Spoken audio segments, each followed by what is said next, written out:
I'm not going to be playing right off the bat. So one sec, let me boot this up. I'm pretty sure I installed all the chapters. This might be pretty loud here for a second, so... Let me...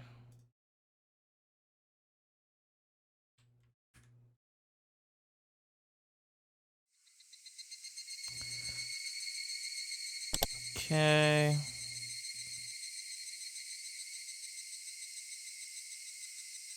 see. Okay, we should be pretty much chilling. Awesome. Voice volume off, text speed, bump it up pretty close to max. Awesome. Okay, so I have my theory booklet open here. Let me throw it up on the screen because we have a lot of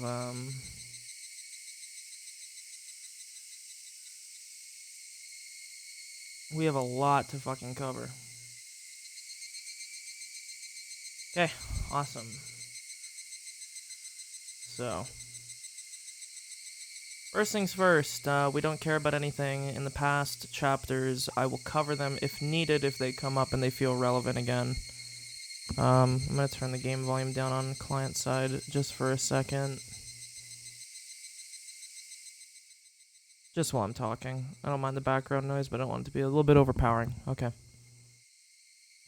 So, I'm actually considering not touching any of the points because I actually feel I regret a little bit in the past that for some of the chapters, that I think it was chapter 2 that I kind of pissed myself off with it. When I consolidated everything, I deleted a lot of my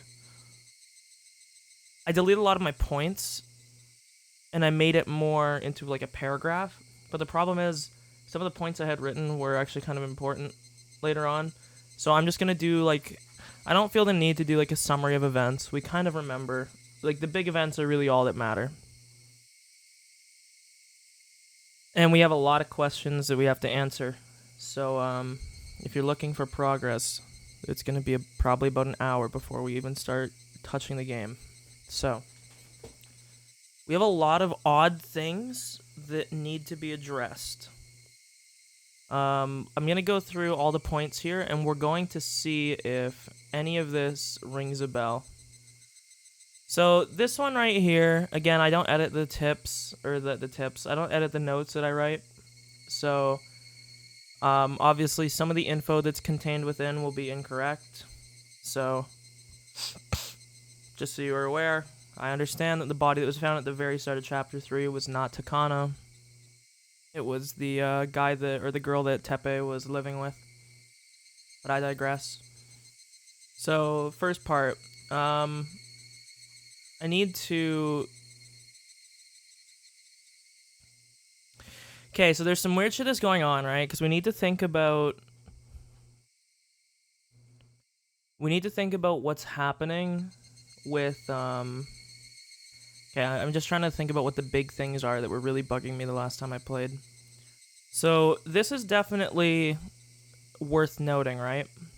Because, to my understanding, from what I remember reading about this girl dying, is she died like a victim of Watanagashi. She was tortured. But Oishi said that this person had no connection to the S group, or at least it didn't seem like it. So if they had no connection to the Sonozakis, it seems really odd that they would be dying through a method of Watanagashi, or in similar methodology as the Watanagashi killings had been done. And even furthermore, to even further exacerbate that, they said that the way that the body was disposed would have required like multiple full-grown men. I think they said 3 or 4. And obviously that would mean that if Teppei did it himself, he wouldn't have been able to just go and dump her body in the drain channel like he did. So this is definitely odd. The one character we didn't see much of in this chapter was Shion. I don't trust her, personally, at all. I actually think Shion is probably a not good character in the scheme of things. But it says Shion acting kind of weird when we were talking about Satoshi. This isn't necessarily as bad. I think Shion in this situation was maybe just looking out for us. Because, I mean, we knew that he didn't get transferred, but she kind of came out quite forwardly and told us, like, yo, like, that didn't happen. Let me read this. One ass told Keiichi that Satoshi left town.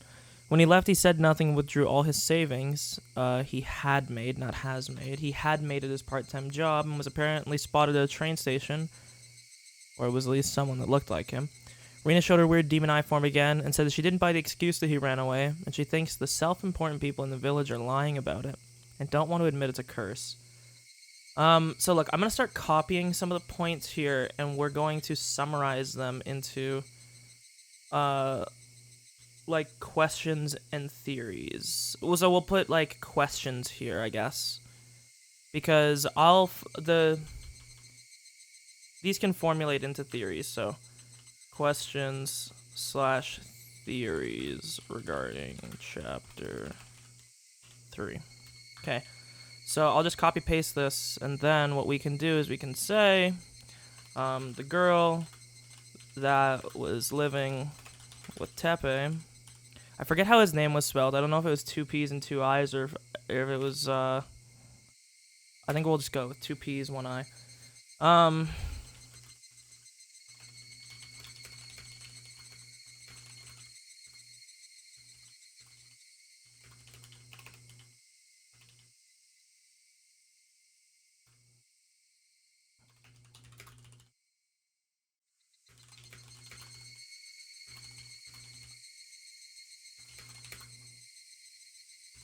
I'm trying to remember, though, because I feel like they said that this was the girl that was dipping into the protection funds, though, so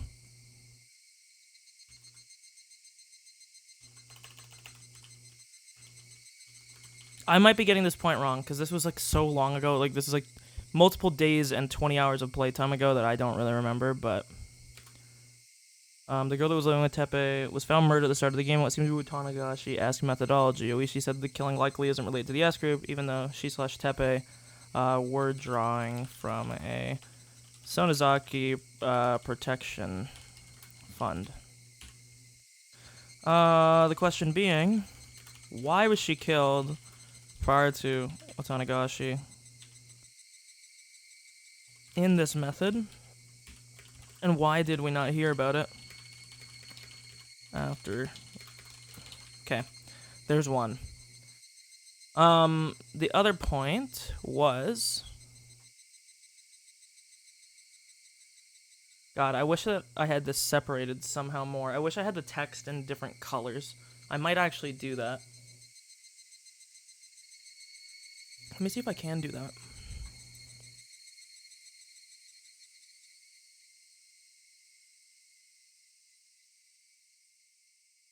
I don't think you can. Unfortunately. It's fine.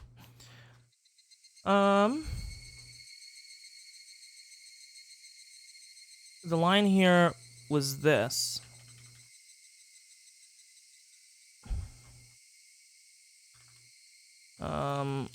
Although we know Satoshi's is likely dead, can't say for certain. Rina seems to indicate it is self-important people in the village who are behind the cover-up. Assuming she's talking about the Sonozakis or other 3 families, but it's impossible to know. Okay. Let's see what else we got. Whenever someone brings up Satoshi, they say he transferred to avoid the conversation that would hurt Satoko. Yeah. Shion had some relationship with Satoshi. I mean, to be fair, everybody did. It doesn't necessarily mean it was a romantic. Apparently, the person who was found dead in the drain channel at the start of the game was killed using... Yeah. However, this is carried out by 2 people, not 1. Yes, that's another part I forgot. The murder as well least 2 people.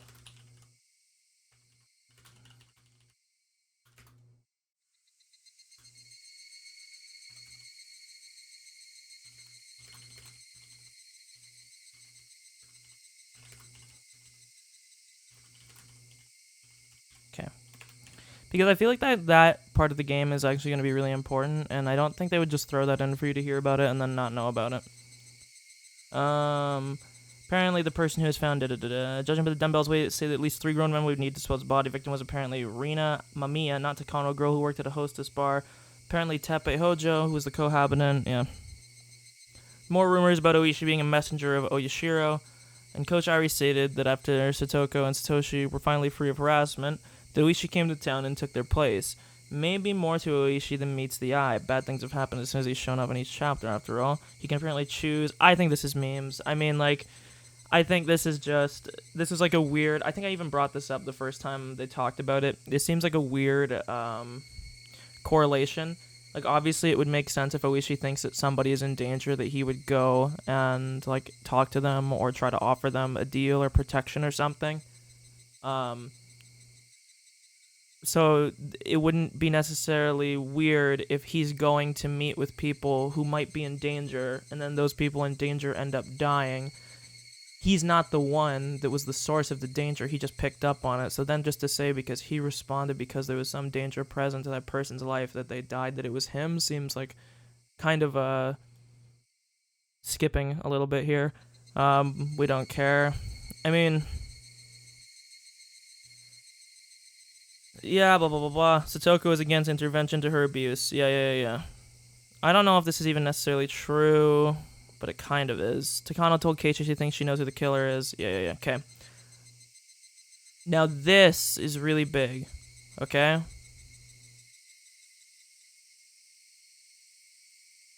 Keiichi was entrusted by Mion, Rika, and Rina on what to do regarding this is when my keyboard was fucked up.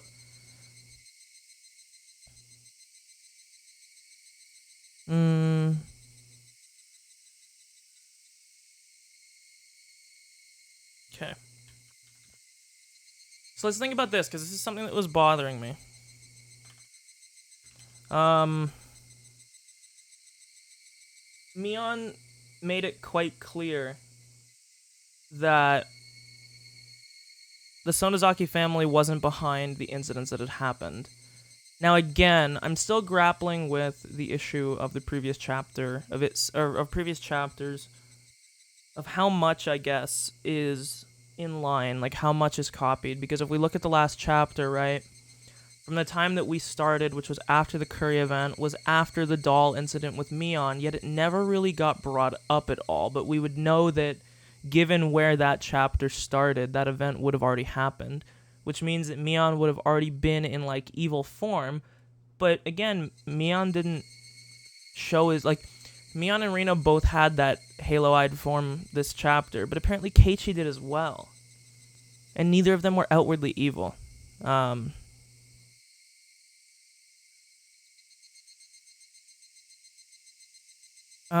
She says she can't help you if she wanted to. Mion says the Sonozaki family went hard during the Dam War, but that they would never be behind something so heinous as killing people. I wonder if they might not be, but the demon side of her family might be. She always referred to the demon as someone outside herself and even acted like a different person in the end of chapter 2, when she was representing herself as the head of the Sonozaki family. Very odd. Mion seems to know right away that it was Mio? I think I meant to say Mio. Yet she seems to harbor no hostility. Yeah, this is what my keyboard was fucked up. Even saying that they will let her continue on as she has been. Mion even says not to worry. She won't be chosen. I should put in this meaning Takano. Okay, so, let's simplify this. Mion says that the Sonozaki family, and more specifically her, would never stoop to the level of killing people. And that although her family went hard during the Dam War, they never went that far. She knew about Takano's fucking around, as well as Takano's harbored suspicions. I spelled suspicions wrong here, I think. Something is wrong in that word. I don't... Maybe that's... I'm sorry, I'm gotta check this. Yeah, no, there's no U. I was about to say, something was wrong there. Okay. As well as Takano's harbored suspicions about Mion.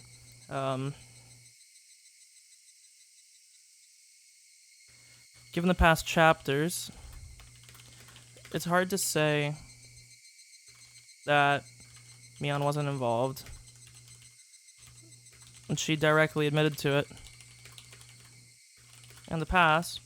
However, this could be due to the demon residing within. As mentioned before, she always referred to the demon as something other than herself. Impossible to know if this is a split personality.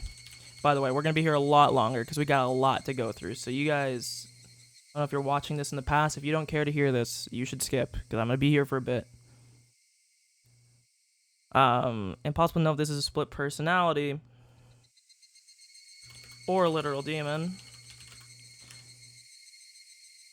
But regardless, it could be that the killings were perpetrated by the demon within and not her, even though it was her and her body, I guess. Let me repaste this message because I need to see. Yeah, this gets into the nature of the demon possession, or whatever the fuck it is, which is the next point. We'll cover this because this is a big point, okay? This is one of the massive points of this chapter, okay? It feels like we've learned a lot about... Because this is the thing, right? Like, I don't really feel the need to write notes about Satoko being abused. There's a few big things that we have to cover in this, okay? One, which is the next point we're going to cover, is covering the true nature of the demon blood or of the possession that's been going on. That's number one. And then number two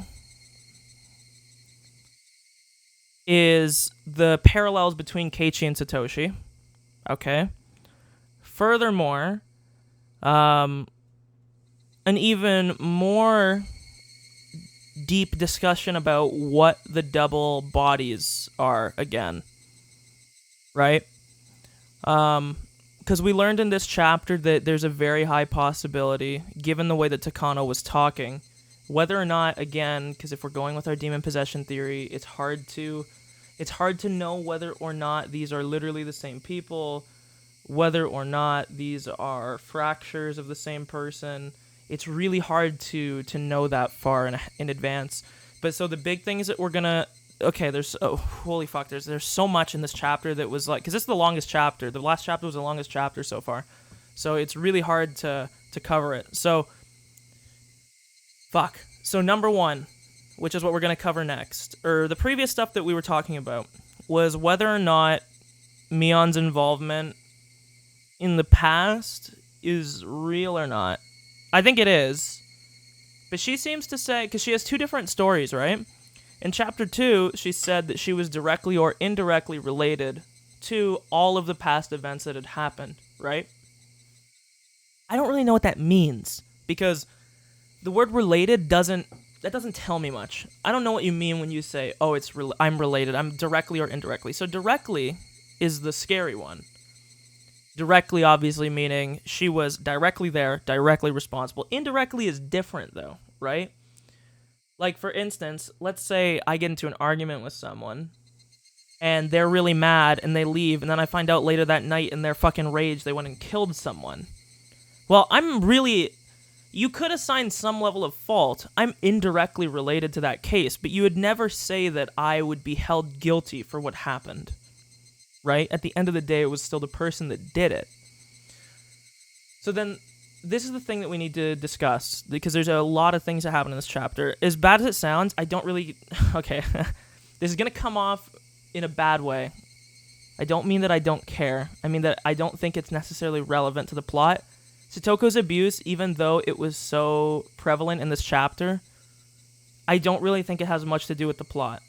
Some of the info that we learned because of what was happening is important, but I don't know if necessarily the abuse itself seems to matter all that much. Because to my understanding, the killings and shit still happened. And, I mean, this could have been happening, but to my knowledge, Satoko's uncle didn't come back in the first 2 chapters. And shit still happened. But, of course, when we're talking about Satoko being cursed, okay, now we're getting into some deeper level stuff. So, let's write this down here. I'm going to write down the things I want to talk about. So, we kind of already covered number 1, which was, I guess, Mion's involvement. Number 2 is going to be the nature. I'm going to write down these, and then we'll extrapolate on them by going back and reading the previous points. So, number 2 is the nature of the demon possession, okay? Because we don't know right now. Number 3 is going to be the parallels between Keiichi and Satoshi. Okay. Number 4 is going to be the nature of the quote-unquote dead bodies walking or doppelganger meme. Okay. Number 5 is going to be... Okay. And lastly, I think the big thing is...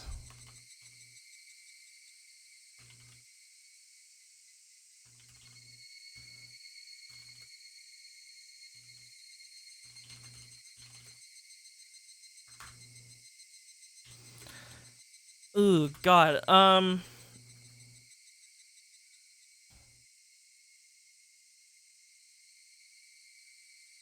me think. Is there anything else that's, very important?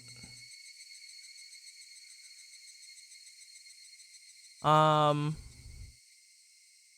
guess we could just say lastly, inconsistencies. I think it's... Fuck, dude, why can I not spell today? I forget how to spell. No, it's not... It isn't E. I was right the first time. Trust my gut.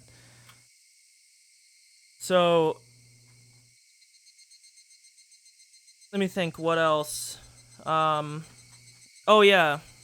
I guess we could do... There's going to be the nature and the significance you're going to see a lot because we're asking, I guess, deep questions.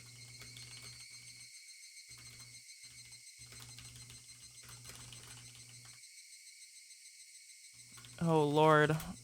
This is I'm sorry, this is going to be an hour. So, again, I've said it a few times, but, I'm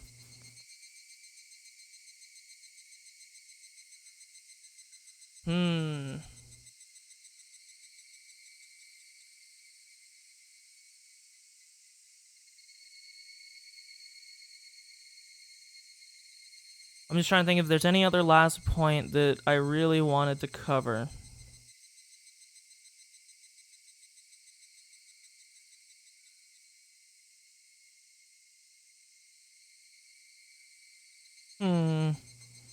And I guess lastly, we can just be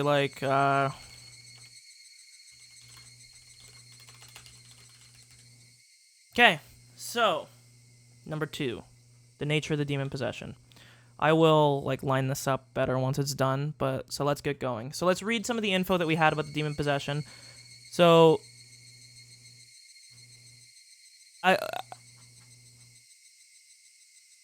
also, actually, no, I lied here. We're gonna have to renumber all these.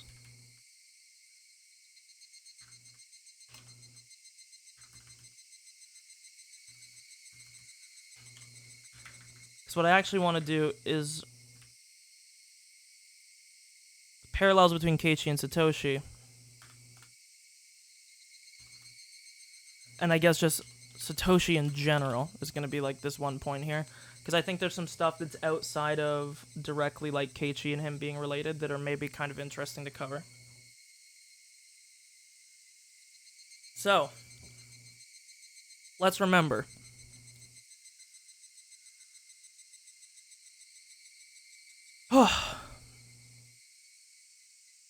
Okay, so up to here I think is stuff that we've literally covered, and it's not too important. So again, I'll quickly go over the one part here about Oishi, because the game seems to keep making a big deal about it. Oishi could very well be involved. I don't think so, though. I think that the villagers not liking Oishi and thinking that he might be like a vassal of Oyashiro is pretty much just them saying that because he might be... Again, like, I don't want to drum on this because I said it already, but like, you know, you're a police officer, right? It's your job to pick up on situations where you think something bad might happen. So if he injects himself into situations where he thinks somebody might be at danger, and then something bad actually does end up happening, you can't say it's because he injected himself if the situation existed prior before he ever inserted himself. And I think people are kind of just doing some backwards, like, reverse psychology logic and attaching it to him, when in reality, I don't think that's what's happening. I think that Oishi's probably not guilty. I mean, it's impossible to know. He very well could be. He's definitely come off as more of like an asshole or like a underhanded cop compared to some of the previous chapters. Like in chapter 1, Oishi was bro-ishi. Like he was the coolest dude on the planet. He was really looking out for me. But then in chapters 2 and chapter 3, and especially in kind of chapter 3, he was actually an asshole. Like, he was just like an ass. He was not nice at all. Like, he was an ass, we won't be working with him again kind of meme. Okay, so, again, we don't care. So, the nature of the demon possession. So, the big thing is here, I gotta find, I have to find the one part here. Okay, here it is. So, if we remember... Keiichi had the one moment in the school where after Satoko had her outburst, that he was sitting there and saying, like, I am not doing this anymore, right? I'm not going to sit around and let her be abused anymore. I'm going to do something about it. It's going to take me 1,500 seconds to walk down to this guy's house and bash his brain in. So, and the weird thing that happened is after he came out of his epiphany at school, Rina and Mion said to him, yo, dude, what happened with your eyes? They were going weird. I've never seen them like that before, right? And that's making me think that Keiichi went through a transformation then. I shouldn't really call it a demon possession. That's what I've been calling it so far, so I'm going to stick with it. Technically, the game calls it a transformation. So, just as a caveat, I guess. But his eyes went weird. Now, we have to remember some of the differences that we've noticed so far, right? Anytime somebody's eyes have gone weird, there's actually only been, I guess, 4 instances of it happening to different characters in the game, right? Mion, Rina, Keiichi, and the 2 villagers at the end of Chapter 1. We don't really care about the 2 villagers at the end of Chapter 1, because they can be sort of explained by Mion. So, 3 people that we need to talk about when it comes to this, because so far we haven't seen this happen to Satoko, we haven't seen this happen to Rina, or to Rika. The only 3 people, and we haven't seen it happen to Shion, who is also Mion's sister. You would think that she would have similar capabilities. So we're talking about Mion, Rina, and Keiichi. Number 1, Rina and Keiichi, somewhat similar to each other. So in the past, we were thinking that these people who were possessed were like, how do I put this? Basically, I think that there might not even actually be a demon possession. There could be. Again, this is sort of the problem. We're sort of stuck at this point where it's impossible to know whether or not the possession is real or not. My general takeaway with this game is that it's done a pretty good job, and it likes to meme about there being more supernatural elements to what's going on. But at the end of the day, I don't think there is a lot of supernatural stuff going on. There might be some. Like, the demon possession thing is really the only thing that, especially in regards to Mion, which we'll get to, is really the only thing that makes me think that there's something supernatural going on. I don't think so, though. I think for the most part, this is pretty. I think what happens here is because we're in a village with a long history of weird supernatural shit going on, or at least tales of supernatural shit going on. And so what's happening is that people are using these supernatural beliefs and superstitions that they hold to explain regular events that are just happening by regular people. So, for instance, there's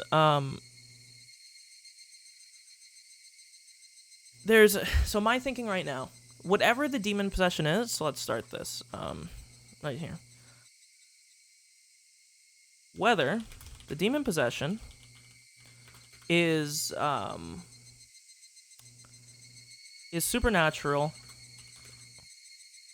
or natural in origin, one thing is common between both in that the possession only happens during moments of strong emotion, generally speaking, strong negative emotion. Okay? So that's the one thing that we know is like true so far, right? The demon possession, we don't know of its nature, but we do know that almost every single time that it has happened in the game has been the result of a negative emotion. Almost every time where Rina has got her possession, she's been angry at Keiichi in some way or another, and she snaps at him or something, right? Almost every time that Mion has done it, she's angry or sad or something, okay? And Keiichi, when he had his epiphany, was when he was so rage-induced that it happened, right? So, I guess we should say, like, specifically anger and sadness, okay? The problem is there's so much that I had. So my thing is, I think that those that are in the three families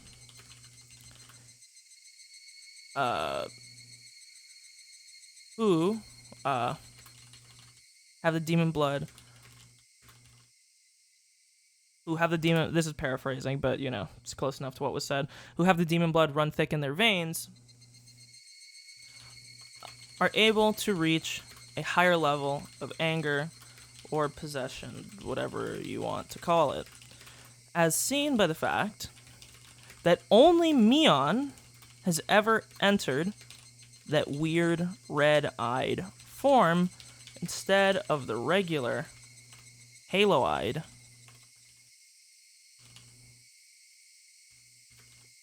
I should say it like this. It's not even supposed. It doesn't even make sense. There's an apostrophe.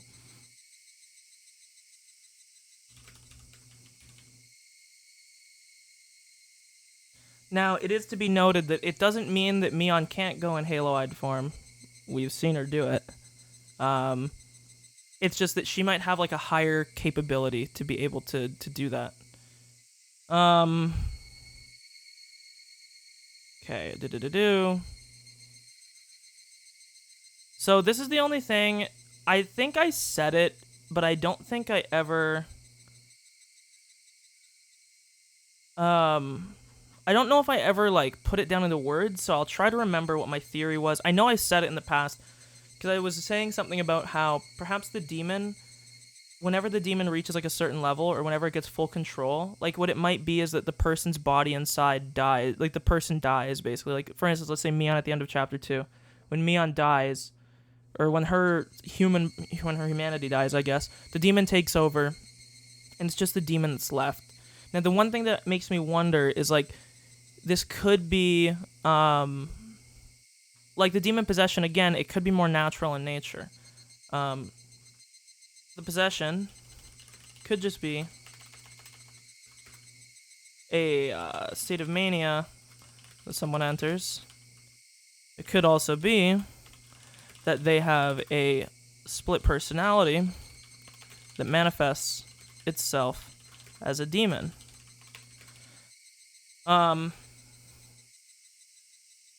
This will be brought up later in the dead bodies walking theory. But perhaps the demons, upon full control. See, I don't like this because like this feels like a convenient explanation, but it doesn't feel like it makes sense to me in the long run. I'm gonna put it down because I wish I would have wrote it down when I said it, or maybe I did write it somewhere and I just can't find it. Because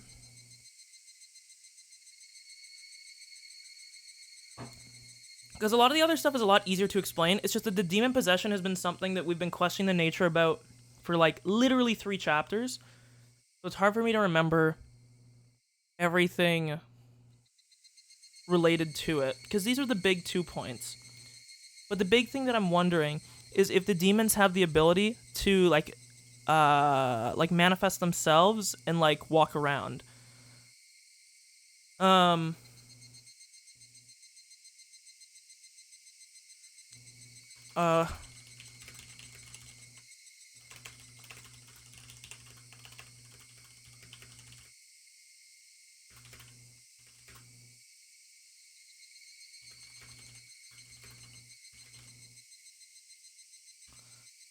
Because the one thing that we want to talk about, right, is like why, when Keiichi was in his demon form, the reason why I think it could be,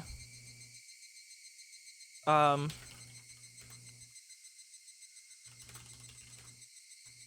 guess we could say,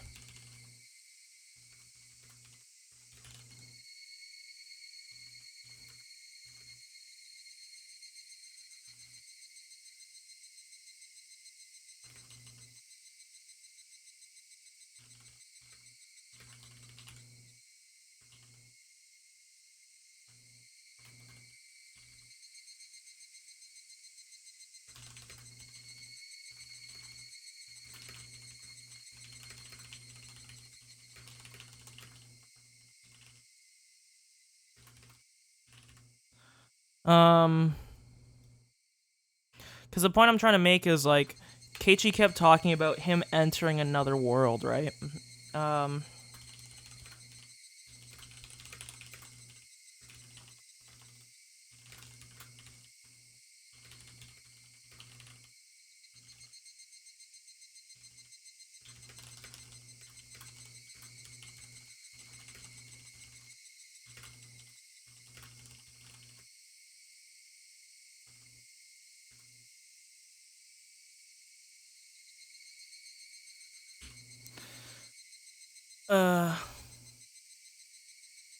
okay, I don't really know. I'm gonna like.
So let me explain this. So I'm saying too much info to consolidate here. But I don't think that it's supernatural in nature. Even if it is, the acts are still being done by real people. I think this is something that we can all agree on, right? Whether they're demon possessed or not, whether a demon possesses my body and I'm the one that does it, I'm still the one doing it. So that's like we don't. I think that's so far. The only thing is this would not be true, right? If the demons are, I guess we could say,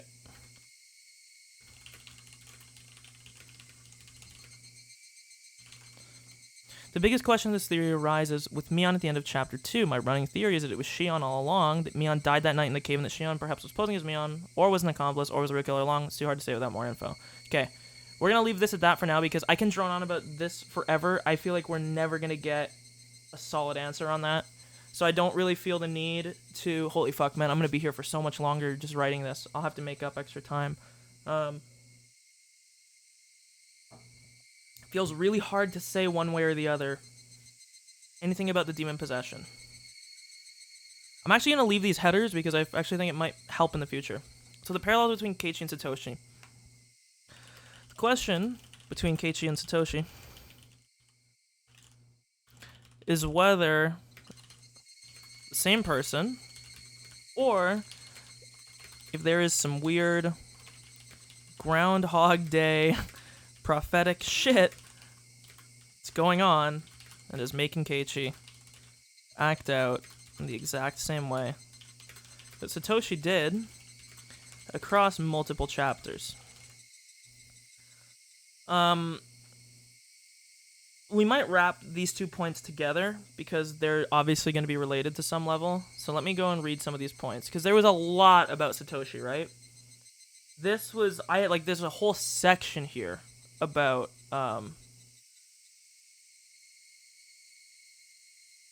this is something as well that maybe, again, like, we're going to keep these points so that we can come back to them later if they do end up having. So, blah, blah, blah, blah. Similarities between Keiichi and Satoshi have been very apparent. Keiichi used Satoshi's metal bat in Chapter 1. He also stated that he planned to kill the uncle with a metal bat again. Part of me thinks Satoshi might have been the one that killed his and Satoko's aunt and then fled town afterwards. Perhaps the story of the delinquent was a lie, and Keiichi is once again destined to follow the same path. So mind you, this was before we found out that that is probably what happened. So Keiichi plots to kill Teppei. Satoshi, in the past, it would, at least this was insinuated, was the culprit for his aunt's death to save Satoko from abuse. Okay. Keiichi, in Chapter 1, has remarked that he kept doing what Satoshi was doing to a T. What else? In Chapter 3, as mentioned, they both undergo almost the same level. Okay, so let's... Because I had some good questions here that I actually think were really well done. So, this is where I started to consider... Hey, what's up? This is where I started to consider there might be some weird shit going on with Keiichi actually being Satoshi and not knowing. It's really fucking hard to know because on its face it seems impossible, just given the string of events and everything, but the weird parallels that are constantly put forward, down to repeating the very same actions, makes me think there might be more to this than just LOL, what a coincidence. Okay. So this was the dichotomy. Oh, you're on a different thing. Hey, what's up? But so this is the dichotomy that I had set up. So we're going to address it from this. There's two possibilities. One, Toshi and Keiichi aren't the same person, which is probably more likely. In fact, I think it's very likely. I'm pretty good. A lot of schoolwork, so it's nice to finally be able to play this fucking game again. Oops, I didn't mean to click off the window. So, there's two... We're at a dichotomy, basically, with Keiichi and Satoshi. One, are they the same person, or are they different? Okay? I think they're different, which I'll explain later. Which is why I think there might be a prophecy of sorts, or like some weird dog shit that's going on that's making him do what he's doing. Or maybe he's just somehow been put in the exact same situation. Maybe we're going to get some hard determinism memes. But so, these are the questions I had here. If Keiichi is Satoshi, we need the following things answered. One, Why does he not remember the time he's lived as Satoshi? And furthermore, what mechanism has this charade even happened? Nice fucking... I'm pulling out the thesaurus here. Something supernatural. 2, why does nobody seem to recognize him as Satoshi? Everyone says they're very similar in certain ways, yet nobody actually says that he is Satoshi outwardly, right? We would assume they look very, like, literally the same or very similar in appearance if they were the same person, a year removed. But everybody only says that Keiichi is like Satoshi, not that he looked like, not that, wow, like, you're a spitting image of Satoshi. Like, it just doesn't happen. And then if he isn't Satoshi, we have 2 questions we need answered. 1, why is it, I don't know why I said 2. It's pretty much just 1. What is making Keiichi and Satoshi act so similar in every single chapter? Really only chapter 1 and 3, because Satoshi wasn't really much of a thing so much in chapter 2. But why are they doing the same things down to literal phone call conversations? So, for instance, that was when he called Mion and asked if she could come and take Satoko when he was planning to kill Teppei. Why is that happening so exactly? Like, why is it happening down to this very little thing? And this is another weird inconsistency I guess I noticed with chapter 1 and chapter 3, which it's hard to say because chapter 3 is honestly so, like, surreal that it's hard to even make any conjecture about it. But in the first chapter, when Keiichi starts picking up the baseball bat and swinging it because he thinks that Rina and Mion are out to get him, they mention it's like, oh, Satoshi started doing this too. He started picking up a baseball bat. He never really liked baseball either, and now you're doing the same thing as him. But then in this chapter, we find out he was on the fucking baseball team. Like, what does that mean? Like, he could have just joined the baseball team, but, like, I don't know, it just seems a little bit odd. Like, what? It doesn't even really make sense. Like, oh, yeah, Satoshi didn't like baseball, but he was on the baseball team. Huh? Okay. Now this is the big thing here. So Keiichi seems to be following Satoshi's footsteps in every chapter so far, especially in chapter 1 and 3. However, if this is the case, why are the small details and even the larger overarching plot so different in each chapter? Chapter 1, Keiichi was very paranoid, worried that the village was crazy enough to kill him. Rina and Mion made it seem as though he was acting the same as Satoshi then, and Mion in chapter 3 insinuates the same thing, yet obviously the events of chapter 1 and 3 are very different. So what explains this? I guess we could... This point kind of stands by itself. And true. What was the truth behind the cover-up of Satoshi killing his aunt, if that is in fact what happened? We've been told that it was some delinquent obsessed with Oyashiro's curse that killed Satoko's aunt. If we were to assume that this delinquent was in fact Satoshi, then how the fuck has nobody been told that it was him, as they did a search for him after he went missing? If this delinquent story is in fact a cover-up, that Satoshi did kill his aunt, then what was the reason for the cover-up? Why did they feel... So I guess in this, I don't know why I put this. I mean, it's sort of obvious, because they would assume that Satoshi committed a crime that they would say is righteous, right? Like he was trying to save Satoko. So this is sort of a silly question here. I don't... Now this is the big point that I really want to hit on, okay? Because this is what really makes me wonder. Perhaps as I said in chapter 1, Keiichi's living in some fucking Truman Show copy in Hinamizawa, okay? The big thing that I wonder is this, that was said at the end of chapter 1, right? They said the director, okay? And at the time, it seemed sort of like, oh, like the director. Yeah, okay. But I'm a little bit questioning what they mean by director at this point, okay? Because a director could mean a lot of things in this game. And I really... This doesn't help me. Like, now, Mion seems to tell us, right, that the delinquent that was captured had no ties to Hinamizawa or Satoshi, but we gotta remember, if we buy into what Rina said here, that I wrote down, that people in this, self-important people, which she had to be talking about Mion and the three, it doesn't make sense she's talking about anyone else. It would make sense that Mion would maybe run damage control for Satoshi. Mion also said she didn't think Satoshi had enough money to run away. The stuffed animal he vowed to buy Satoko was gone from the display at the store she frequented. He thinks that he must have bought it. So she's telling us that he must have at least run away.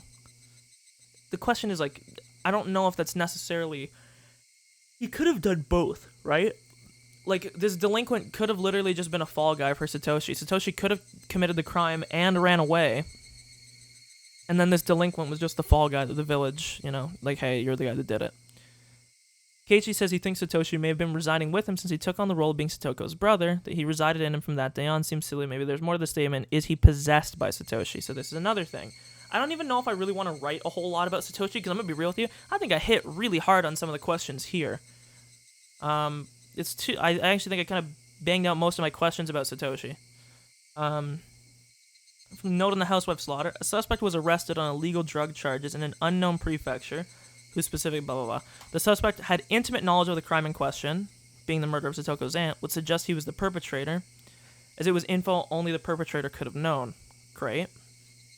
When it was found out and brought to the Okinomiya police station, they misunderstood and didn't explain this individual's existence to probably Oishi, or whoever the head investigator was.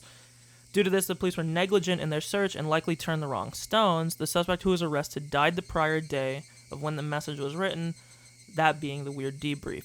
So again, we find out that the person who killed them could not have been the person they had in capture.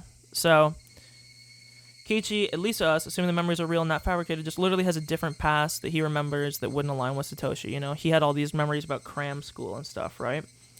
So that's the reason why I don't think they're the same person. And we'll come back to this little part right here. We can get rid of this point.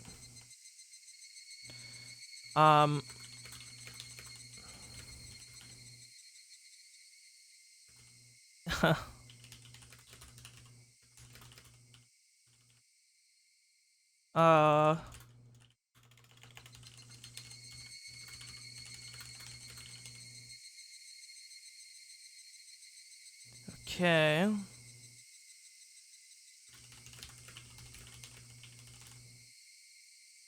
Sorry, this is gonna be I'm hoping to have the rest of this. I think the rest of this stuff will be pretty quick. The demon possession and the Satoshi thing, as well as the next point, are gonna be like the big fucking heavy points of this. So I'm hoping that we can get this onto the game pretty quickly. Like case of the scene would not align with Satoshi, and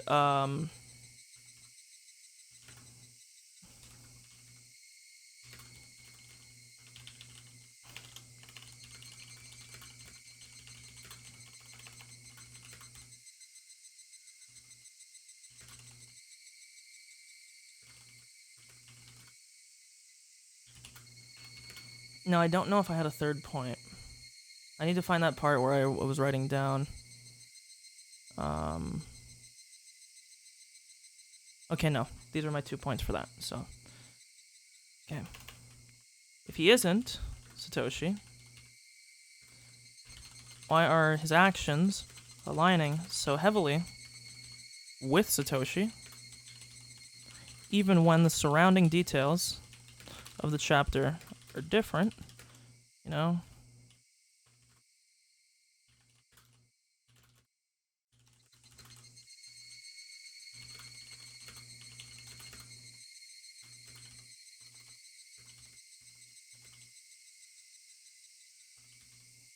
Okay, so I think that's really all there is to say. Read points above for deeper shit.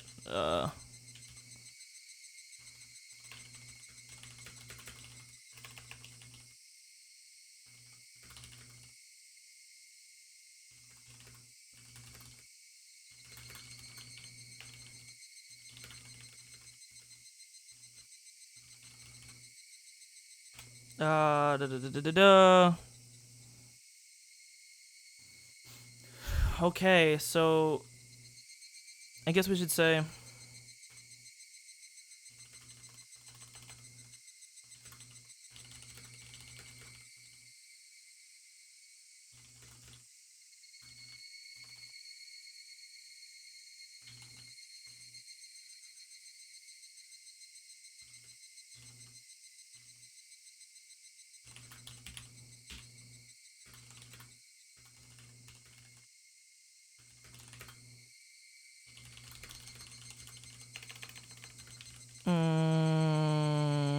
Sorry, I'm just trying to remember how to make this all line up.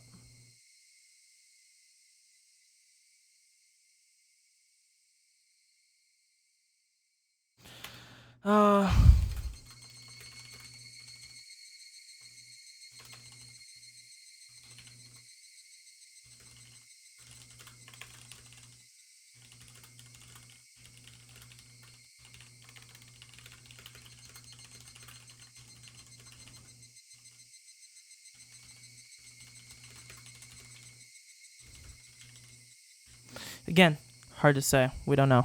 Okay, so now let's go back up to the part here. I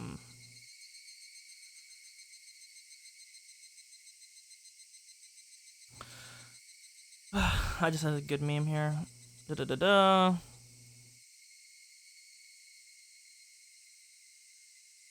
This is one of the big things here. Using words like rotten when he was talking to Takano. And we know that in the past it was insinuated that the people that were walking around were,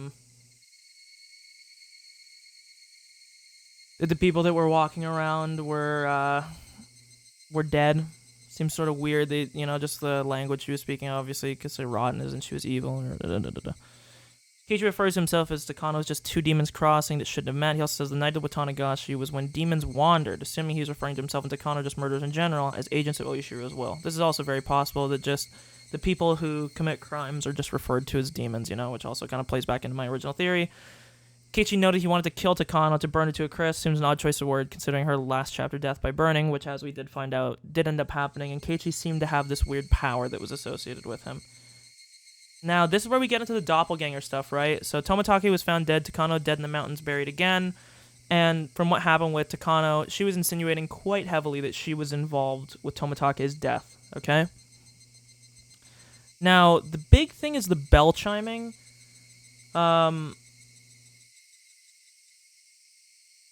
It's so odd because it just doesn't mean anything. Like, it doesn't...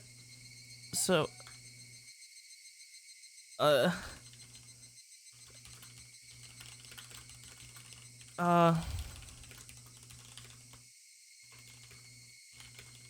just get this point, because this point will be like 2 sentences.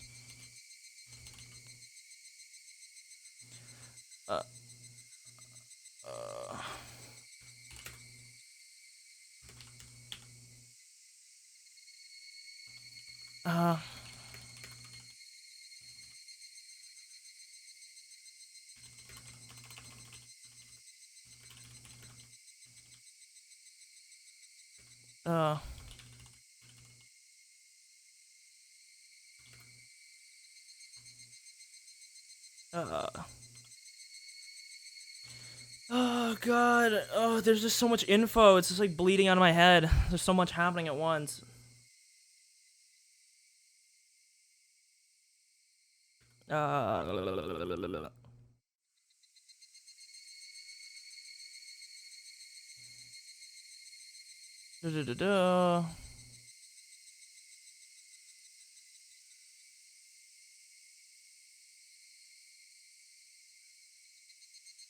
Oh, yeah, here. No, actually, I did have the point here.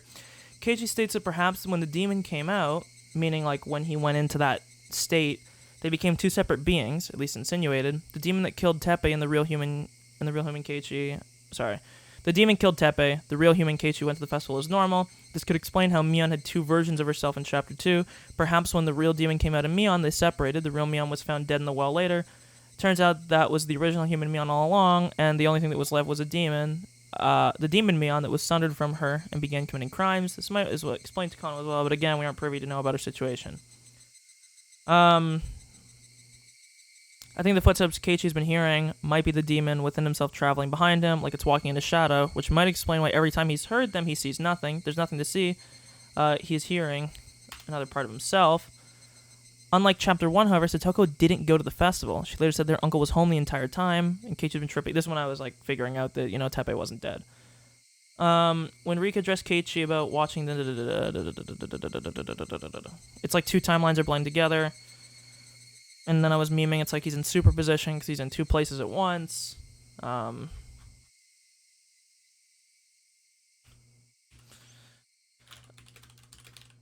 Um.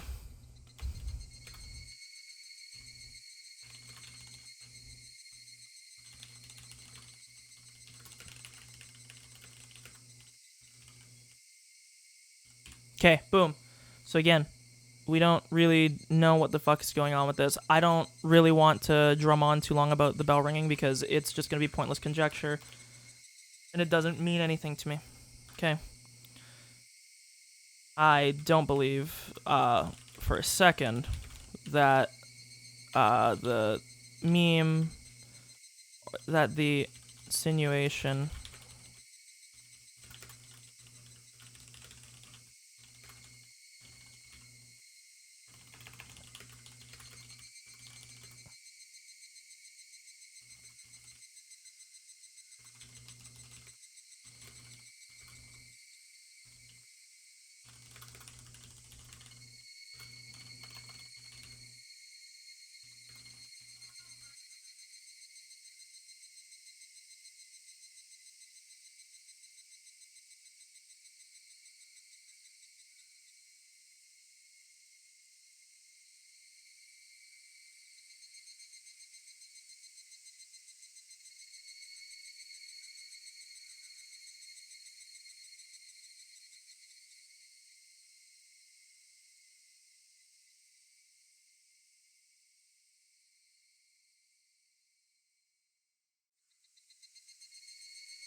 Okay, I'm sorry, I'm back. I was talking to my mom real quick.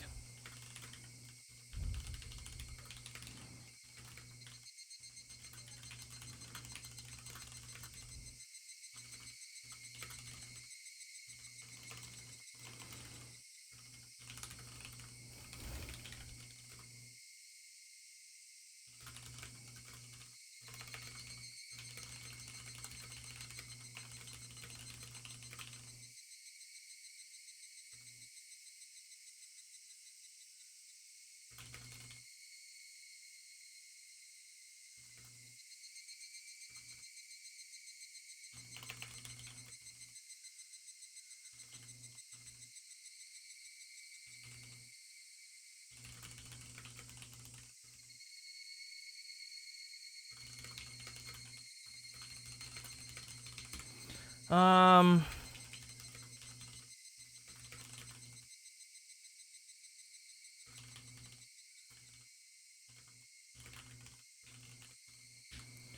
okay. I should also put this point up here.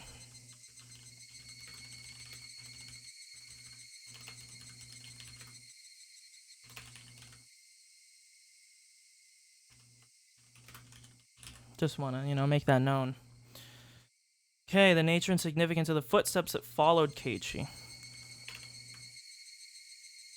I don't think there's going to be random leftover stuff. Okay, holy fuck, we're going to be done in about 10 minutes, I think, and then we'll finally get to playing the fucking game.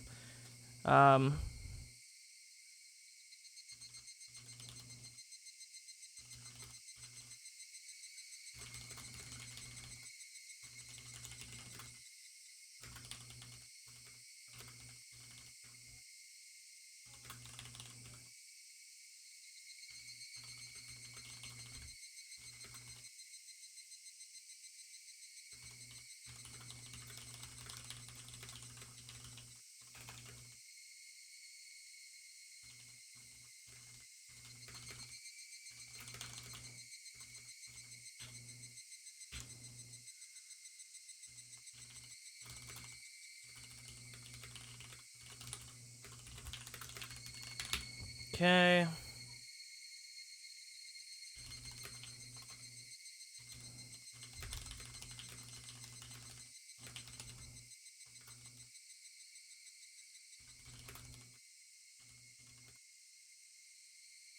Uh,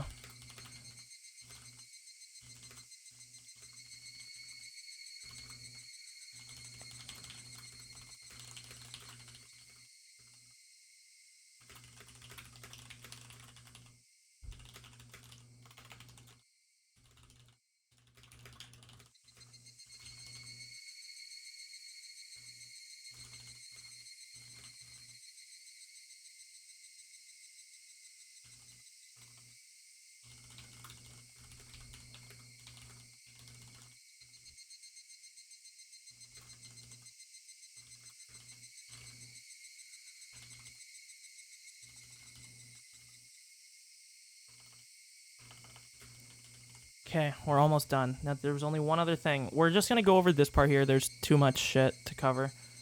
This was what I was just covering here. So Rika was killed in this chapter as well. Actually, I guess maybe we'll do a weird shit.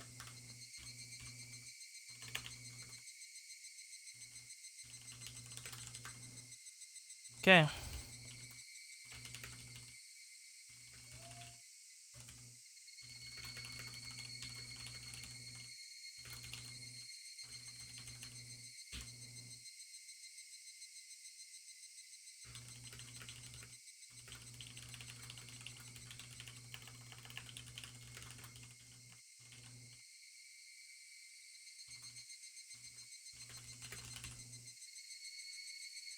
So this was the stuff that was really confusing. There was a ton of dog shit. Right? So, this is the stuff. These two are tied together.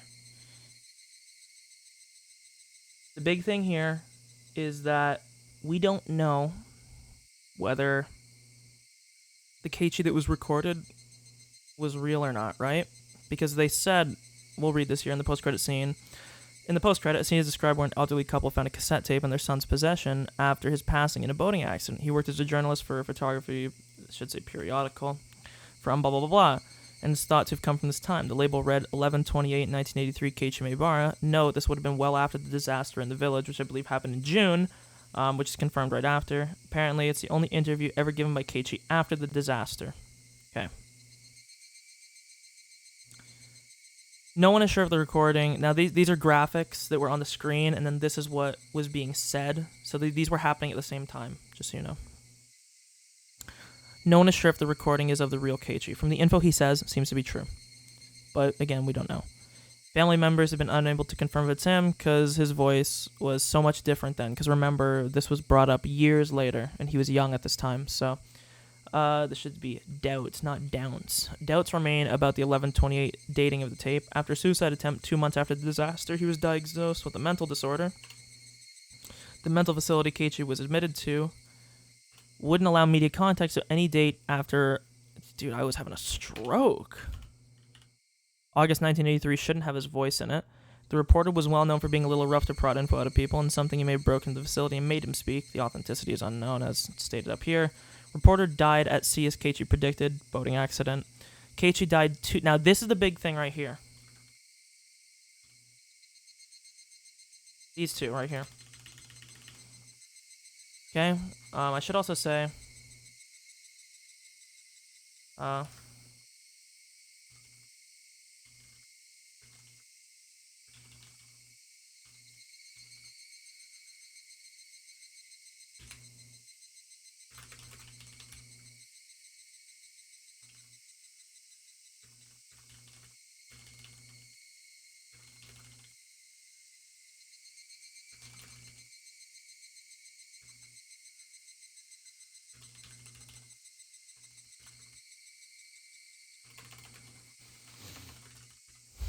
Again, like, there's just so much shit that got thrown at us that it's like I'm throwing pasta at a fucking thing hoping it sticks. Like, I don't even know how much of this is even true or what. So this is a big thing to remember because of what's going to be read here in the... So now this is what was said during the tape. He details the night before his falling from the suspension bridge, yet he left out Satoko, right? Big thing. Because I noticed this, of course, because I wrote this when I was playing. He left out that Satoko was there with him. The reporter tells Keiichi due to the heavy molecular weight of the gas, the riverbed where he lay unconscious would have accumulated gas and he should have died. This is actually what I was saying during the thing. So obviously if the gas is heavier than the atmosphere, then it's going to sink down. And if Keiichi was laying in a basin or in a lower area, all the heavy gas would, not that it necessarily would have been drawn towards that area, but the gas would have been more likely to accumulate in areas of lower elevation if it's heavier than the atmosphere. So it seems odd that if he fell asleep for like 24 hours, like what was happened, you know? He should be dead. He would have been laying right where the gas was. He says the impossibilities happen all the time in Hinamizawa, such as dead people turning up alive. which is in regards to Tepe apparently not being dead. He states he was the target of a curse, so the disaster wasn't related to the curse. He wished for the whole village to die, and it happened, which we saw. Claims at the time he had a divine power. Suppose it was like footsteps. So this was him again. Tells the reporter to try and stop walking later that day and listen. If he hears extra footsteps, even though they've stopped walking, they should be careful. Tells the reporter he should take him seriously. Blah blah blah blah. Thinks that the footsteps granted him power, and that once he lost them, he lost his power. He predicts the man's death to be the opposite of Takano, which obviously we know she burned, that he would drown. He states that he's out of form, his power is going to take longer to work, and he says, be careful, don't letting yourself get killed by some stupid curse. I don't really care what Keiichi said, I'll be real with you. Now, this is big. So, there was jumbled, not jumbled, but basically there was words in the post-credit that just had odd spacing in them, to the point where it was,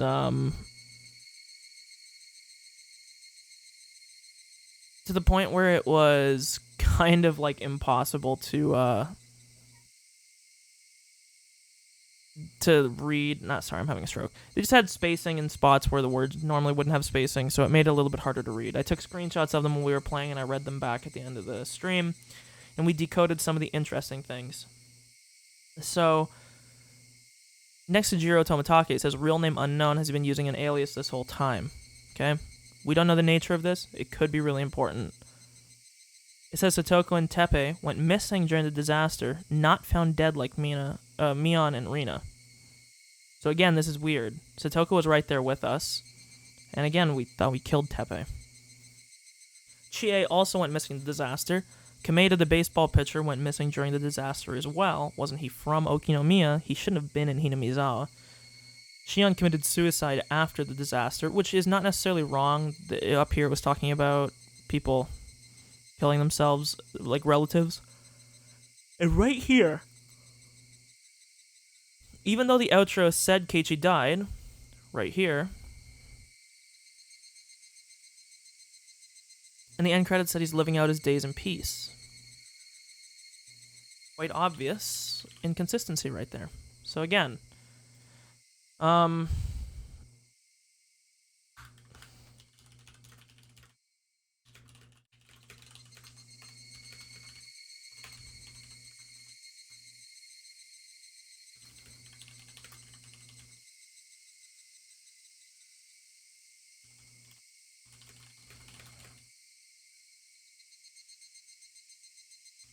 okay, holy fuck. I think that's where we're gonna stop that part. Chapter 4. Okay. I'm gonna refill my drink, because literally in the fucking hour and a half I've spent here writing all this dog shit, there was so many notes for Chapter 3, it was disgusting. I should probably convert this to a Word document, man. Maybe I'll do that. I'm gonna get a drink real quick. I'll be right back. We'll finally play the game. We'll see what's up.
Okay, holy fucking shit. Let's get going. Gonna turn the game volume up again. Beware. This could be very loud. Oh, I didn't cover my...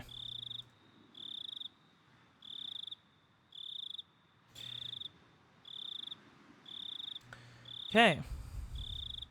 Time-killing chapter. I now entrust you with all the mysteries hidden within Higurashi when they cry. However comical it may be, if you have reached any conjecture, then you've passed. Hey, thanks. This final novel is a meager reward for you. Conjecture is impossible. You have the right to reject this story. We gonna get the baby cry here? We did.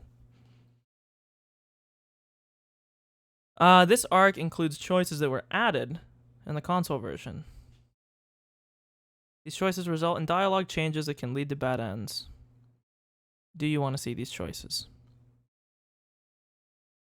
Sure, I'll just quick save before them.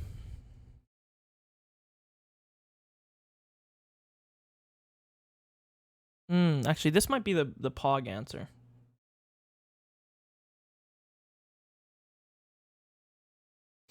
We'll just quick save before them. Who is the criminal, you ask? Don't we search for them in this story? Who is the criminal, you ask? Do you even know what the criminal did? Who's the criminal? Who is the criminal who will kill me now? Depicting him as a real good guy is important. Got to make... Fuck. Midsummer, 1985. Midsummer? Uh-oh. This is gonna go bad. I had misread the time and ended up arriving too early. Okay, this is way too loud. Holy shit. I gotta turn this down.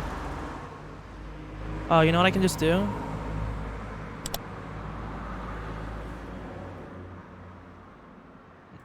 There we go. The schedule board flipped with a series of clacks. My flight to Sapporo was still a bit later on. I still had over an hour before boarding. Well, I might as well close my eyes for a bit on that bench over there then. I came here directly from work, so maybe the fatigue from that was making me sleepy. Finding a suitable bench, I put my luggage on the seat next to me and settled down. Whew, Akasaka, am I playing a new character? I sighed like an old man. I had hoped to stay young forever, but had become splendidly middle-aged. Apparently the rumor that even people in the latter half of their 20s experience a decline in their physical strength wasn't a lie. It had been I thought I read that wrong. It had been mind-numbingly busy at work lately, so I rarely had any time to myself. This might have been the first time I've been able to enjoy a journey alone like this since I was a student. The reason behind this trip was to meet an old friend. It was a bit strange to call him an old friend. In fact, it might be better to call him a bad one. After retiring a couple of years ago, he moved to Sapporo, his mother's hometown. His mother passed away soon after, and he was now peacefully enjoying the second lease on his life. His name was Kurado Oishi. Why did I know he was going to say that? He was a former detective from the Primary Investigation Unit at the station in Okinomiya, blank blank prefecture. Okay, so right off the bat, sorry, I know everyone probably loves me stopping mid-thing to write my notes, but,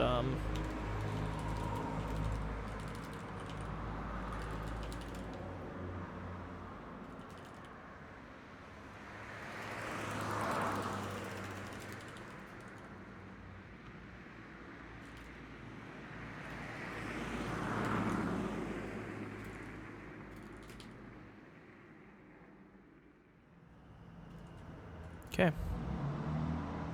To be honest, the only direct contact we ever had didn't last more than 3 days. After that, we exchanged New Year's cards, but never met again. This would be the first time meeting him in 7 years. In other words, we met 7 years ago, in 1978.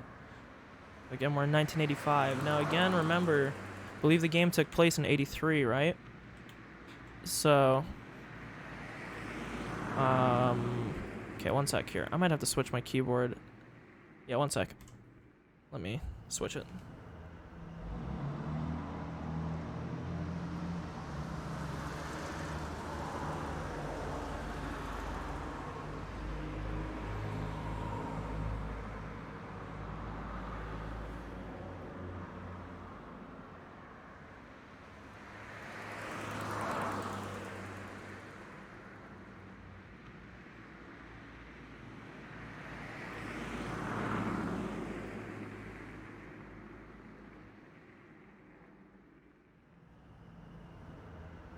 Okay, here we go. Now I can actually alt-tab and not troll.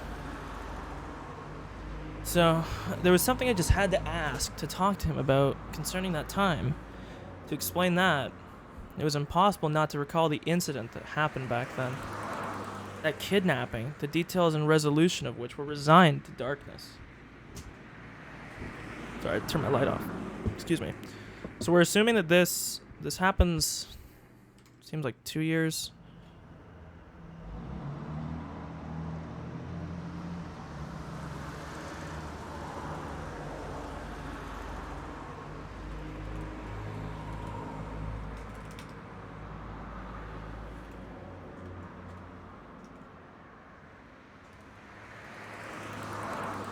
Okay.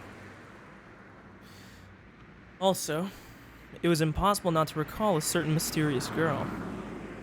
My name is Mamoru Akasaka. It was a year that had been strangely hot, even though it was only June. 78, 5 years prior.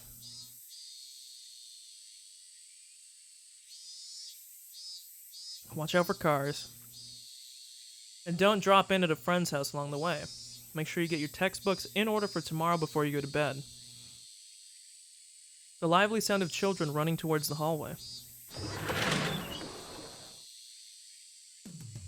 Hey now, didn't I tell you before? I already have one of those. I don't need any more. The unique high-pitched voice of youth. The energetic shrill of the cicadas went completely unheard by their ears. Children returning home from school split off one by one from their groups of friends as they went through intersections in the residential area. Even though there were several of them in a group, as they left the school, as they got closer to their homes, their numbers dwindled. That's why the fewer friends you were walking home with acted as an indicator that you were that much closer to your destination. Later, see ya. Yeah, see you tomorrow. He finally parted ways with his last friend. A van was parked at a bend in the road. The window was open, the sound of the radio leaking outside. It must have been the news or something. For that reason, the three of them were arrested for traffic violations and obstruction of justice. Due to the protests against the Hinamizawa Dam project resulting in bloodshed when clashing with riot police last month. Ooh, maybe not. Maybe this took place in the same year as the games. Because this was 5 years prior to the date given. And the dam thing happened 5 years. I guess this is the same time. I thought the game happened in 83. So I don't know. The police are therefore taking precautions against radical activists causing yet another incident. Last week, there was also a direct confrontation with Minister Inukai on the steps of the Ministry of Construction. The boy's ears perked up at the mention of the name Inukai. At that moment, a man's face peeked out suddenly from the window of the van. His behavior was a little different than that of a man looking around to see if there was any, incoming traffic before he opened the door of his vehicle. His eyes meeting suddenly with the unfamiliar man, the boy panicked slightly. Nightingale, okay? Skylark, okay? They've secured the 2 blocks around us. We're good to go. The man in the passenger seat whispered quietly. Nodding in acknowledgement, the man opened the door and stood before the boy. Oh, this is probably the kidnapping that happened. I remember. In one of the previous chapters, they said there was somebody who was kidnapped, Ministry of Construction. This would be it. Are you Toshiki Inukai? While asking it, the man peered at the boy's name tag. Toshiki Inukai. The name was written plainly there.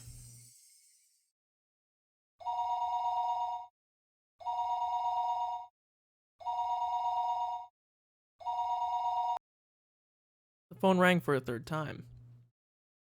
If he reached out, he could easily pick up the receiver. However, he was concerned that if he picked it up before it had even finished ringing once, whoever was on the other end of the line would think him a fairly cheap person. That's why he normally never picked up the phone until the third ring. Even he thought it was a worthless habit. However, his thinking that there isn't much meaning in waiting for just 3 rings, wouldn't waiting for 5 be alright, was very much a reality. His mind filled with such trifling thoughts, he picked up the phone after the third ring had finished, its reverb dampened by his action. Yes? Hello?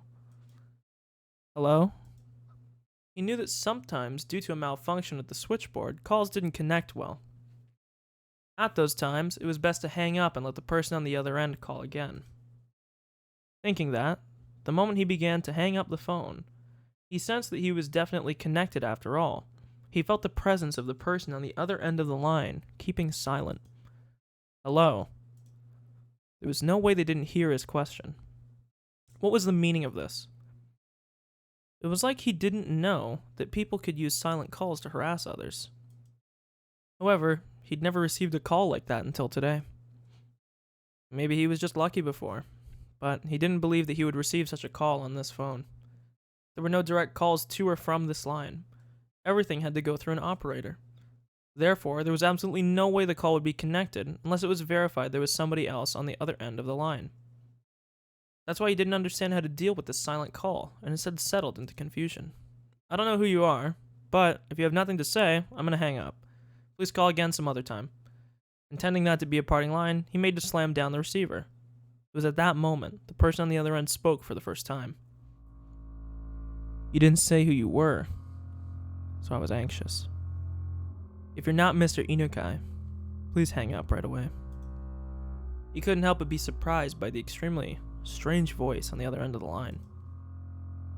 Was there a human alive who could speak with this hoarse and metallic voice? No, this was a voice he had heard somewhere before. This was the kind of voice that was on those lowbrow documentaries that they'd use when they wanted to hide the identity of a speaker, wasn't it? So he's using a voice changer. The voice he was hearing over the line was exactly like that. Who are you? As I said, that's what I want to ask. Are you Mr. Inukai? He, Inukai, hesitated to answer. Unable to discern the intent of this suspicious phone call, he had a vague feeling that something was off. He thought about hanging up the phone and asking the operator who initiated the call.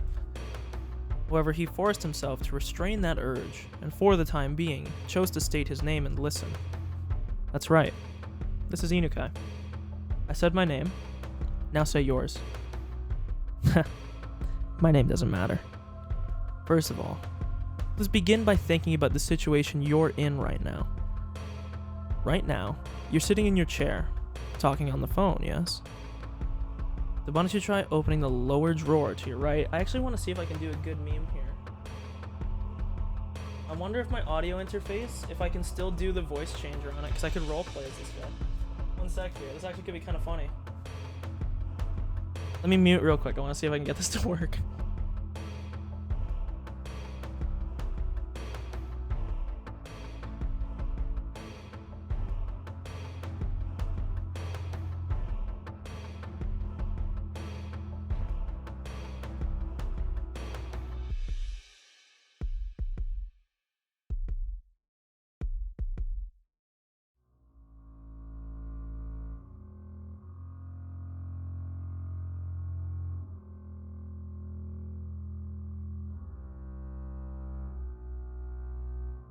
Okay, my voice should be normal. I don't know if this will work, because I haven't done it in forever.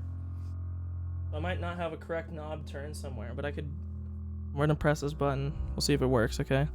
If it doesn't work, just tell me. Right now, you're sitting in your chair, talking on the phone, yes? Then why don't you try opening the lower drawer to your right? I don't know if that worked or not. The lowest drawer to the right of the minister's chair. There was a lock on it. Not enough to function as a safe, but nevertheless, it was a drawer that contained some valuable things. That's why Inukai thought that the person wanted some of the more important information contained within that drawer. Sorry, but I don't have any intention of opening that. I have no reason to follow orders from somebody who won't even give me his name. If you don't open that drawer, I'll hang up the phone. You will most likely end up regretting that. Why don't you think about opening that drawer first? Inukai didn't like following orders from this suspicious person one bit. However, he was concerned about what the man said about regretting it, so he decided to open the drawer. He took the small key he kept stowed in his wallet and unlocked it. His hand stopped right before he opened it. What if there was a bomb inside, and it would explode if the drawer was opened? The delusion took hold of him. He quelled that instinct and opened it. Did you do it? That thing in there. Do you know what it is? What's the meaning of this? Hey! I don't think there's any need for me to explain, is there? I'll give you some time, so please think about it a little. I wonder if it's his kid's name tag.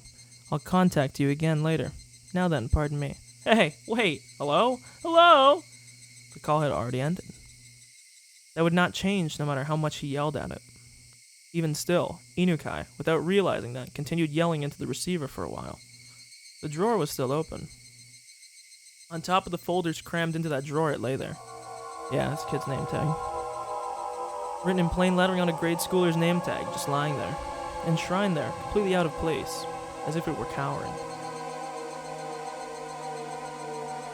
This is a work of fiction, any resemblance? Yeah, they probably had to do that in case, you know.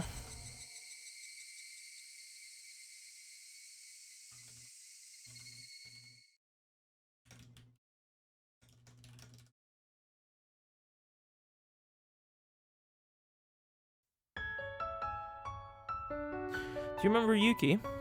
This picture? This is where I first proposed to you. That brief moment before you nodded back. You probably wouldn't know. Just how much it seemed like an eternity to me. Yeah, I would have never thought that amount of time could feel like an eternity. Compared to how long I had to wait for you to propose to me, it was ha ha ha. From the moment I met you until today. Compared to the time I've spent since I was born, it might only be a brief period, but they were definitely precious, beautiful days that deserve to be called an eternity. That time continues even now. From now on.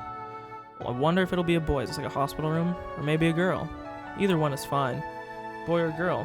Either way, it's living proof that we love each other. If it's a boy, we'll name it after you, Mamoru, so this is this guy's wife. If it's a girl, we'll put the Yuki from my name in hers. Thinking about names is so fun that in the end we still haven't decided yet. There's still time to puzzle over it. Not that long of a time, actually. You see, Yuki, there's something I have to apologize for today. It's about your job. Sorry. Looks like an annoying bit of work has come up. In the worst case, I might not be able to be there for the delivery. It's fine. You have a very important job. What you do protects the way we live. Compared to you, it's nothing. Please go ahead. When you return, I'll be waiting here with our child. Thank you. Also, I'm sorry. Please don't apologize. If you feel guilty about it, then you can just atone. If I atone that much, no matter how much money I have, it won't be enough. Look at Twitch, dropping frames again. I fucking hate this website. Gonna give it a second.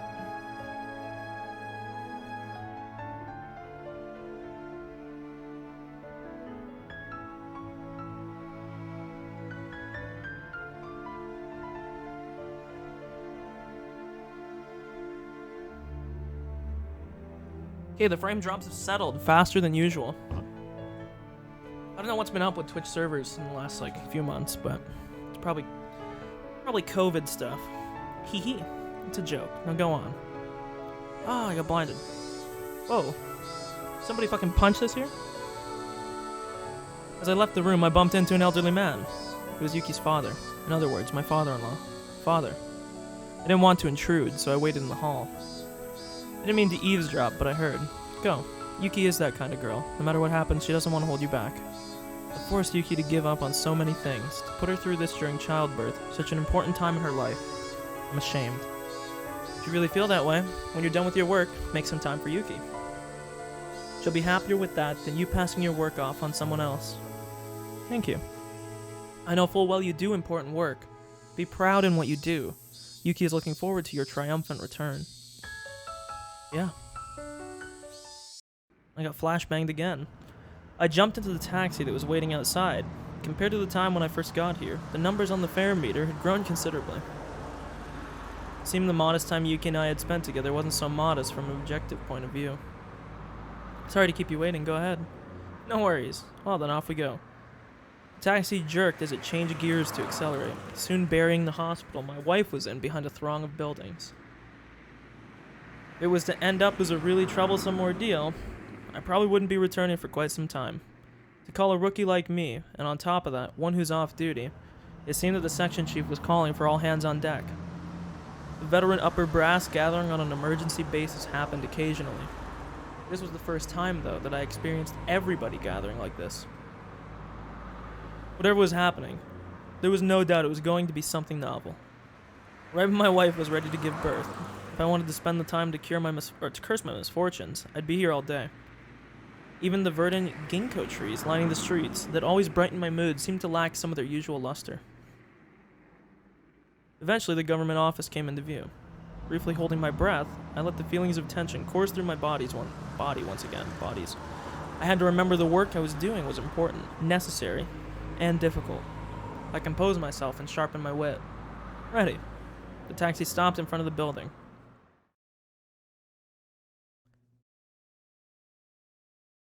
Okay. I wonder if this is in relation to the... Well, it couldn't... This might be the division... Of course, it wouldn't have happened at this period of time yet. This could be the division where Satoshi ends up getting arrested. Chief, everyone's here. Akasaka, could you close the blinds? The blinds were usually closed when they needed to use the projector, or if the discussion was going to contain some particularly disturbing content. That's pretty good. The blinds closed with a satisfying sound, darkening the interior of the room.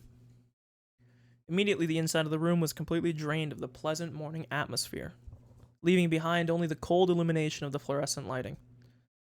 After the supervisor ensured that everyone was present, he nodded to the section chief once again. With everybody on the edge of their seats, the chief stood up solemnly and began to give his report. Approximately 48 hours ago, the Minister of Construction's grandson, who is also the son of one of his staff leaders, is believed to have been kidnapped. Okay, I'm sorry, I'm just trying to... The Minister of Construction's grandson. So that was Inukai, I think. It is believed the minister, in an effort to resolve matters amicably, chose not to report the situation to the police and plans to cede to the demands imposed upon him.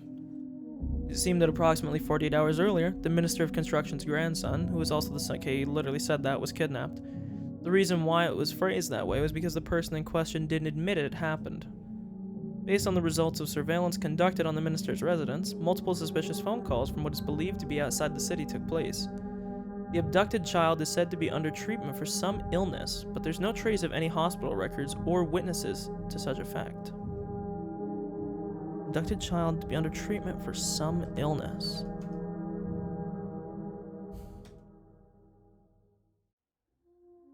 I don't really know what that means.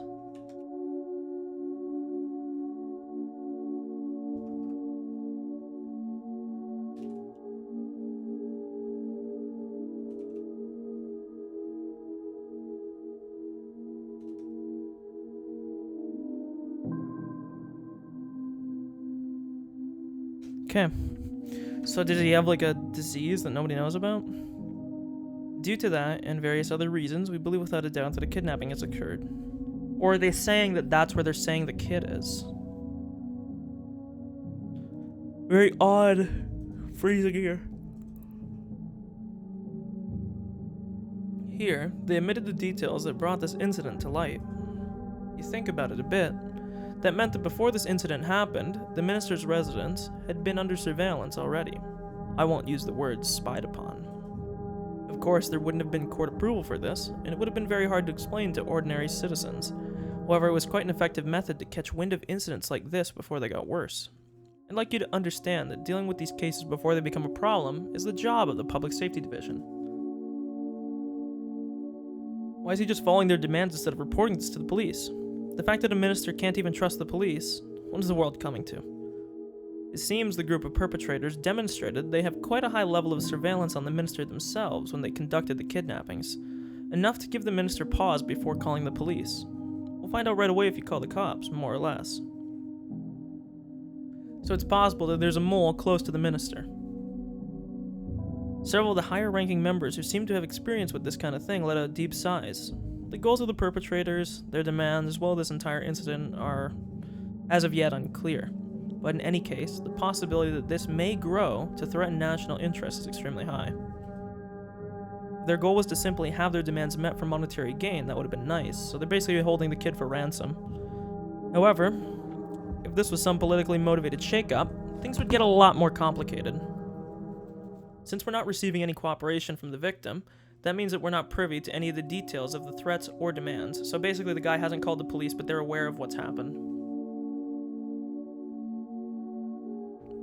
And as from what we've seen, he's not calling the police because he is taking their demands or their threats more so quite seriously. Due to the fact we believe there may be a mole involved in this incident, this investigation is highly classified. Only the people in this room are to know of this. Furthermore, as this case is our utmost priority, we'll be placing a hold on everybody's normal duties. Understood. After that, the supervisor continued on, tactfully explaining our course of action.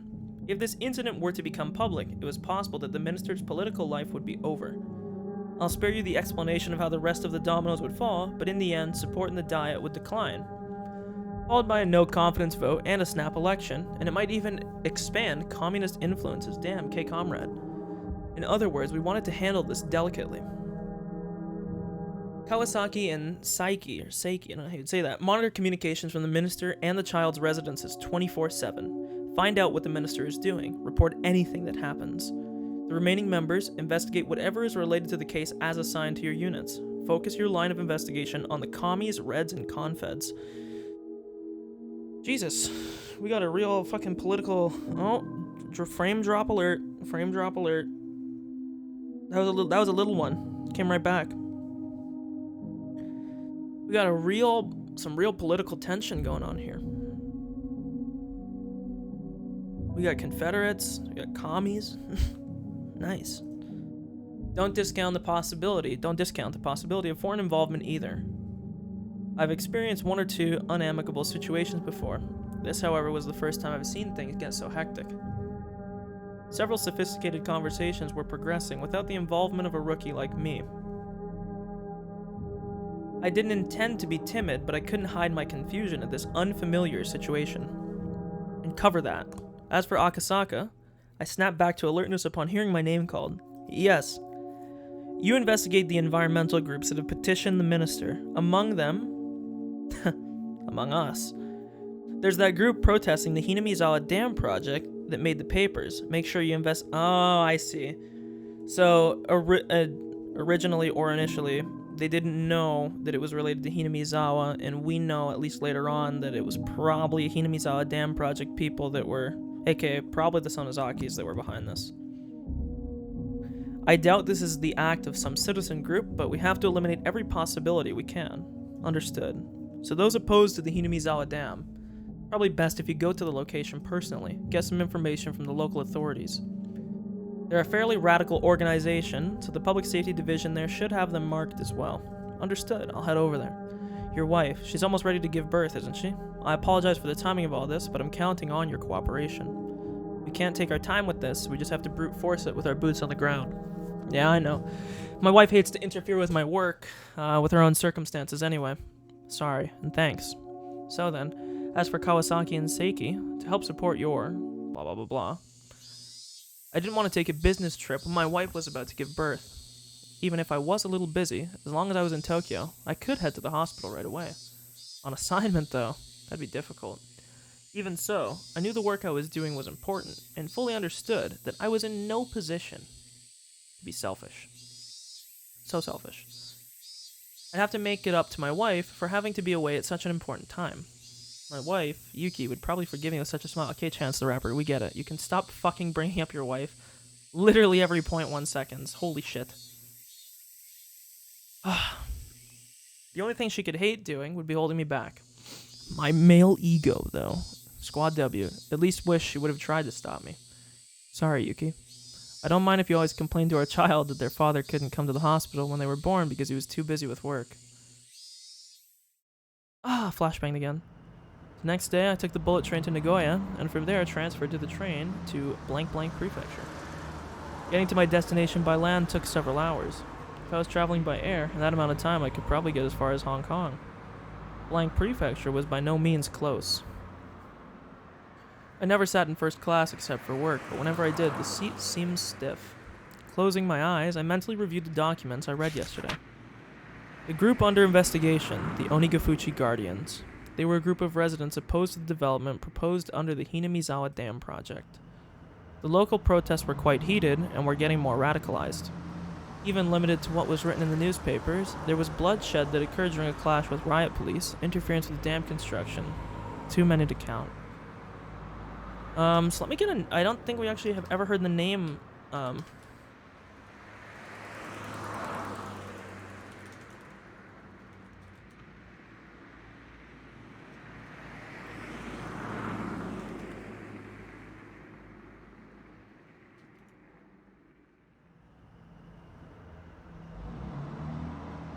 The number of petitions, sit-ins, and direct appeals to the relevant organizations were innumerable. As an extension of that, there was a direct appeal to the Minister of Construction the other day. This was the reason why we were investigating this group in the first place. The land they lived on was going to be submerged, so it was no wonder they would go into a frenzy over it. And even given that, though, could they really be capable of doing something like kidnapping the Minister of Construction's grandson in order to halt the project? From my take on it, I had serious doubts. This kidnapping plot was extremely sophisticated and complicated enough that it was believed there was some political backing. This wasn't something that could be pulled off by some group of local protesters. Well, just like the chief said, the plan was to eliminate all possibilities. While I'm in the blank police's reference room taking my time investigating, the higher-ups in Tokyo would probably solve the case, without my involvement entirely. Even if that was true, I couldn't regret being away from Tokyo while my wife was ready to give birth. Okay, dude, we get it. This was work. There was really nothing I could do. Ding dong. The announcement that we would be arriving at our destination soon snapped me back to wakefulness. Gugura. Blank Prefecture. The Onigafuchi Guardians. Yeah, they've been quite active around here. The Prefectural Public Safety Department already had the documents and a cup of tea ready and waiting for me. The short of it is, they're a group of residents opposed to the dam.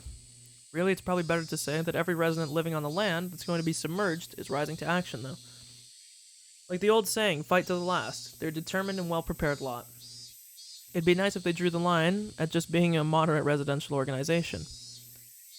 The stack of papers they prepared for me in the document room was by no means thin. At first, they were pretty much your average citizen's initiative, but ever since that incident with the riot police, they've really started to heat up. Now they got a violent mentality. I didn't mean to skip that. On top of growing increasingly radical.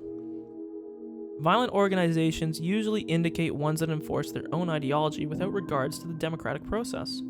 Breaking that down, many of those organizations held extreme left revolutionary ideologies. Damn, bro, Is this guy shitting on the lefty arc? Considering that, I couldn't help but be surprised that a citizens group would end up going this far. Radical citizens movements happen occasionally. I guess given the time period, this isn't necessarily surprising. It seemed, however, that this group was nothing as trifling as that. It seemed that I would have to reconsider exactly what this Onigafuchi Guardians was. The Guardians demand, in other words, the withdrawal of the dam project. How far would they go to have that demand met? The kidnapping of the minister's grandson was classified. That meant, of course, I couldn't tell the blank prefectural department about it either. As you know, there were arrests after last week's confrontation with Mr. Inukai. There's enough reason to believe they could use illegal means to assert their demands. I skimmed over the list of criminal records related to the Onigafuchi Guardians recorded in the documents. Probably see me on here. The contents were all violent, not giving me the barest hint of a feeling that these people were trying to uphold the law. Give a basic rundown of the types of illegal activities the Onigafuchi Guardians are engaging in. The chief opened up a manila envelope, fished out several unorganized sheets, and spread them out on the desk. It seems that raids on the construction site are the most common. At first, they were committing relatively petty crimes like cutting power cords, jamming locks, breaking office windows by throwing rocks. Of course, what really happened first were things like demonstrations, sit-ins, and distribution of pamphlets, lively but democratic forms of protests. However, then the demonstrators and police clashed, which started a riot, leading to numerous injuries and arrests. It was from then on that the Onigafuchi Guardians, like their name implies, began to take a more demonic, form of resistance. If the raids were frequent, didn't the local police up their patrols?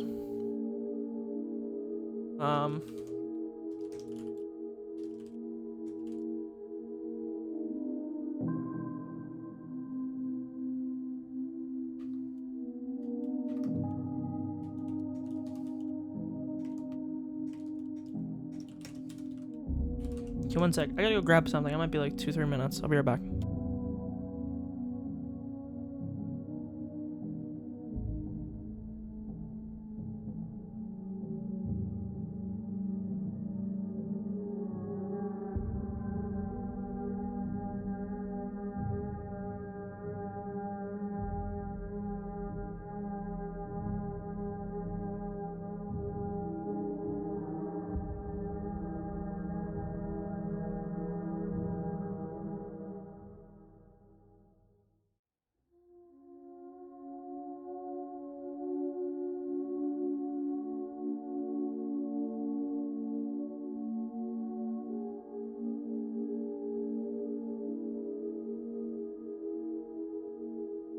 Okay, sorry.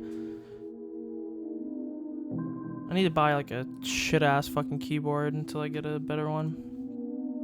I fucking spilt a drink on my other fucking keyboard the other day and it still works, but the keys are sticky, and even after I tried to clean it, it didn't do much. And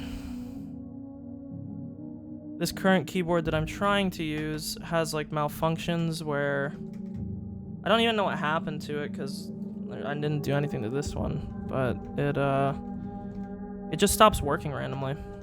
I don't know. Like it just doesn't work all the time. So maybe one sec. I need to see if I can find something to use.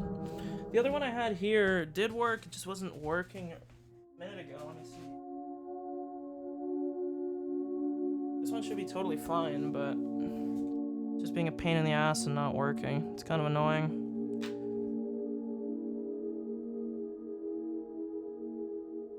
Oops.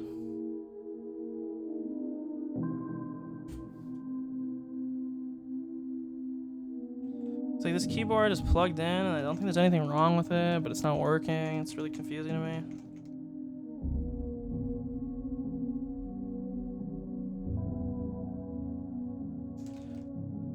Fuck me. One sec. If you got a few minutes, go take a lap or something. I'll be like 5 minutes probably.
Okay, holy shit, I think we're fine. I think we might finally be chilling. But I still should buy like a shitty, crappy fucking replacement keyboard, like a crappy Rubber Dome one. Okay, holy fuck, I think we're finally chilling.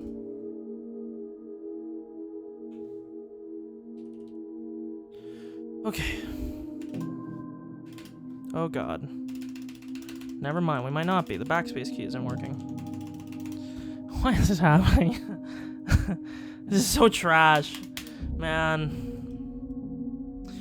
1 minute!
Okay, whatever. I'm just gonna buy a fucking shitty... Let me place an order real quick here on fucking... What's it called? Okay, now backspace doesn't work on this keyboard either. Look, I have to restart my computer. I'll be like 1 fucking minute. I don't even know if the stream will go down for a second, but I'll be right back.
Holy shit, I'm back. Hopefully the stream didn't actually fragment. It probably did, though. 1 sec. I gotta fucking buy a shitty ass... I gotta buy a fucking replacement. I hope I can get one tomorrow. By tomorrow. I literally don't even want something expensive. I want like the most... Oh, I'm tilting. How come everything here is like... Bro, I want like cheap.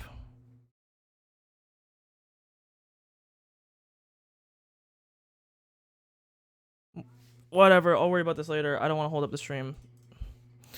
Fuck, this is so tilting. I don't know why this is happening. This is actually really super tilting, actually. Omega tilting, actually. Okay, let's just start this up again. Literally 2 hours and like negative progress. Now I'm gonna have to reprogress through all this. Oh, Lord. Yeah.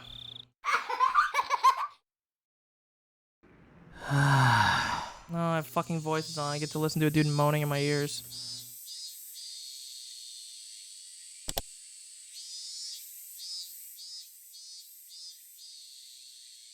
Let's get back to where we were.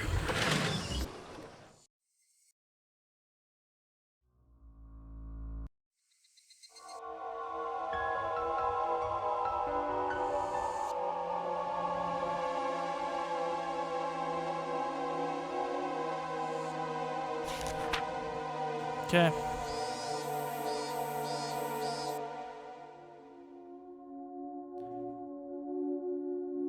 Yeah. Okay, here we go. Let's get to the part where we were. Okay, here we go. We're basically back where we were. Fuck me, I'm so tilted. I'm so fucking pissed this is even happening. Whatever. I'll worry about this later. Just wish it wasn't happening now. Gotta open up my document again.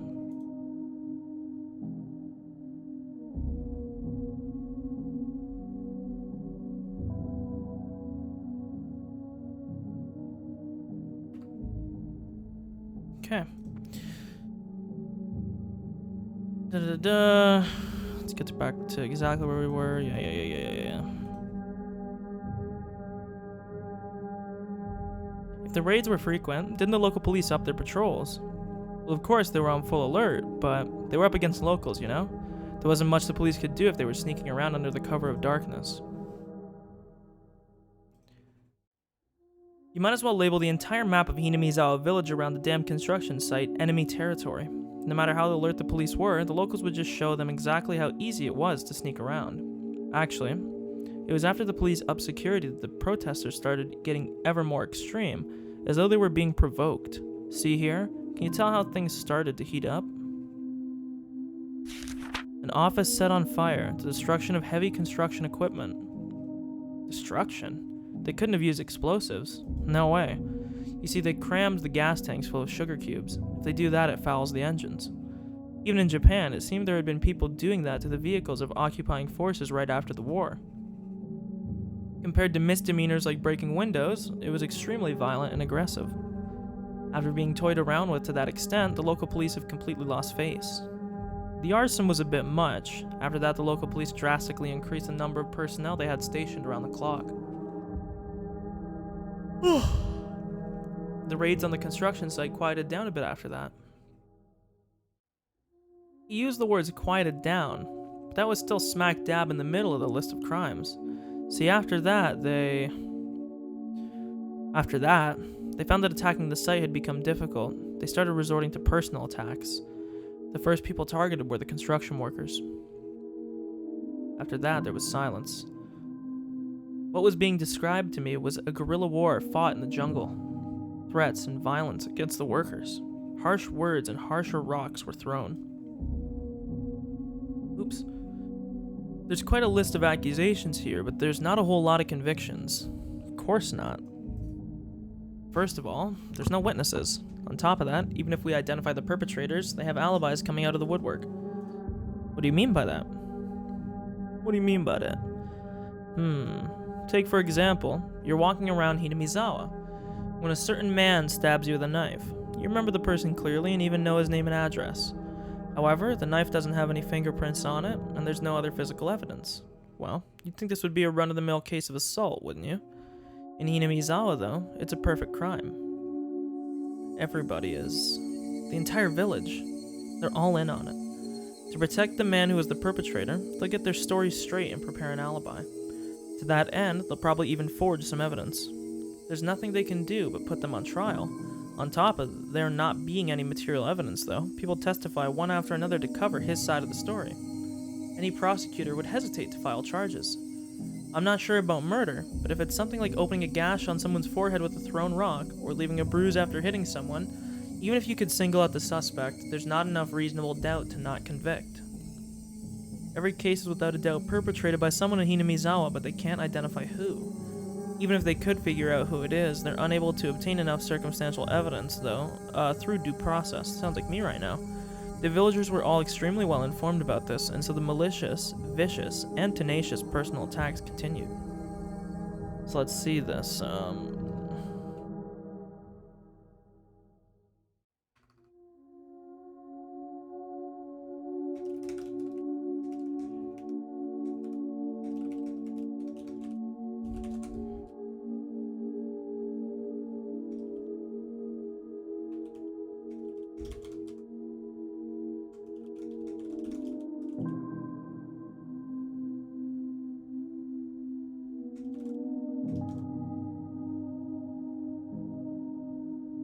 Okay.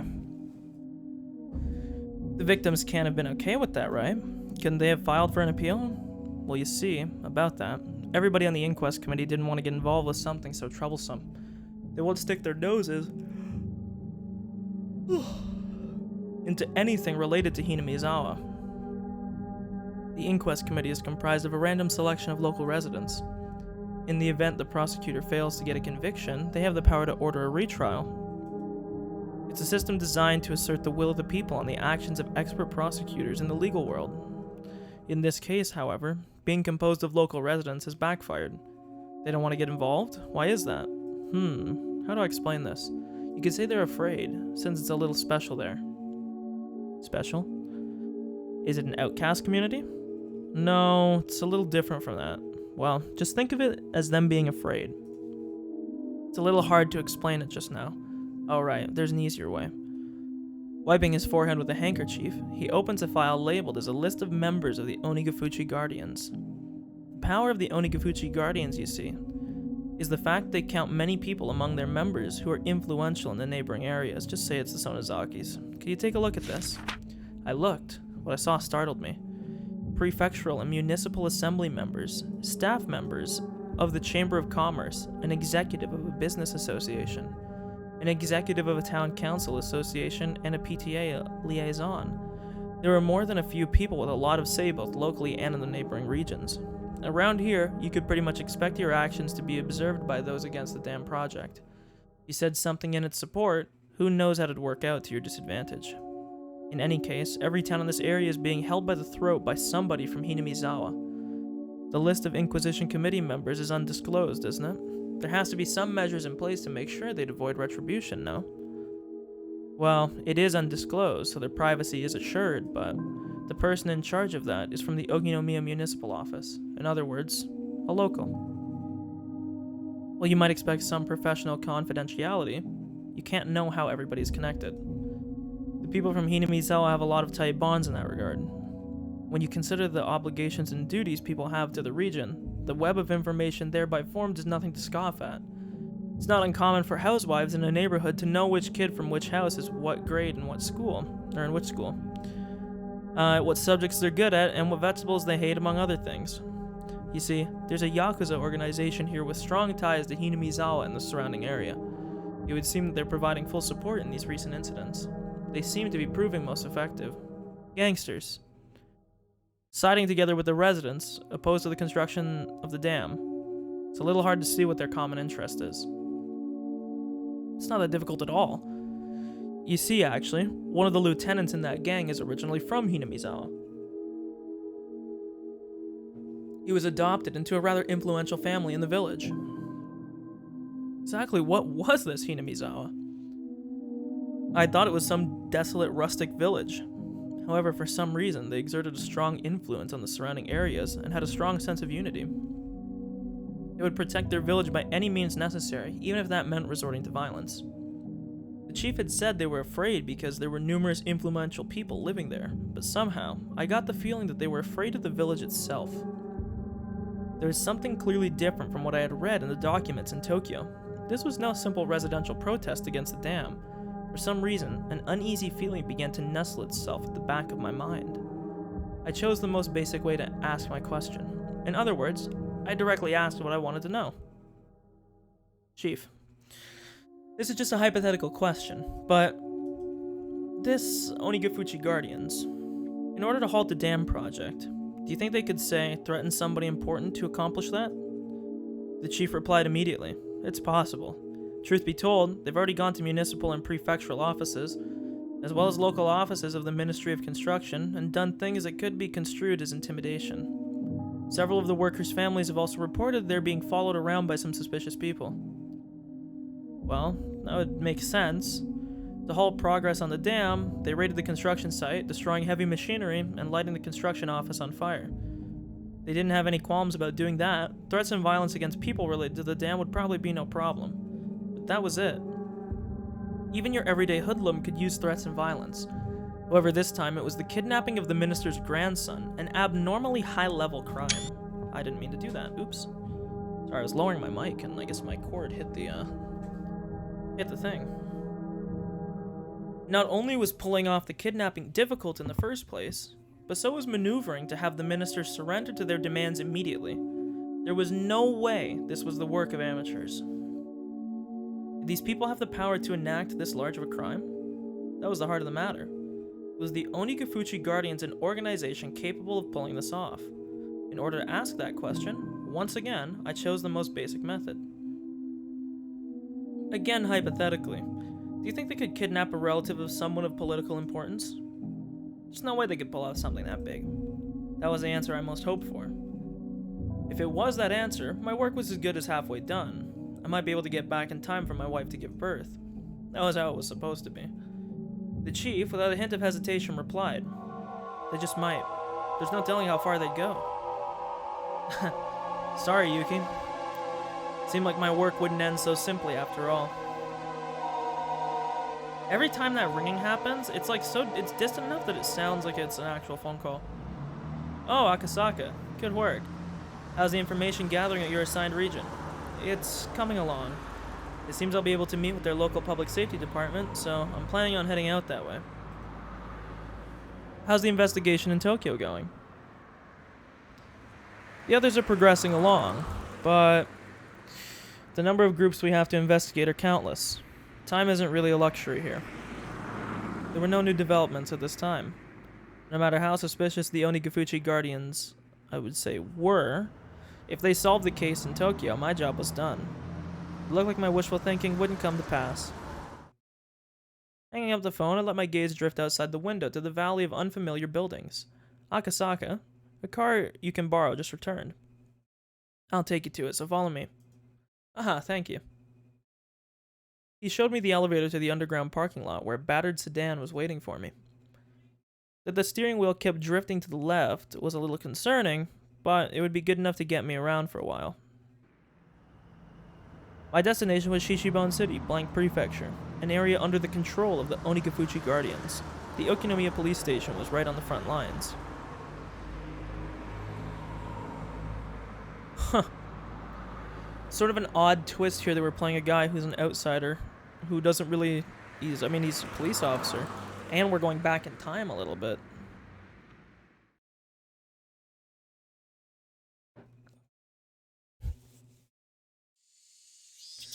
Shishibon City was, as far as provincial cities went, rather behind the times. Okinomiya, recessed in the mountains, was even more remote. With little change between the seasons, all that was left was the tepid passage of time. It made for a rather drab town. There were no tourist attractions or local delicacies. Without even a strong regional industry, it was simply dull. Just looking at the monotonous and peaceful townscape, it was hard to catch a glimpse of the radical resistance of the Onigafuchi Guardians. The atmosphere of boredom didn't hint of the Okinomiya police station being on the front lines of the dam conflict, nor of the numerous incidents that I heard about at the prefectural headquarters. Good morning. Are you here to pay a fine? No. I have an appointment with Hondaya from the Public Safety Division. Please tell him it's Akasaka. My apologies. Please wait a minute. The clerk, who thought that I was here for a parking violation at first glance, after fumbling with the unfamiliar extension number, told the person on the line they had a visitor. Welcome. Akasaka, was it? It must have been tiring traveling out all this way. Sorry we have to do this here. I tried to reserve a reception room, but, you see. But the counselor suddenly woke up and chased me out. Ha ha ha. I'd hesitate to call where we were a conference room, as it was very small and cluttered. The cramped space was packed with lockers.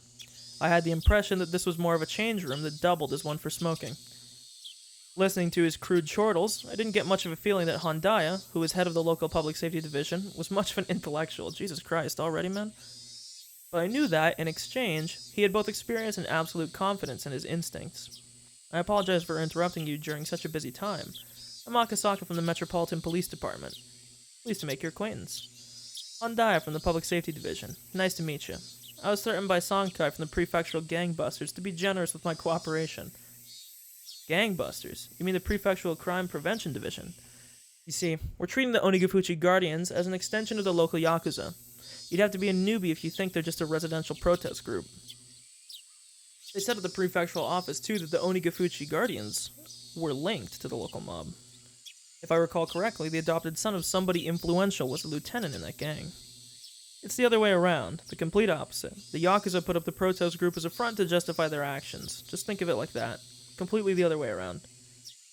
Handaya was just about rolling with laughter. This was slightly different than the info given to me at the prefectural office, but somebody embedded locally would be more knowledgeable. While we were talking, occasionally some people who seemed to be detectives would come in and change.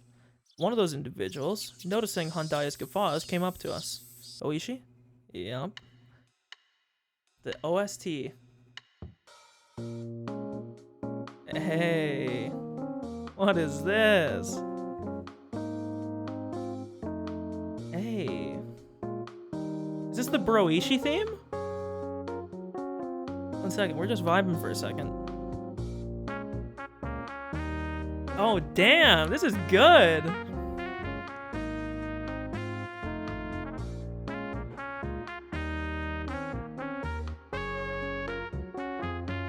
The trumpet or whatever fucking horn instrument it is, that guy's killing it.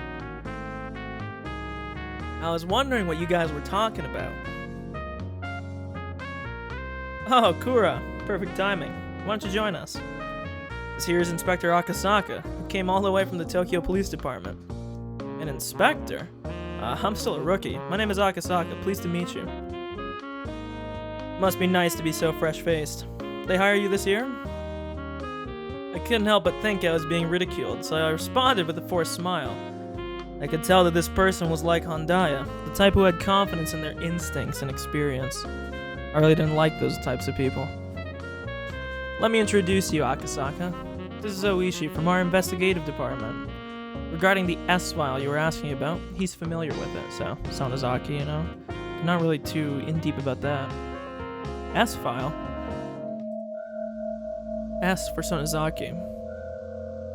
If something is an S-file, it means it has something to do with the Sonozaki family. It's something of a code name. Not a very good one, after all. Sonozaki. Come to think of it, I remember when I was poring over the documents at headquarters, there were quite a few people with the last name Sonozaki popping up. If I remember right, there's a Sonozaki who's one of the executives of the Onigafuchi Guardians. Pretty sure they're the treasurer. The two of them were surprised when I rattled off what post that Sonozaki held. After a moment, both of them erupted into laughter. Akasaka, was it? You're quite the studious one. Could it be you've memorized all the central figures in the Alliance? I wouldn't say memorized exactly, but I've at least read the list of Onigafuchi Guardians executives. Then, who are the president and vice president? The president is the mayor of Hinamizawa, Kichiro Kimiyoshi. Okay, so the mayor is directly involved. Let's put that down.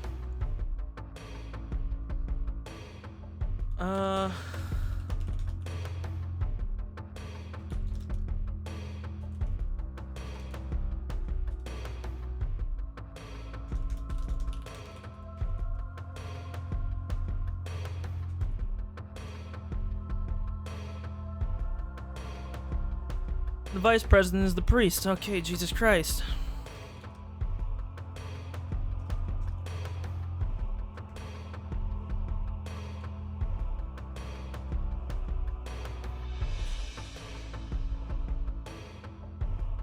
The treasurer is Oryo Sonozaki. The auditor is Makino. Jesus Christ. It's all the three families. The liaison is Yoshiroshi Kimiyoshi. Jesus, that's a fucking name. The PR head is Sadao Sonozaki. Akasaka, you're pretty good. The pay sucks, but you want to work here. You're just the type we're looking for. By the way, Sadao Sonozaki is the head of the youth department. So close. The head of public relations is actually Tadataka Sonozaki. Feeling like I wasn't being complimented at all, I started settling into an uncomfortable mood. However, I was becoming more and more aware that I was the weakest link in this investigation, so I just had to bear with it. I didn't mean for that feeling to show up on my face, but the crafty detectives didn't let that slip by. I didn't mean to make fun of you. To make up for it, why don't I show you around the village? For somebody with no feel for the area like me, it'd be a great help. I couldn't have asked for more. In the end, the Onigafuchi Guardians is nothing more than an alias Hinamizawa is using to deal with the outside world. I think getting to know the village would speed up your work. I keep right-clicking, fuck. How about it? The residential movement, in other words, held influence over the whole region. So the leader of the movement was the leader of that influence. Just like that, the thought processes in the region would become the overall personality of the movement. Just like Oishi had said, in order to learn what they were really like, this regional force behind the damn protests, getting to know this village was the quickest way. If you would. Nodding back without skipping a beat, Oishi laughed in satisfaction and stood up.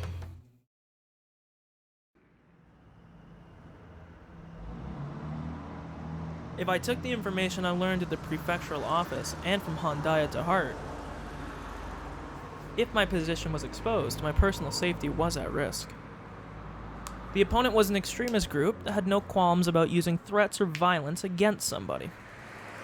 If my personal info was leaked, it wouldn't be hard to imagine that I'd be in danger, whether on the job or not. Thinking that, I felt a little nervous. These guys are quick to remember faces. If you're seen with me, they'll probably do a lot to hinder your work. This might be a little cliche, but put these on. Oishi handed me an incredibly suspicious disguise comprised of a baseball cap, sunglasses, and a mask. I didn't want to get all hot and stuffy, but Oishi's warning was probably right on the money. Considering that, I put them on with appreciation. I looked so suspicious that Oishi had to smile wryly. How much did I tell you again? Let's see. To the part where you were talking about how these 3 ancient families control the village. The Onigafuchi Guardians was the same as the village of Hinamizawa itself, meaning there was a direct correlation between being an executive in the alliance and being a leader in the village, as Hondaya had told me a short time ago. If the village was ruled by these 3 ancient families, that would mean the Onigafuchi Guardians was also ruled by those same 3 families. What did the document at the prefectural office say about the leader of the Guardians and whatnot? The documents I was using were classified. If I responded to Oishi's question, it would be a breach of security. However, most likely, this man, I judged, was more well versed in the situation than any of the documents of the prefectural police department, so I decided to answer him. The president of the alliance is the current mayor of the village, Kiichiro Kimiyoshi. Oishi, upon hearing that, let out a small chuckle. For him to ask like that, and to laugh at the answer as it was recorded in the documents, meant that wasn't the case in reality. So then, that means there's somebody else other than Kimiyoshi behind the scenes, contrary to what the prefectural office thinks, or rather, what is commonly known. Old man Kimiyoshi is nothing more than a figurehead. In the first place, the post of mayor in the village is nothing more than ceremonial. In other words, there's something else in charge of both the alliance and the village? Would that be the 3 families we just talked about? Well, I'll explain that part right now. All of a sudden, with a thunk, the car suddenly lurched, probably the bump in the road. Yep. At the same time, the scenery outside the window changed. The Hinamizawa Dam project must be withdrawn. Overthrow the shameless puppet of a governor. The dam will submerge the natural beauty of Hinamizawa. Protect the village from the unethical dam. Fear the wrath of Oishiro's curse. Demolish the dam. Those involved must go away. The construction office must respond.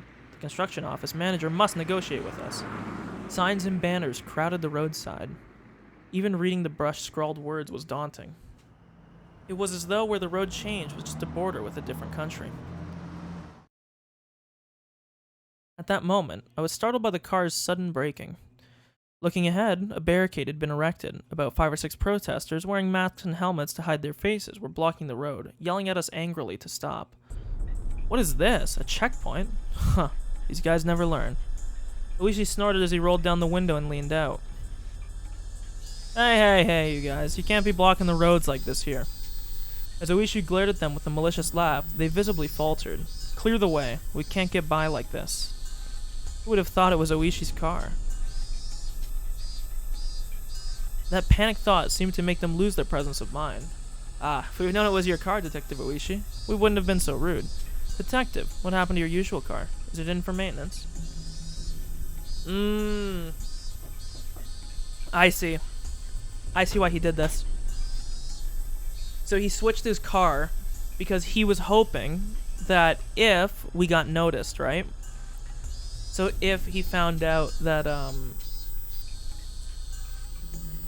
like if the people found out what was going on, right? How do I put this?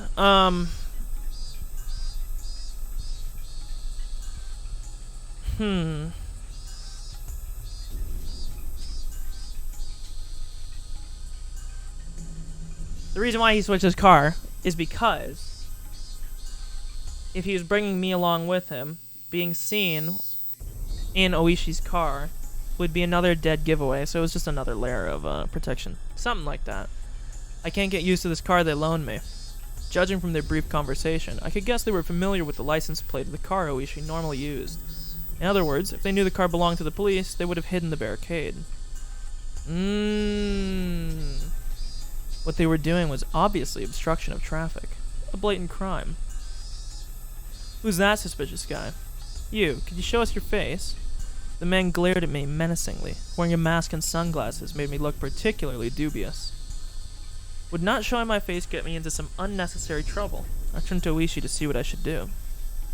Give him a break. He's still a shy little rookie. We just wanted to make sure he wasn't anybody suspicious. Hinamizawa has been in a bit of a stir as of late. Have you looked at yourself in the mirror? That mask you're wearing is way more suspicious. The men and Oishi continued to talk like that, feigning smiles to one another. However, from the beginning to the end, I couldn't get over the feeling I was sitting on a powder keg. As the number of trucks illegally dumping still not decreased, it's a real hassle dealing with it all the time. If the police could understand and cooperate, it would really help. Ha ha ha ha. During that conversation, the barricade was moved, leaving a gap wide enough for a single car to go through. Oishi lightly honked the horn once and began to roll the car forward. I could see the men's antagonistic glares at the back of the car in the rearview mirror. Jesus. What was that just now? Blocking a public road like that? Of course it's a crime, so if you get worked up over that, it'll never end. Those guys, see, claim there's an infestation of trucks illegally dumping in the village. Their story goes that in order to stop that, they're halting suspicious vehicles for inspection. Illegal dumping? Like corrupt contractors just tossing industrial waste away?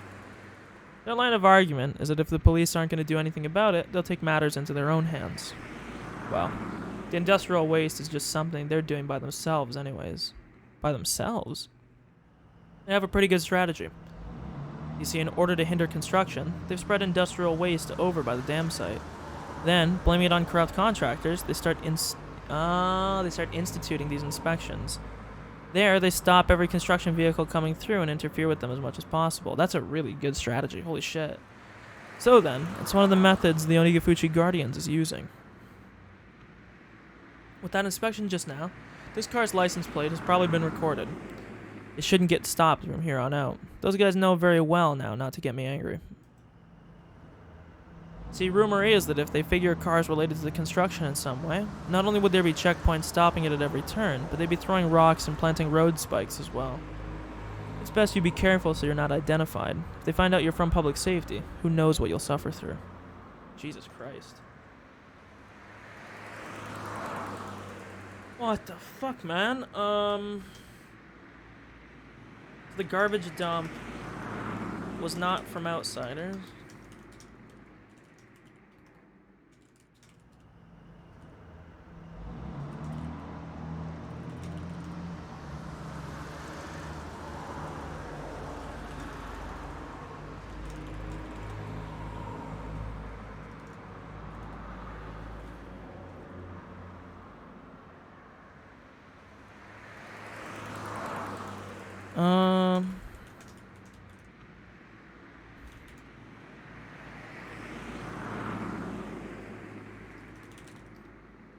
Okay, sorry, I'm just writing some notes here.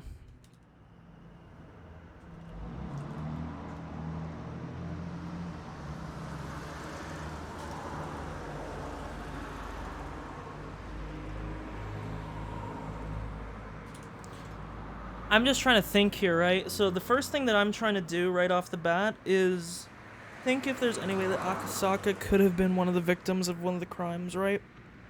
I feel like we've heard his name before. Or maybe just a similar name. But we know that really the only one that he could have possibly been would have been the first one, and I doubt he was the foreman of the construction site. And then I doubt that he was the, I doubt that he was, like, you know, the victim. The perpetrator, you know? So now I wonder if,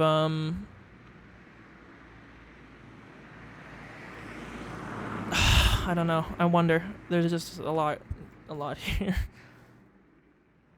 Oishi was acting like we were talking about something fun, but for me it was no laughing matter.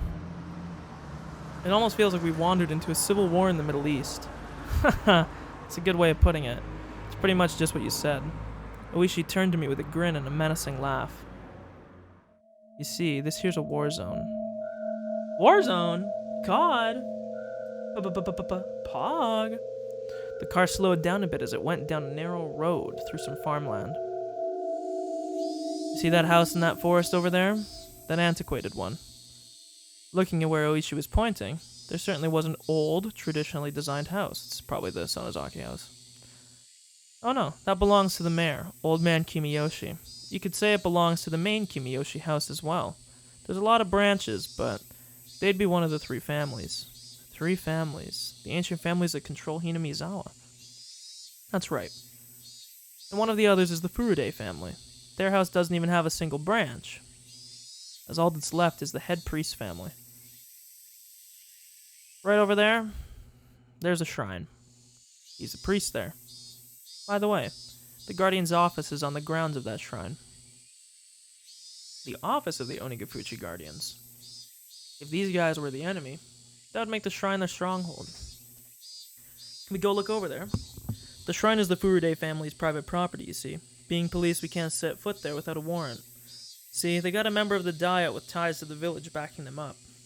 Basically, being the police has its strengths and weaknesses. Well, even when we talk about the three families, there's something from a long time ago.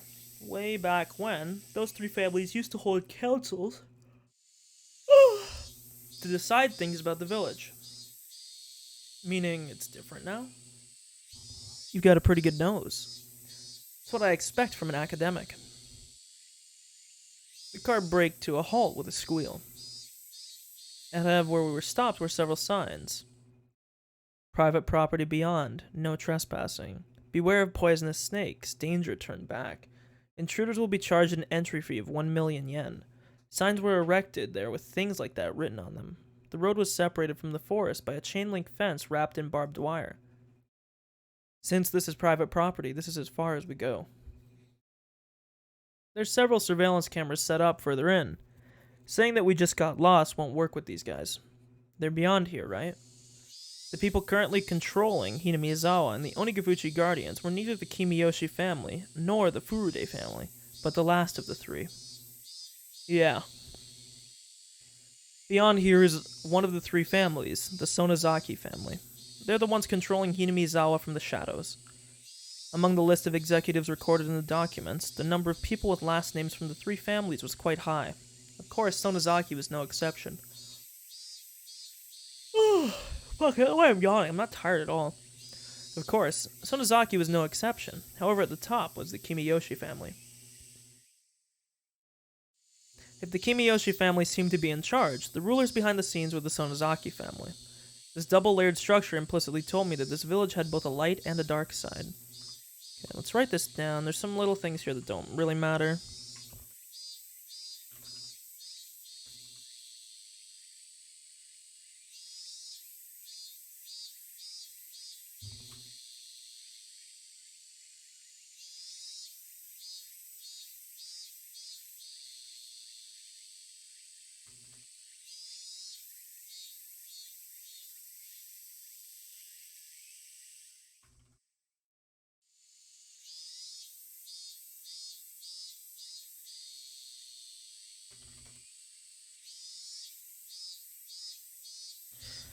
The current head of the Sonozaki family is an old lady named Oryo. She has enough clout that you could call her Empress Sonozaki. Be careful, she's no small fry. She's enough of a VIP that even the mayor of the city has to bow before her. Well, in Hinamizawa and the surrounding area, their relatives amount to a block of several thousand votes. No politician could show disrespect for that. In other words, that would make her the actual leader of the Onigafuchi Guardians, right? You've got it. With those words, Oishi pulled out a well-worn cigarette box. The suspected kidnapping of the minister's grandchild and subsequent threats. To be fair, we actually never did learn what happened as a result of this. We learned... Holy fuck, why do I keep yawning? We learned that, we had learned about certain things in regards to that. Sorry, I didn't mean to skip that. like we had learned a little bit about the kidnapping. We had obviously been told about it. Mion actually told us about it in some of the previous chapters, if I remember correctly. But we never actually found out how it was resolved. I forget who initially told us. Maybe it was Oishi that told us. I don't know. But I know that we did talk about it with Mion at some point. Or maybe it was Shion, actually. No, it might have been Shion, actually. Doesn't matter. With those words, Oishi pulled out a well-worn cigarette box. The suspected kidnapping of the minister's grandchild and subsequent threats. Were these part of the hidden plot by the Onigafuchi Guardians in order to have the Hinamizawa Dam project cancelled? You came all the way from Tokyo to investigate this, didn't you? Huh? Ah, yeah, that's right. Something the matter? Ah, then... Is it related to that direct appeal incident with Mr. Inukai? Or Minister Inukai? If that's the case, then public safety has them marked on a watch list? Something like that? Having you guess that so quickly makes this easy. While exhaling out cigarette smoke, Oishi smiled broadly, like I'd just pulled a good one on him. Or so I thought. His smile disappeared suddenly. That's a lie, isn't it? Huh? I mean, the direct appeal putting them on a watch list. That's a lie, isn't it? Oishi knew there was no way that Tokyo HQ would dispatch an investigator over something as minor as a direct appeal. If they were to dispatch someone, it had to be for a more dire reason. He had figured out as much. I thought of myself as the type of person who doesn't let things show on their face. In front of his watchful gaze, however, I felt that what I was thinking was completely laid bare. Oishi silently lit another cigarette, as if waiting for me to interject during this awkward pause. I see. So this was a veteran detective's way of getting someone to spill information. But as long as I realized this, there would be nothing more. If I didn't open my mouth, I wouldn't have to lose anything. Holy fuck, how long do we sit here? All I had to do was stare out the window and enjoy the scenery until Oishi gave up. You really are bad at hiding things, you know. Being so young and earnest isn't so bad. Oishi smirked as he twisted out his third cigarette, while I tried not to let him notice that I had yielded completely. At first, I thought I had won, but at the very least Oishi had ascertained that I was hiding something, meaning that I might have ended up marching to his tune. Oishi started up the engine once again and began to move the car towards the Sonozaki house. Ah! If you'd just been honest with me, I thought I might have been able to help you. How would you help? If the cat was out of the bag, I might as well use it to catch some mice. Well, this depends on what we're talking about, but I might be able to set you up with someone who's knowledgeable about the goings-on in Hinamizawa. An informant. I see, is that what you call it? Now remember, they did say there might have been a mole present somewhere. Actually, no, there was a mole with the... Never mind. Why are you interested in my case, Oishi? Well, I'm the same as you. Isn't it our business to know things?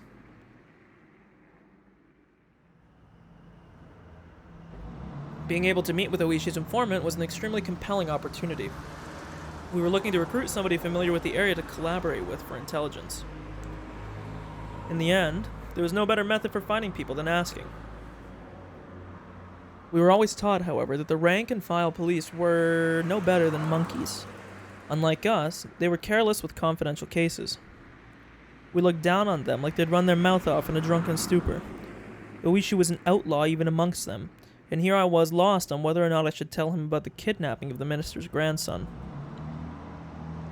This informant, exactly how knowledgeable are they about the Onigafuchi Guardians? If you're from public safety, you'd know, wouldn't you? Something like that is something I can't just tell you.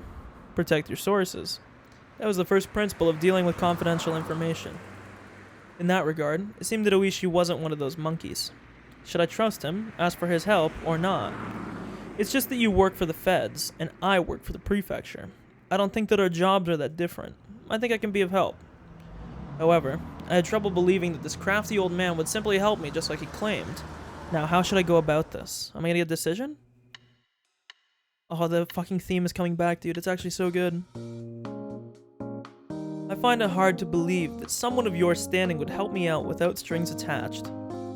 Well, it's not like I'm completely without an ulterior motive. As I recall, you guys have space in your budget allocated to pay informants, right? Something you don't need to submit a receipt for. Just a little bit of that would be the cost of meeting with the informant. In other words, give the compensation earmarked for the informant to you first. Well, It helps that the details of this deal are so clear-cut. He certainly was something else for being able to brazenly state his ulterior motive like this. Rather than him doing this out of the kindness of his heart, everything was a lot clearer if he was being compensated for this deal.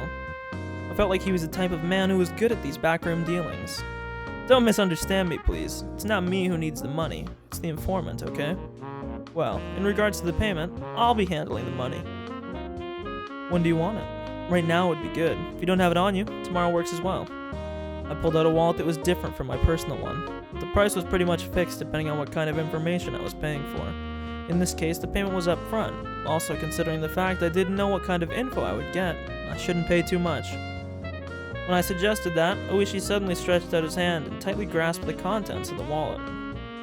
At times like this, it's best you not be so stingy. It's alright, it won't go to waste. I understand, I won't be stingy. And? What kind of information are you looking for? Depending on what you want, how we approach this will probably change. You swear you won't spread this information to anybody else, Oishi. I can't swear as much. I'm the same as you. I can't withhold information obtained during the course of my duties. I got it, I swear. Nothing here gets said anywhere else. On top of that, thanks to you, I can pay back what I owe from my mahjong debts. In any case, I won't break a promise that involves money. I was still unsure if I should trust him until the very last moment, but in the end I broke down. I would have trusted him anyways. Oishi wasn't the type of guy I could trust 100%, but there was no mistaking he had access to underground information networks. In order to accomplish my mission swiftly, I needed his cooperation. I set my resolve. I'm investigating whether or not the Onigafuchi Guardians is related to a certain incident. There's a possibility that the Minister of Construction, Inukai, is being coerced by someone. Saying there's a possibility is kind of a roundabout way of putting it. It appears there's a mole somewhere close to the minister. And due to that mole, the minister has been monitored quite thoroughly, and was seemingly forced to cede to their threats right away. None of this was reported to us or the police. I see. So that's why you're saying there's only a possibility he's being coerced. In that case, isn't it a little strange? If the minister didn't report this to anybody, how did you guys know about this incident? If we didn't spy on the minister's private life, we never would have found out. I don't think we have to provide the explanation to the informant, so I'm omitting it. Oishi had apparently caught on, and quietly chuckled when I refused to explain. I see. There's a spy close to the minister, so public safety made it a highly classified investigation. That certainly isn't a very amicable story, is it? If this matter became public, not only would this affect the minister's political career, but the possibility of there being a shift in the political landscape is extremely high. If the perpetrator's aim is indeed that, then this could develop into a very grave situation. Well, with the government having development projects all over the country, they've butted heads with quite a few people. It wouldn't take much wrongdoing for the left-wing parties to suddenly garner more support. Damn, bro. We got the conservatives. They're coming out in full force. We're currently investigating what demands are being forced on the minister. But at least we have a good idea of how he's being threatened. How? The minister's grandson was kidnapped. They're denying it, but judging from when he was last seen, it's believed it's already been over 72 hours since the kidnapping. So 3 days. Damn, at least she's good at math. They were just after ransom money. This would have been settled by now. It may be this isn't for monetary gain. The possibility they're forcing the minister to do something politically is extremely high. That's something we just can't consent to. So then, the Onigafuchi Guardians were listed as one of the possible perpetrators. That's correct. Kidnap the minister's grandson, and demand the cancellation of the dam project. What do you think, Oishi? From your point of view, do you think that's possible? Oishi seemed to ponder the idea for a while. The section chief of the regional office had responded immediately with, "It's possible." However, Oishi, who was this well informed about the matter, was hemming and hawing. Finally, with just a little bit, he said something that was really just a little bit strange. This was before the Meiji era, you see. This area wasn't named Hinamizawa Village. Back then, it was called Onigafuchi. This is just what I heard from my mother. The topic was so completely and subtly unrelated to the subject of the kidnapping of the minister's grandson that I was taken slightly aback. Onigafuchi. Oh, so that's why they're called the Onigafuchi Guardians.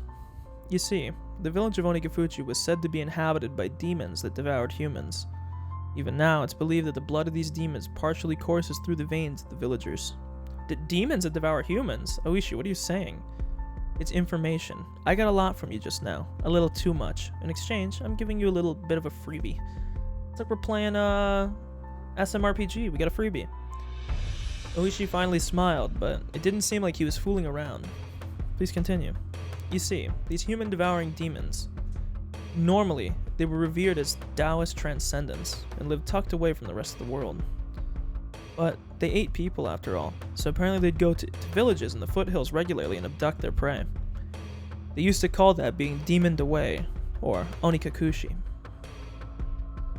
Demoned away. It was the first time I heard such a peculiar phrase. However, I felt something slightly ominous from this horrifying tale of demons abducting people in order to eat them. Look, you know how there's the common phrase, spirited away? When people suddenly go missing one day, they call it that. When the same thing happens around here, they call it being demoned away.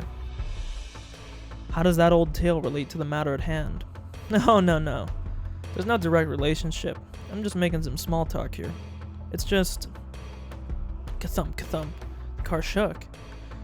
At some point, the gravel road had changed to a paved one. Oh, so we were actually driving out. I thought we were literally just sitting still this whole time. I was like, damn, seems like kind of odd that we would just like be AFKing in front of the Sonozaki house, but... It's just what? That around here, the phrase demoned away is somewhat of a code for disappearances and kidnapping. I thought I'd mention that. I don't know if this has anything to do with the kidnapping of the minister's grandson. Well, there's no deep meaning behind it. It's just, there's that little bit of history. Onikakushi. Human-eating demons coming down to the foothills and abducting their prey. Then, in order to cancel the dam project that threatened to submerge the village they lived in, did they demon away the minister's grandson? Then, had they already made an example out of the minister's grandson and eaten him alive? It's a bit of an interesting old tale, isn't it? If you set foot into the demon's village without reason, you'll probably be captured and eaten alive, so don't go near Onikafuchi. Kids these days might not believe such superstitions, but amongst the older folk in Okinomiya born in the Meiji era, many would never question these warnings. I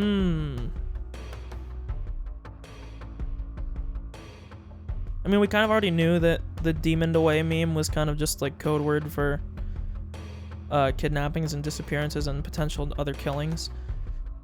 Like, I mean, we found out in chapter 2 that a lot of the people who had been demoned away were actually just being murdered. So I just kind of started to assume that the people who were demoned away were also just murdered as well, just, you know, maybe in a more covert way, you know.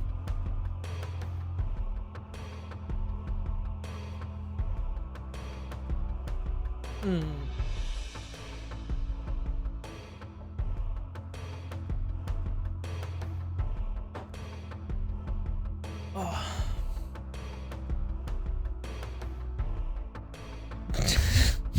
Sorry. I shouldn't read my fucking Twitter posts when I'm when I'm streaming, because I see fucking memes that make me laugh randomly in weird situations and it doesn't mean anything. But yeah, so the Onikakushi is, you know, there's a little bit to that, you know, we don't really care. And we knew this, of course, that the whole meme was that the people for Watanagashi were outsiders. So again, this is like the fear that, you know, if you set foot in the demon's village without reason, you'll be eaten because you're coming into village things that don't matter. And we do remember that the Meiji era, that before that was when Watanagashi was definitely violent, and that they thought that the violent killing stopped around the end of the Meiji era, but obviously in chapter 2 we found out that wasn't true. Hinamizawa village was feared by people in this area. I recalled that piece of information I heard from the prefectural public safety division. In any case, we're in the boonies out here. It's kind of expected that there'd be some superstitions around. Somebody from Tokyo like you, Akasaka, probably couldn't even begin to imagine it, could you? Man-eating demons, as the price for violating the sanctity of their village, kidnapped the minister's grandson and swallowed him whole. That ludicrous idea flew through my head. It was so absurd I was half disgusted with myself. Oishi was just teasing me. Stupid. It was all really so stupid. Come to think of it, by then I may have already been seized by the curse of that dubious village. It sounds like he's speaking in past tense here. Or in, like, yeah, in past tense here. He's kind of switched his talk here.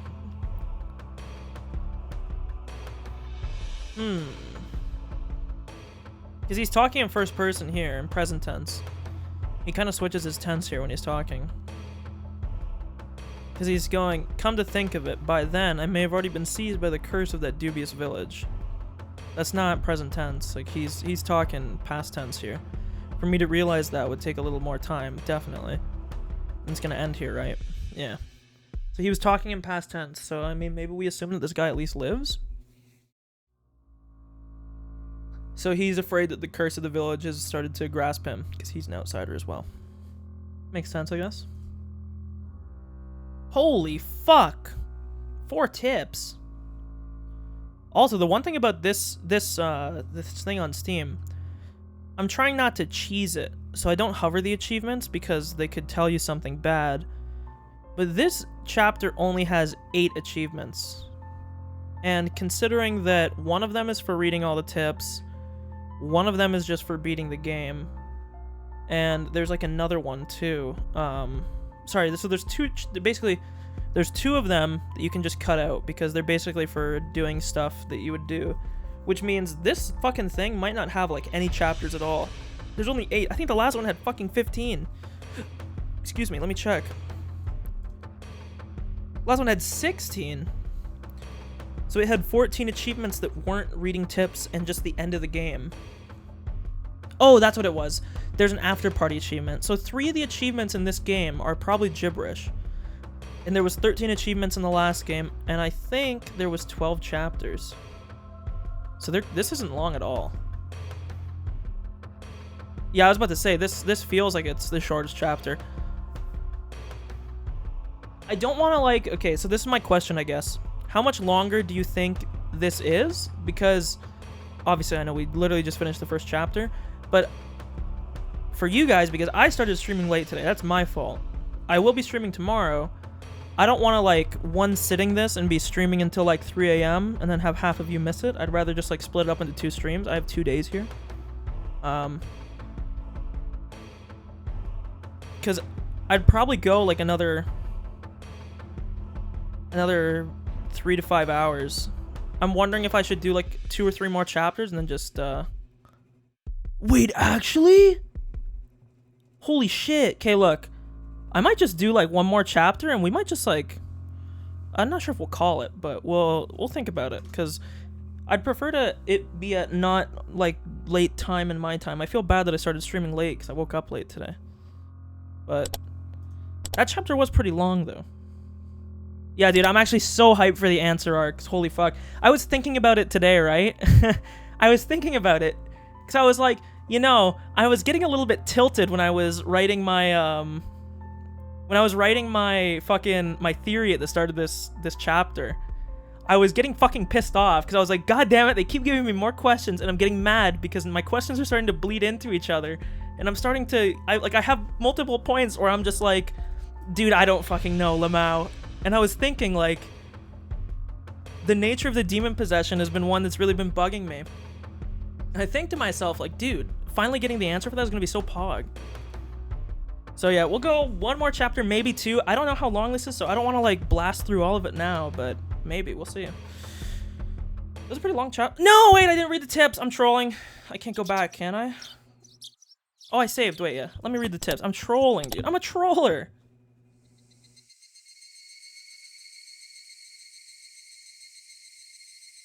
Four tips, though. Holy fuck. I think that's the most we've ever got in 1 chapter.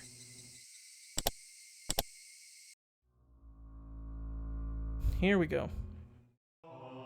A phone call with Yuki. Oh, this is a nice, Gears in Fire and the Taste of Honey. Sounds like a light novel title. Okay, let's read this. Oh, really? It's tough when it's such a sudden assignment. Please be careful. Where are you headed? You're already there? Whenever I headed out on assignment, she would ask where. Not just Yuki, but anybody would have asked the same question. If it was a cold place, she would urge me to pack a thick jacket. If it was far, she'd warn me to be careful on the drive over. It was just normal everyday concerns that led to asking such an obvious thing. I felt sad that I couldn't answer such a run-of-the-mill question. Sorry. It's something that you can't talk about, isn't it? Please be careful. Dude, I've actually wondered about this before. If you were in a job, like let's say you were like a high-ranking military... Fuck, no, stop. If you were like a high-ranking... Some of my T-tours by accident. If you were a high-ranking like military official, right? And you have like a lot of confidential secrets that you can't talk about. I wonder like what it must be like being the partner of someone like that, or having that like responsibility and not being able to tell your partner or whoever it is. Like you have like some big ass fucking like fucking knowledge of some terrible shit. It's like, oh, fucking some random terrorist group just got a fucking nuke, and it's like, oh well, I got debriefed on it today. I can't tell anyone. Like, oh no, man, it'd be terrible. Sorry, Yuki. Ooh. At some point, you started apologizing right away, even though when you first started your job, you were all gung-ho about it. Yuki laughed as though she had realized something. At times like this, Yuki had the magical power to see right through me. It's already been quite a while since I was admitted to the hospital. Are you finally getting lonely? Don't tease me. I'm too old to get lonely. Didn't this guy just say he was in like his late 20s? Too old, bro. Hee hee, oh really? You actually like to be doted on, don't you? Don't you start getting a little faint of heart when I'm not around? Jeez, I can see the little devil horns sprouting from your head right now. You've always been like this. You can't hide it. You can't hide it. If I don't play with you, you get all lonely. I can hear your tail wagging over the phone. This side of Yuki wasn't something you could guess existed from seeing her usual modest behavior, and it was something that she didn't show to anybody else but me. Well, I mean, normally I'd poke her to hide my embarrassment and bring an end to the conversation, but I couldn't do that over the phone. Of course, Yuki was clever. She was teasing me because of that. Hee. I wonder when I figured out that giving you grief was this much fun. Give me a break. In any case, it's good to hear you so lively. I know, right? I didn't mean to skip that. Did I cheer you up? I had called Yuki to keep her from feeling lonely when she was by herself in the hospital room. Of course, that was nothing more than a pretense that I, being shy, had come up with. It seemed that Yuki had long since seen through that act. Yeah, please phone again. When I'm not feeling up to it, I'll get my father to talk with you. Although if you're talking with my father, I get the feeling that you'd be standing at attention on the other side of the line. For a while longer, Yuki kept teasing me without letting me end the call. Don't see any clue what that had to do with literally anything at all ever. The Chick in the Trunk, what are these titles?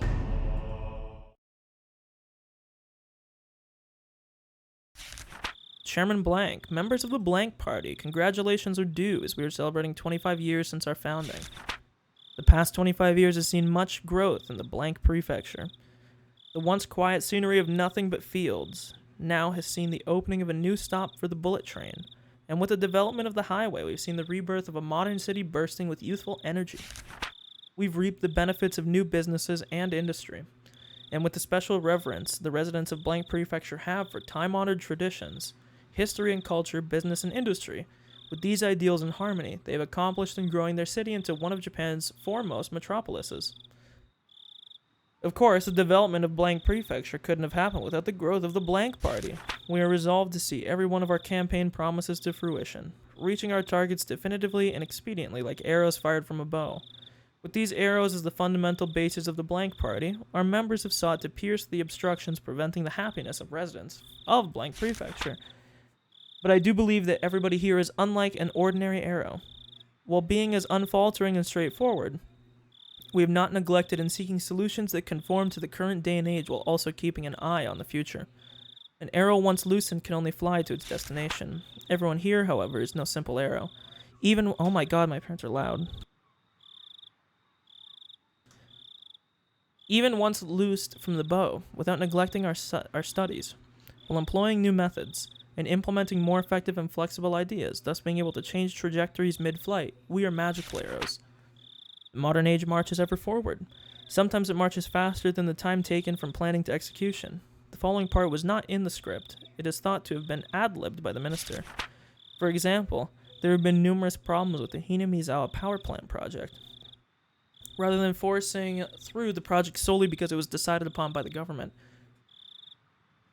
It is necessary to reflect on and adjust to the ever-changing needs of the residents of the region and the next generation. The protests by local residents that surround the Hinamizawa Dam, these are also the will of the people of blank prefecture. If you feel that there is no need to listen because the project has already been finalized, then you do nothing more than shed a poor light on Japan's post-war democracy. The following is as per the script. For the lasting happiness of the citizens of Japan and the residents of blank prefecture, please consider these policies thoroughly. I believe, however, we have all gained something from the flexibility and foresight of the blank party. I've taken up much of your time. However, allow me to say the following to celebrate the 25th anniversary of our founding. Chairman Blank, members of the blank party in attendance, thank you very much for today. Mazel tov. From the opening, who cares? These seem totally pointless. Now we get to our light novel title here.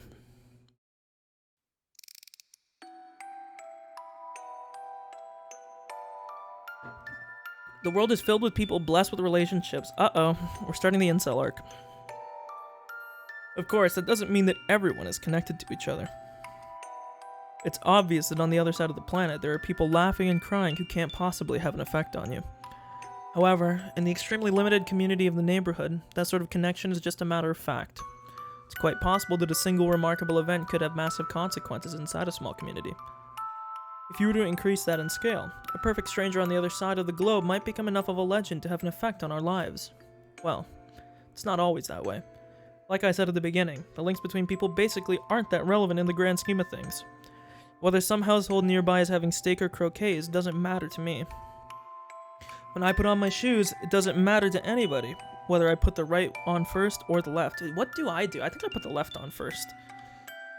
This much the average person can understand. But actually, in reality, this is the truth. The bounds between people are quite well defined.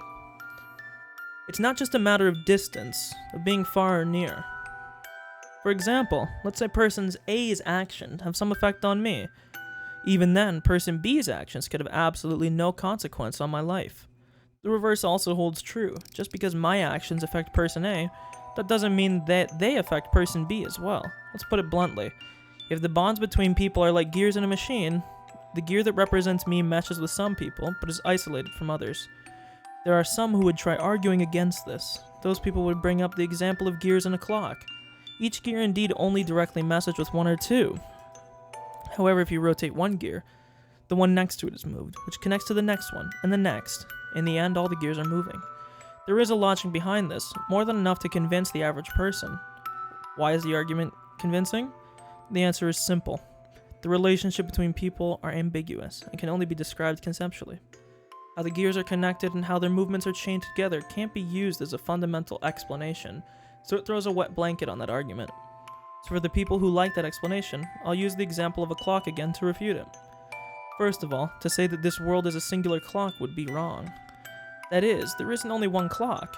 There exist many clocks in this world, each counting their own time. We got a relativity fan here. You think about it, the idea that this world is just one big clock is the height of arrogance. Even if you use the analogy of gears to explain human relationships, then you should be able to explain it using an analogy of multiple clocks unrelated to a single gear. Neighbors A and B. A is a gear in the same clock as me, so it's best to remain civil. B is a different gear in a different clock, so he doesn't really matter to me at all. That's the kind of clear distinction I'm talking about. You want to say I'm being fallacious? Then let's change the analogy. I was thinking of a bad joke. I was going to say you could give me fellatio, but we'll stop. Then let's change the analogy to something more familiar so you can understand. You've probably heard the phrase, a fire on the opposite shore, sometime in your life. No, actually I haven't. I'm sure I know some kind of... is this like a Japanese thing?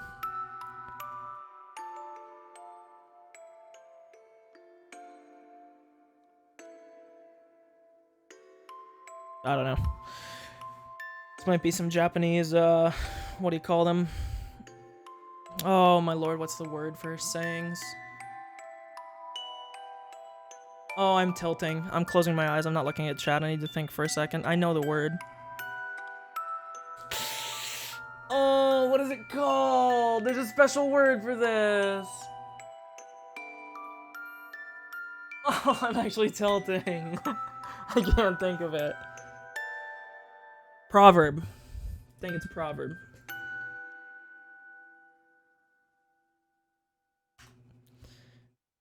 An idiom. I guess that might be it too.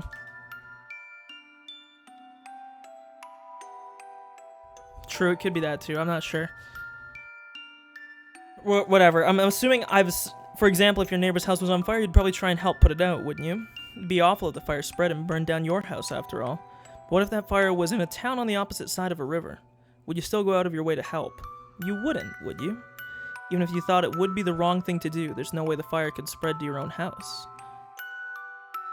Yeah, I think they're pretty much the same thing. It might, welcome to the English language.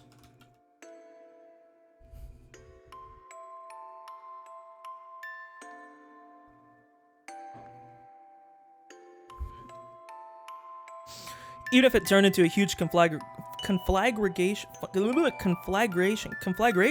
I know I've seen this word. I can't believe I can't. Conflagration. There's no relation between the houses that will spread fire to yours and those that won't. With this basic example, you should be able to see the difference between gears that are or aren't related to your own. Having said that, there's still a lot to think about, even without a river to divide it. After all, it's not a spatial problem like being on the other side of a river, is it? Thank you. That meant everything and nothing. There was also nothing to do with the taste of honey, so you lied to me. There was gears and fire, though. The chick in the trunk! The car had stopped, but he didn't know any more than that. For not only was he blindfolded, but locked in the trunk of the car. How could people become this powerless just by being robbed of their sight? He absolutely wouldn't have known this without experiencing it firsthand. He soon realized it was pointless to try and undo his bonds, with the confines of the trunk quickly making him lightheaded. He had no choice but to let this mild torture dull his senses.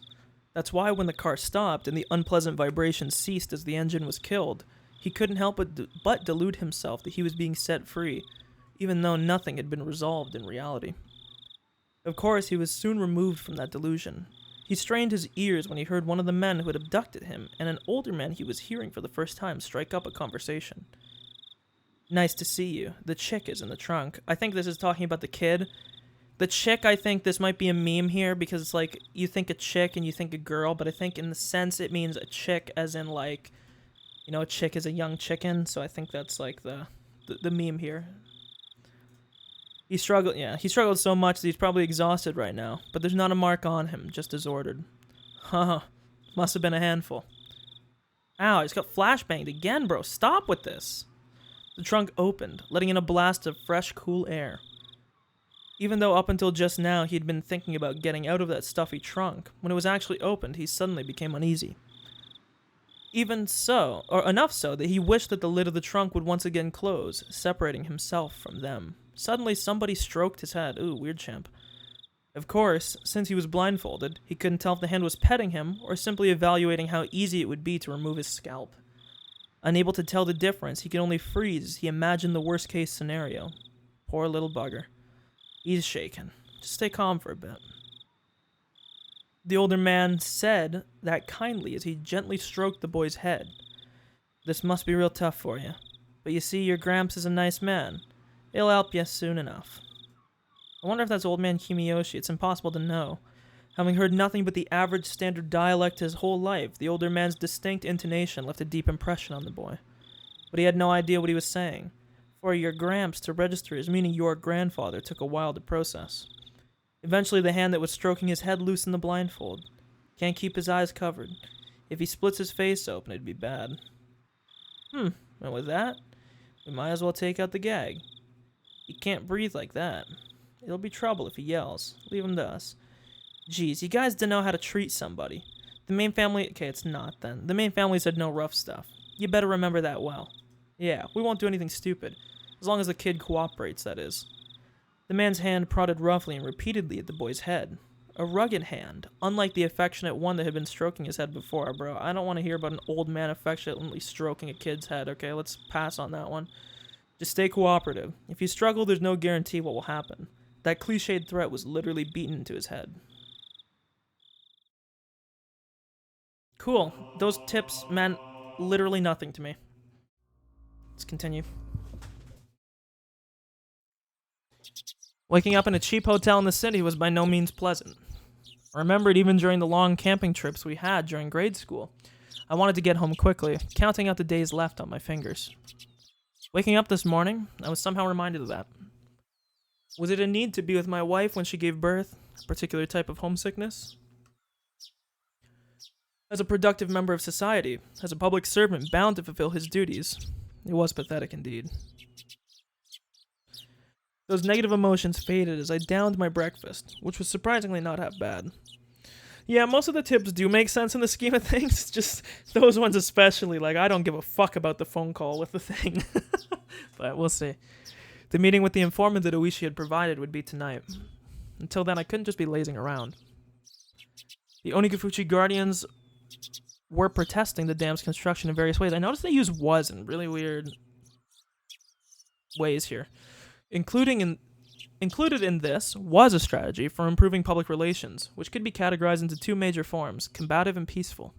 In regards to the former, as an attempt to keep law enforcement in check, they appealed to the public's sympathy by highlighting the oppressive and inhumane tactics of the police and the brutality of the riot squads. The latter, peaceful, route stressed how precious the natural surroundings of Hinamizawa was, seeking people who would oppose the dam on environmental grounds. As a part of that, the village of Hinamizawa had invited celebrated zoologists and botanists, as well as environmental groups, to advertise the nature surrounding this town. Okay, I'm gonna give you a hot take real quick. Has nothing to do with this game. So far in the 15 or 16 years of having gone to school, I gotta say that my first year ecology course was probably the fucking most boring subject I think I've ever had the displeasure of sitting through. This shit's boring, okay? I'm sorry. Continue. According to the news in recent years, there had been a group calling itself Hinamizawa Nature Watching, setting up free sightseeing tours. I would have liked to have taken advantage of the opportunity, but when I called the village administrative offices, they responded that it was too late to put in an application for the tour, and they were still undecided as what they'd be doing, as if they'd be doing another one. Yeah, man, my ecology course was I don't even, I can't, I've literally tried to repress it from my mind. It was so fucking boring. Like, every single class, we're learning about biodiversity, we're learning about, like, on our university campus, they have like a section that's cordoned off for, like, natural land. And they're talking about how fucking mustard plants are fucking invasive species and how we should all care about. I'm sorry, like, it might be really serious stuff. It's the most boring shit on the planet. I don't care. I forget what the name of it was. Mustard something. It was like, maybe it was just mustard. I don't know. Mustard plant invasive. I can probably find it up real. This is so pointless, but let me. Garlic mustard. There you go. That's what it's called. I know, quite a name. I see. So there's no applications for next time. Too bad. Are you a member of an environmental group? Or maybe somebody from a magazine? Nah, just here privately. Privately? Then you're a tourist. Something like that. It's my hobby to take pictures that display how beautiful nature can be. I read in a magazine that there was some precious nature reserves here. Holy fuck, I just put something together. I'm throwing a massive red flag on this because I just put it together.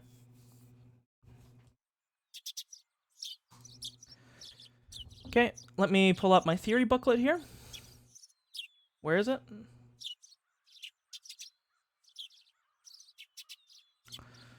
Where was it?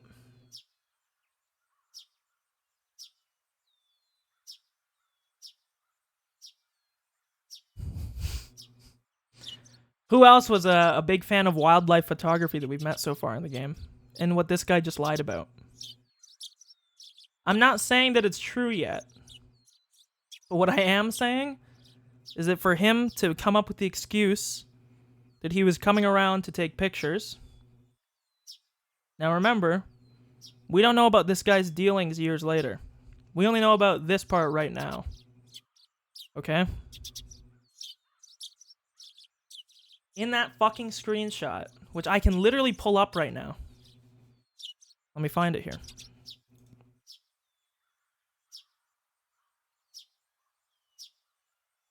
I will find it to prove my point even further.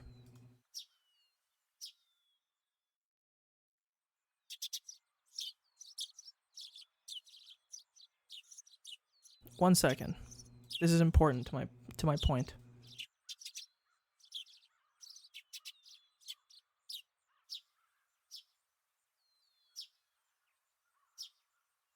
How can I actually not find him here? Did I read over it?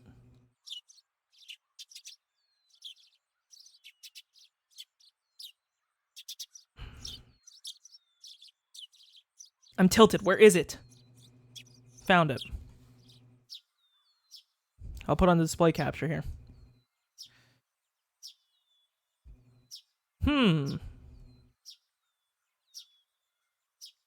Real name unknown. Let me see if I can zoom this in here.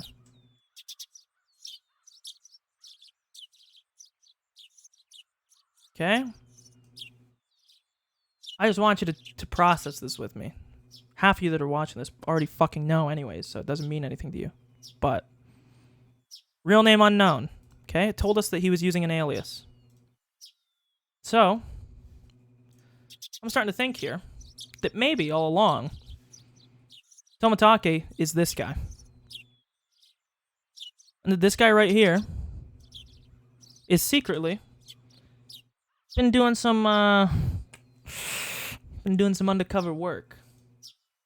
And that Tomitake is an alias he uses. I'm putting this down.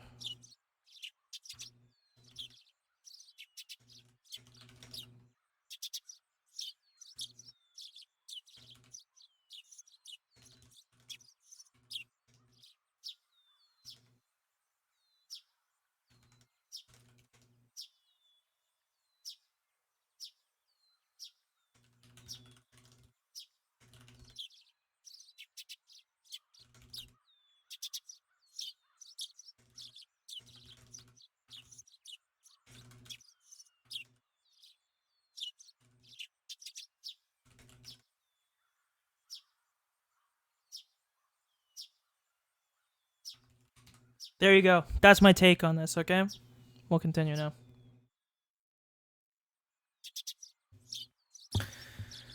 Something like that. Blah, blah, blah, blah.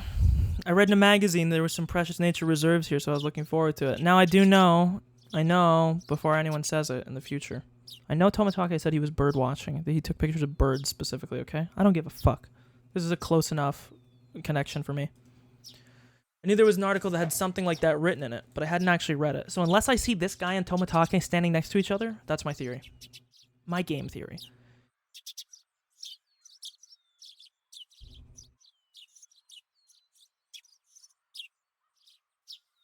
This is not English. I knew there was an article that had something like that written in it, but I hadn't actually read it. Was it this ad-libbed lie not going to work? Would not just be would? Would this ad-libbed lie not work? Or is this ad-libbed lie not going to work? I don't know, whatever, we don't care. However, contrary to my expectations, the person I was speaking to laughed happily. Haha, then come. This village is a little busy right now, but you're totally welcome here. In that case, I'll graciously accept the offer. Thank you.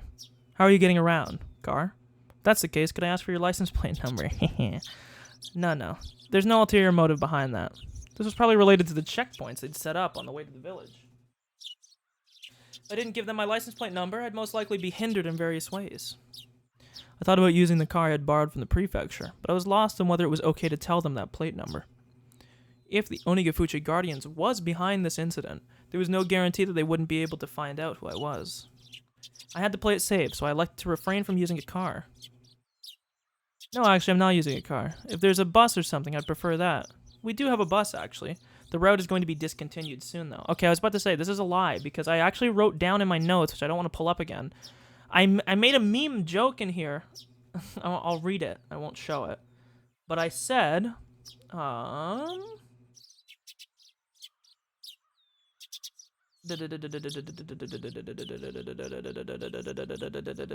here it is. Hinamizawa apparently has no public transport, which explains why literally everyone has a bike. Now, of course, because this is 5 years in the future, this would make sense, so it would have been discontinued. Maybe it did exist at this time. You can take that. It departs from Okinomiya Station. Thank you very much. I'll look out for it. When will you be coming? Is it your first time in Hinamizawa? If it is, you must be unsure about a lot of things. If you let me know, I can have somebody show you around. Oh, no, I couldn't ask that much of you. Don't worry about it. It's just a bit of PR we do to protect nature around the village. Judging by what I saw at the checkpoint, the villagers were, at the very least, wary of outsiders. That's why in order to move in and out of the village freely, I had to travel with somebody like Oishi, or side with the dam protests. Having an interest in the natural environment surrounding the village tied into the peaceful type of PR that the village was using. I was a bit against having a watchdog attached to me, but that might actually work out in my favor. The entire village was fired up about the dam protests, so I might be lucky enough to hear some especially candid opinions from the residents. Given that, there was no real reason for me to refuse their offer. Is it really alright? If so, that'll really help. After that, I was shown the bus schedule and directed to which bus I should get on. Somebody would come and meet me at the bus stop in the village. After showing me around a spot I'd taken interest in, there was no doubt they'd bring me somewhere like an anti-dam information center. Then over a cup of tea, they'd try to indoctrinate me into accepting their principles and beliefs. Well, if that was their aim, there'd be a lot of freebies involved. The world is about give and take, after all. I wouldn't be going in a suit. I pulled some plain clothes out of my travel case and changed into something more casual. After that, calming down by watching some local television, I left the hotel and set out for Okinomiya Station. Fuck, I don't remember if they said what Tomatake's age was.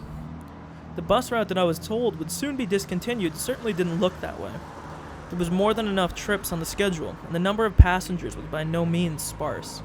It was the main link to Okinomiya, the only town in the area. The types of passengers that stood out were older folk who didn't look like they could drive, and housewives who didn't seem like they had a license. If the area was submerged at the bottom of the lake, it wouldn't matter if there was a bus route. That's why it was going to be discontinued, in the unnatural scheme of things. I could catch a glimpse of the government's intent in cutting off their means of transportation to bully the village into emptying out sooner. It makes sense. According to the documents, talks between the Ministry of Construction and the locals broke down quite early. The governments decided from the start to take an aggressive stance on the matter. It was like the fairy tale with the north wind and the sun trying to get the traveler to remove his cloak. Even their bullying had meaning to it. The reason why the Onigafuchi Guardians resisted so violently was because the government was doing unseemly things like that. I was somebody who lived in Tokyo, so for a village or two out in the boonies like this to be submerged didn't seem like a big deal. But I guess for somebody actually living there, it would be a vitally huge problem. This route will be discontinued at the end of this financial year. Thank you for your patronage up until this point. We look forward to your continued patronage on our other lines. Okinomiya Transportation. Gazing lazily at the notice of discontinued service posted inside the bus, I continued down the number of stops until the designated one. Along the way, we passed through the checkpoint before without stopping. They knew what time the bus was coming, so they had opened up the barricade ahead of time. From here on out was enemy territory. My palms had at some point become coated in a thin film of sweat. Now arriving at Ukita Waterworks. Are there any passengers disembarking? I hurriedly pressed the stop request button as the designated stop was announced. For none of the numerous passengers to be getting off here meant that it must be quite a remote place. Flashbang. In actuality, the stop I got off at was so abnormally run down that I could tell it was barely used. As soon as I stepped out, an intense atmosphere completely different than the interior of the bus assailed my body. Right now, Oishi or Handaya weren't beside me. That's right. At present, I was alone in the middle of enemy territory. My adversaries probably thought I was just an ordinary tourist, but that was nothing more than a ruse. But if by some mistake, my true identity was to be exposed, it brought back the terrifying words I had heard at the prefectural office. That if somebody was attacking Himizawa with a knife, there wouldn't be any evidence left behind. See, I don't know why I have, up and down dyslexia. I read lines below when I don't mean to. I didn't seem suspicious, did I? I did this in fucking Persona when I played it too. My clothing was currently casual. It was exactly the type of clothing that a city slicker that viewed the countryside as a wholesome getaway would wear. A camera and naps. This guy is Tomotage, there's no way he's not. You can just give me the confirmation, game. I know this is Tomotage. Inside were various things needed for hiking. It was still only June, and maybe it was unusual, but the sun was shining down like it was already the middle of summer. The fact that I didn't bring a hat must seem odd. No, it was something to be concerned about. It's alright. I was just a normal tourist. Just normal. Was there anything suspicious about me? Asking that, I turned around to look at the bus that was departing. All the passengers by the window were staring down at me silently. That actually scared me, okay? So far, almost nothing in this game has scared me. That actually scared me because I was not expecting it. They were staring right at me, as if they had seen right through my proud little outfit. Just staring, looking down at me. Countless stares rained down like needles on me from the windows opened to the air out the bus. All that rained down were stares. None of them were saying a word. But all the more, their silent stares told me more than a million words could. Hurry up and go back to Tokyo, you outsider. No, There was no reason for me to speak. My quiet voice was drowned out by the sound of the engine. The bus, as if to torment me, set out slowly, and after doing more than enough to intimidate me, sped off. A thin film of sweat began to rise from my entire body. According to the documents, it was a village that seemed wary of outsiders. Its population was small as well. If they saw an unfamiliar face, they would be quick to identify that face as an outsider. On top of that, nobody else had gotten off at the stop. It was a bus stop that they normally just passed on by. Somebody actually getting off there. There was no doubt that had drawn some attention. But this wasn't a slip-up. They were the ones who directed me to get off at this stop. There was nothing to worry about. I knew that I was just nervous. Don't you think this might be part of their play, though? We already knew that they made the landfill as a way to single out construction workers. Do you think that them telling me to get off at this stop is a really kind of clever way to let everybody in the village know that, hey, this dude is the outsider? It's like an implicit way of telling them without telling them, you know?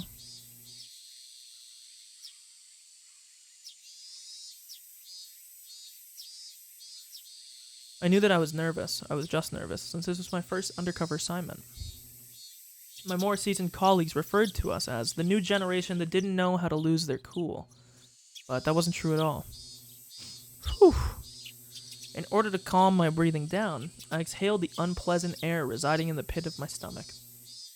I couldn't help but pray that my apprehensions would disappear like the white clouds of exhaust expelled from the bus.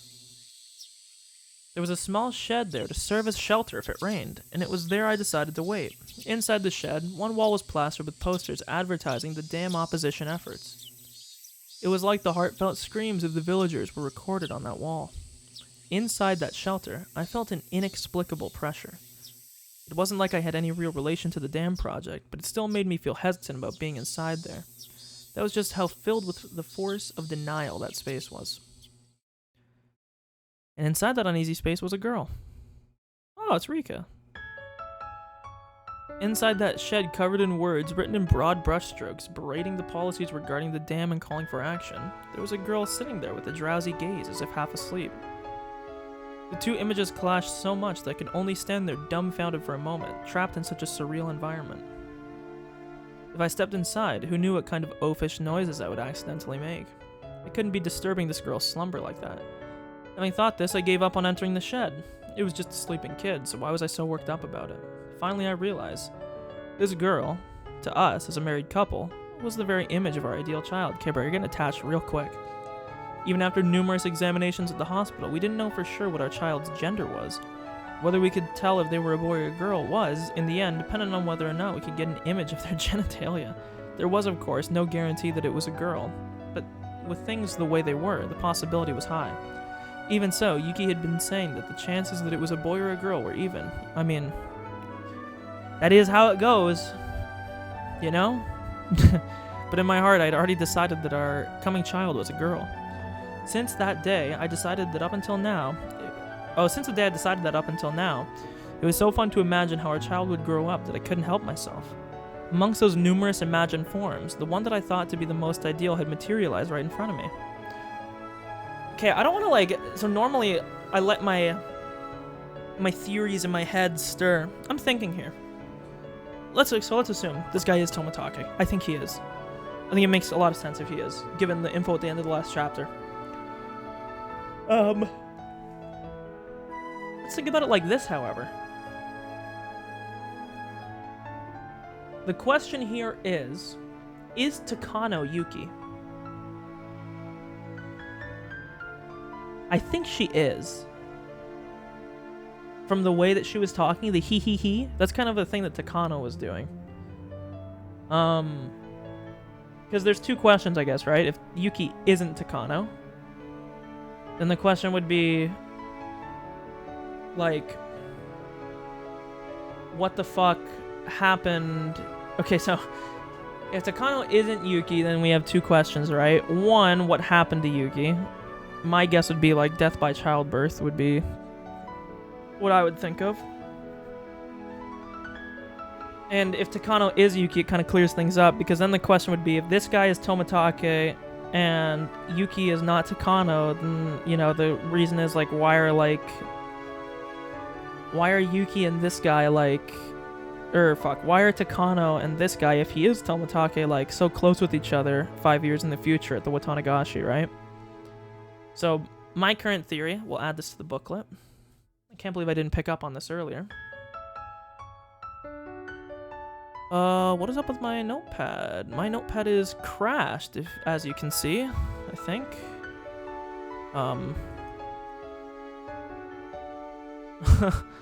It's a little bit bunked. What's going on here? There we go. That was a little bit odd. You can't see the top part of it, but that was quite weird.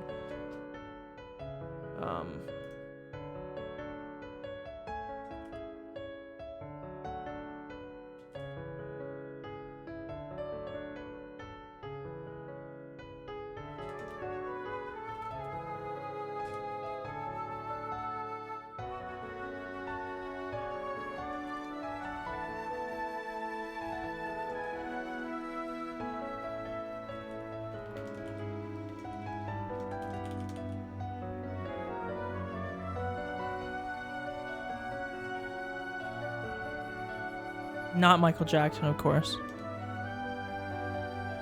No hee-hee in that regard.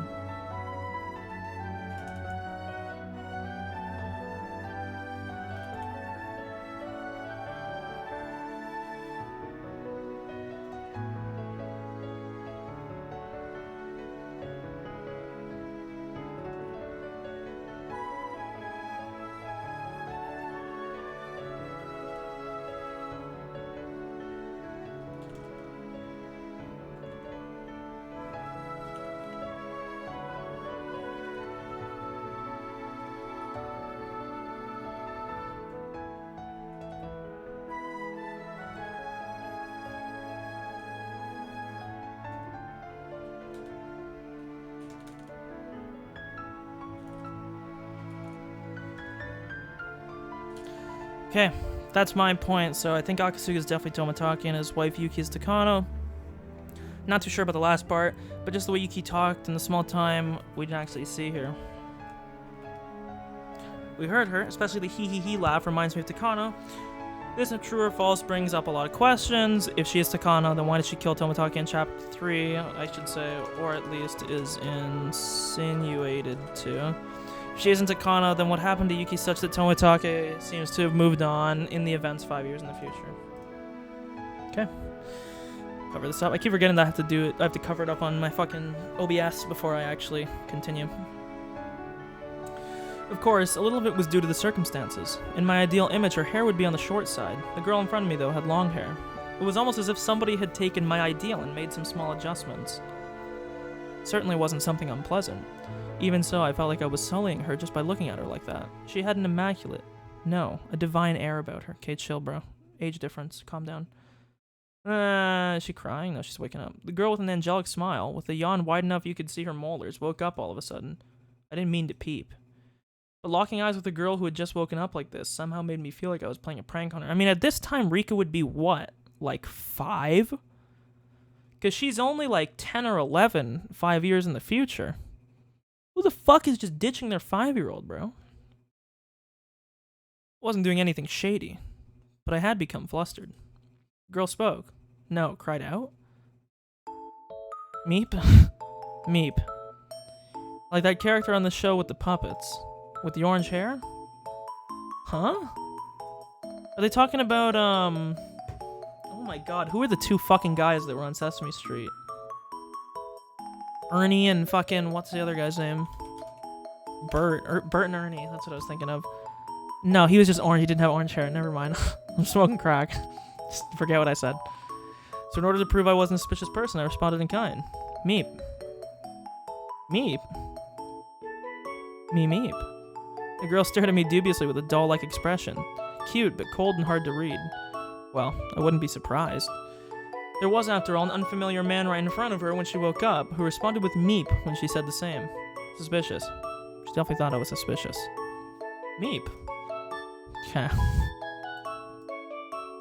We were both at a loss of words. No, the only one lost was me. The girl in front of me, as if inquiring about my motives, stared at me intently. In this silence, I felt like I was the one who had to say something first. Damn it, this girl was better at interrogating somebody than Oishi. Not anybody suspicious. Nipa.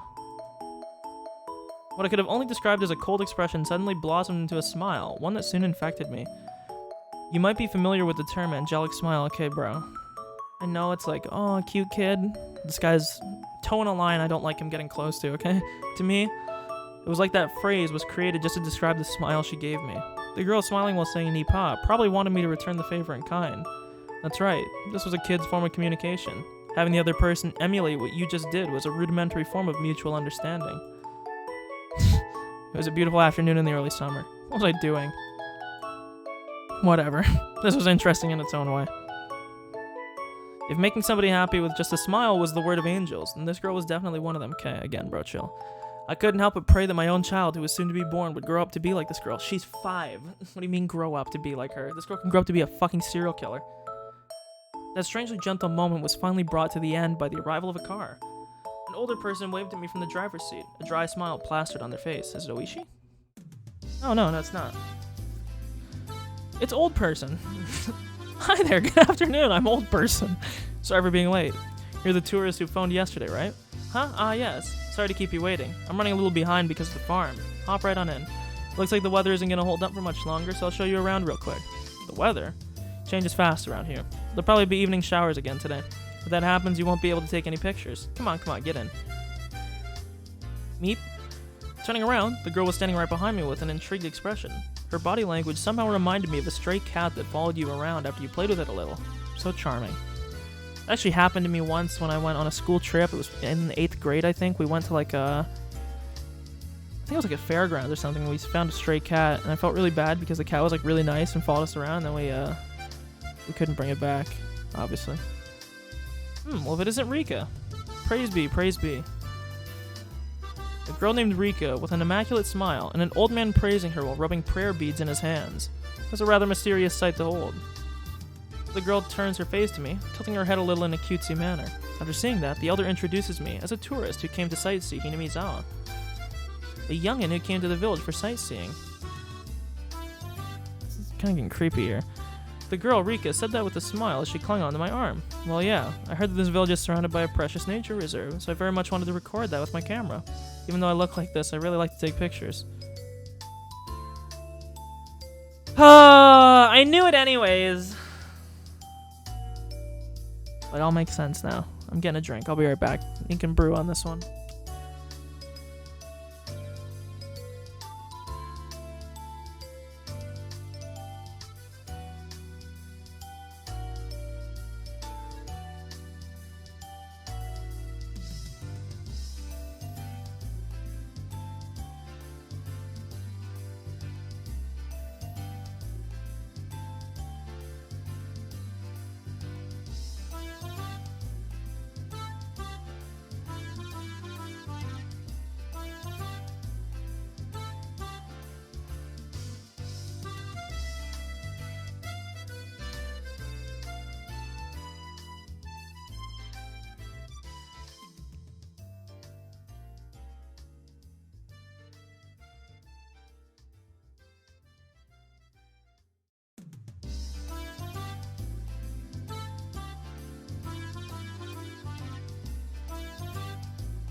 Say it ain't so. I mean, I knew it was gonna happen, right? But... So I'm guessing that Tomitake is what the brand of his camera was, or whatever the name of the model. When in reality, this was all just a nickname that stuck. Huh? Tomatake, huh? Makino. Is it okay if I come along too? I couldn't. You could come along, Rika, but there's nothing interesting to see. You should go play near the shrine or something. A distinctly displeased expression creeped across Rika's face.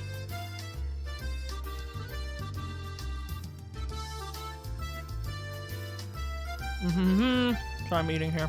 I'll mute for a second.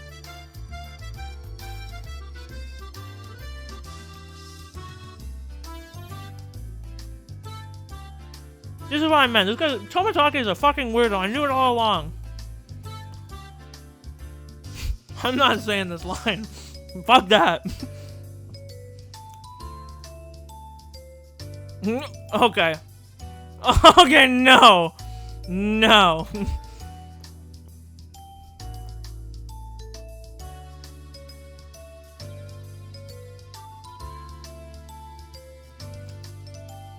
Eating pizza, okay? You can read this. I'm reading it too.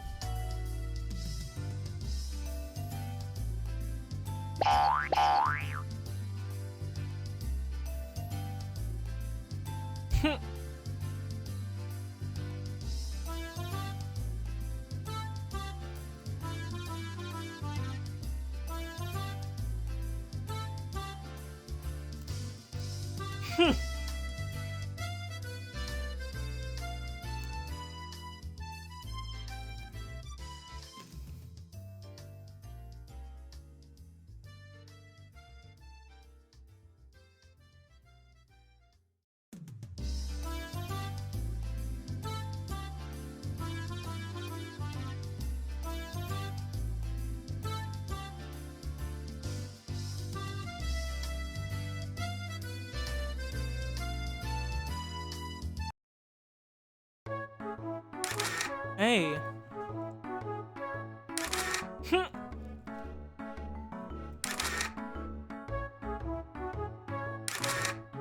Hey.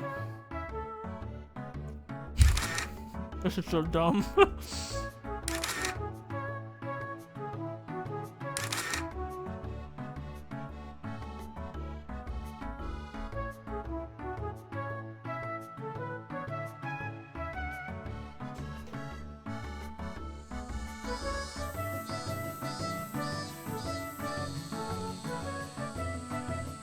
Okay, I'm done.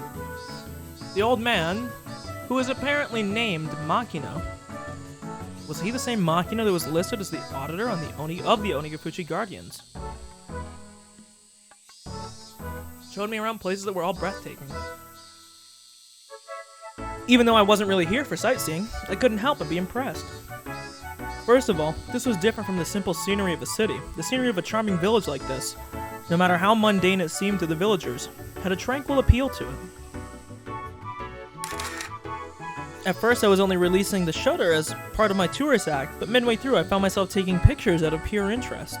Tourist traps had their own unique allure to them, but there was nothing like that here. I was especially captivated by the unspoiled nature of the place. If there wasn't that whole uproar over the dam, I would want to bring Yuki with me here some other time. I wanted her to breathe in the fresh air, as well as show her this rejuvenating, verdant scenery. Is something like this that interesting? You're a strange person, Akasaka. No, these cylindrical mailboxes are rare nowadays. They have a certain nostalgic air about them. You wouldn't happen to think they're elegant, would you? Is Hinamizawa fun? Yeah, it's fun. Once she's discharged from the hospital, I'd like to bring my wife here at least once. With the child that would be born by that time. Right now she's in the hospital waiting to give birth. She's due any day now. It'd be nice if they're a cute girl like you. Sir, it seems like a congratulations are soon to be in order. Still, that's not good. To leave your wife behind and play around in a place like... Exactly, I was about to say, he kind of just blew his cover. I was momentarily at a loss of words. It was exactly how Makino said. There was no good reason for a man who was waiting for his wife to give birth to be playing around idly in this place. Did I slip up? Haha, well, we'd already planned this trip to Hinamizawa a long time ago. My wife's family is with her, so it's alright. If you had this plan so far in advance, and how come you didn't make the sign-up deadline? Oh, you're digging a deeper hole for yourself, dude. If you did, you could have toured around on a nice bus instead of being cramped up in here. Didn't seem as if Makino was actually digging for anything, but if this conversation continued any longer, it would put some unexpected holes in my cover. I halted the conversation by pretending to take another picture. Well then, for our last stop, I'd like to take you to the place with the best view.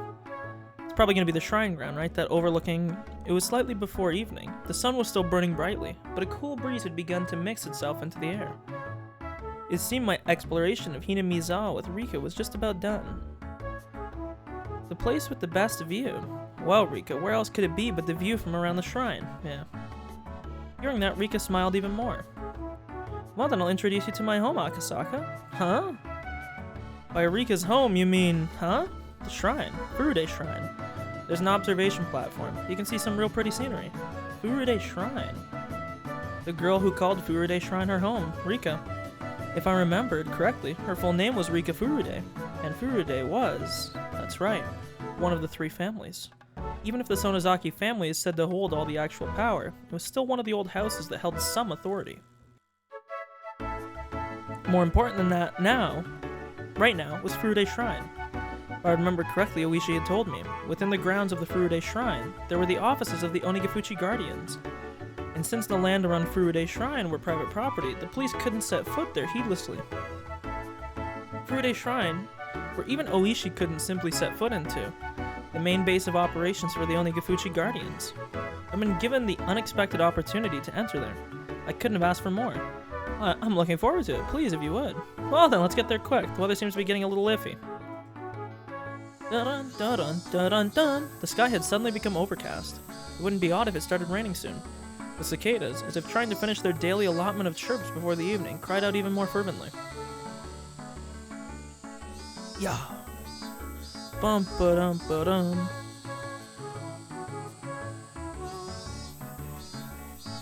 I also forgot to mention that's also the first time that we ever saw the red eyes again. I didn't actually bring that up, but that is a pretty important point.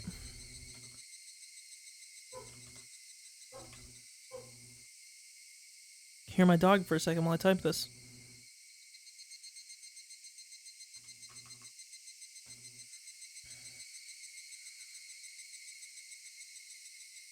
I just realized I've been calling this guy Akasuka the whole time. It's Akasaka. I don't know when I started doing that.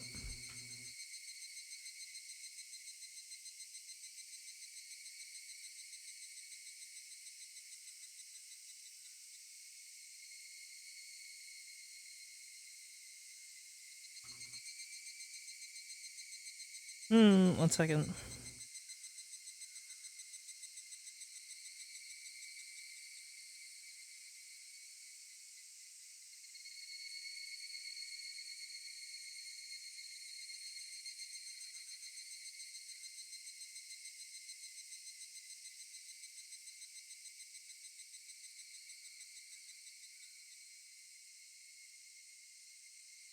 Okay. The van stopped in the shrine's parking lot. Also parked, there were numerous other vans with loudspeakers mounted on top of them to act as makeshift propaganda vehicles. On the side of each vehicle was scrawled, "The dam project must be demolished. Defend our homeland to the last. No Oyashiro's anger." Excuse me, or a slogan of a similar kind. They gave the feeling that even without using the loudspeakers, there was enough to overwhelm any onlookers. Vertical banners were erected in various places. The contents of those banners were similar. They were all objections against the dam or crude insults towards the government. There were horizontal banners, placards, and so on and so forth. They proclaimed that without a doubt, this was the headquarters of the Onigafuchi Guardians. For Rika, however, this hectic place was also her home. "We've arrived. I'm home." Rika crawled over my lap and exited the vehicle first. Makino had noticed that I was looking at protest banners. The shrine also has the offices of the anti-dam movement. For you, this probably brings back memories of the anti-security treaty conflicts back in the day. Student movements against government policies, movements that bordered on terrorist activity were at one time commonplace, if only in order to garner global attention.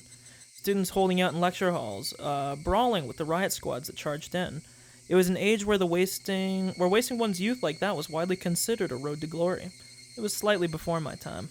I'm not really an activist or anything. I studied without incident and graduated without incident. I don't really agree with the violence or occupations they use to protest the government's policies. Oh, you have quite a nice opinion there. If you have an opinion on a policy, vote for the candidate who shares your view, or enter the political world yourself and assert your beliefs in a lawful manner. That's the foundation of democracy. I don't think that's something you should challenge with violence. For a youngin', you have some fine beliefs. I saw that feeling of respect reflected in Makino's gaze. At that moment, something tugged at my sleeve. I have no idea what Akasaka is saying. Rika, feeling like she was the only one who didn't understand the conversation, had a look of displeasure on her face. The expression was so charming I had to keep myself from grinning like an idiot. It's often said that a father wants to spoil his daughter rotten. I think I understood that feeling well now. Sorry. A little bit hard for Rika to understand, wasn't it? Japan is a peaceful country, so you have to argue your point in a peaceful manner. You shouldn't resort to violence, in other words. No matter how much I explained, a girl who was probably just boasting about being able to carry digits over when adding things probably wouldn't understand. Probably wasn't something to talk about in front of Rika anyways.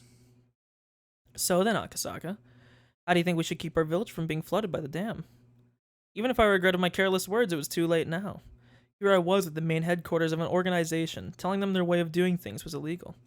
Preaching that violence was not the answer. A complicated feeling that had mixed itself in with the respect in Makino's gaze. It was then I finally realized. It wasn't that simple. There wasn't a soul who would argue with what I was saying wasn't correct. Exactly, but sometimes you gotta go for more desperate measures. Using violence to get one's way was something that everybody knew you shouldn't be proud of, but sometimes it's a necessity. You know what? I'll save the hot takes. What the fuck is this? Sorry, again, I gotta stop fucking reading my Twitter. Using violence to get one's way was something that everybody knew you shouldn't be proud of. However, right now Hinamizawa was in a predicament that couldn't be overcome with peaceful means alone. The legality of the Hinamizawa Dam project, through the efforts of the various propaganda campaigns enacted by the Onigafuchi Guardians, was being called into question. If they further strengthened their campaign, they might be able to suspend or change the construction plans. I wanted to read that as constitution for some reason. But that was at most just a possibility. If the government proceeded with the construction as planned, it wouldn't be long before this place was at the bottom of a lake.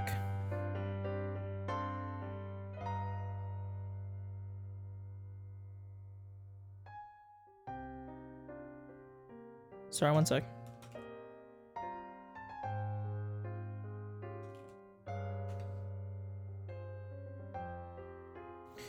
If the government proceeded, if it wasn't necessary for the unrestrained resistance of the residents of Hinamizawa, this place might already have been underwater. We can't live anywhere else other than here. We can't live in the city. The words of this remarkably young girl were all too accurate, carrying with them the screams of their hearts and minds of the residents of Hinamizawa. Of course, there was nothing I could say to respond to that. I could only respond to Makino and Rika's heavy words with silence. I'm sorry. This isn't a problem that an outsider should lightly just poke their nose into, is it? I apologize. Makino, unsure of how to reply for a while, could only laugh pointlessly. Hahaha. Still like the concerns guests that make their home somewhere else. If you enjoy it here, please tell all your friends that Hinamizawa is a wonderful place, please. If word spreads to dozens, maybe even hundreds of people, then that ridiculous plan to submerge this place at the foot of the dam will eventually fall apart. He followed that with a smile that said, please don't think much of it. Makino letting me not worry that much really was a stroke of good fortune. I gotta slow down here. Becoming infatuated with the idea of making friends with a little girl had made me completely forget my apprehension at being in enemy territory. Being reminded of this right before I was going to step foot into their headquarters might have been a good thing. If we'd had this exchange in the middle of their office, if there was a short-tempered youth in there, they might have come at me. Thinking of how extreme they were, in the worst case, my life could have been in danger. It seemed that I looked quite despondent at that moment. Makino, thinking he had said something wrong, became flustered, trying to think of a way to improve my mood. I was a bit careless just now, I'm very sorry. No, don't worry that much about it. The sights you showed me around the village were all beautiful, wonderful places. I really do want to come here one more time. If this beautiful village is going to be submerged at the bottom of a lake, I can understand why you would fight so desperately. I had somehow managed to use my despondent look to change the topic in my favor. After a bit, Makino had returned to his usual high spirits. It seemed he believed I completely sympathized with this point of view. Now, let's leave that talk at that for now. There's a place around here with a really great view. Let's go, Akasaka. So I wonder. I don't know why I didn't just think about this right now. And this means that Rika and everybody else, or at least Rika, perhaps everybody else, in the friend group at least, and potentially more people in the village, know that Tomitake isn't Tomitake's name. Or at least some people do.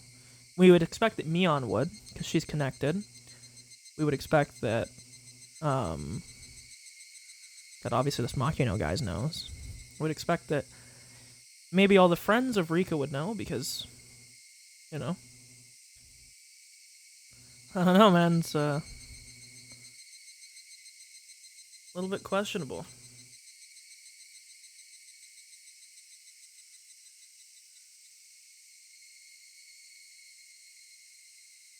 Oh. Rika, seemingly happy to be free from all the boring and gloomy adult talk, bounded up the stone steps. There was no real need to run, but in order to catch up with her, I also darted up the steps. There were several tents belonging to the town council erected on the shrine grounds. Inside the tents were several folding tables and chairs, and a number of the older town council members were livening things up with chit-chat. They weren't saying anything incendiary, like the damn project must be destroyed. It was just some relaxed idle chit-chat between local geezers.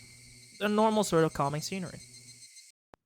At the entrance of a shed that looked like a meeting place, there was a large sign erected with Onigafuchi Guardian's headquarters, written in bold brushstrokes. That was their base of operations. To be honest, it was a bit of a letdown. You asked what I had been imagining. This is a bit embarrassing, but I thought it would be something much more dramatic. With barbed wire fences and barricades. My first impression of the place, though, was completely different from that. It looked like a simple backwater town hall. Didn't look like anything other than exactly that.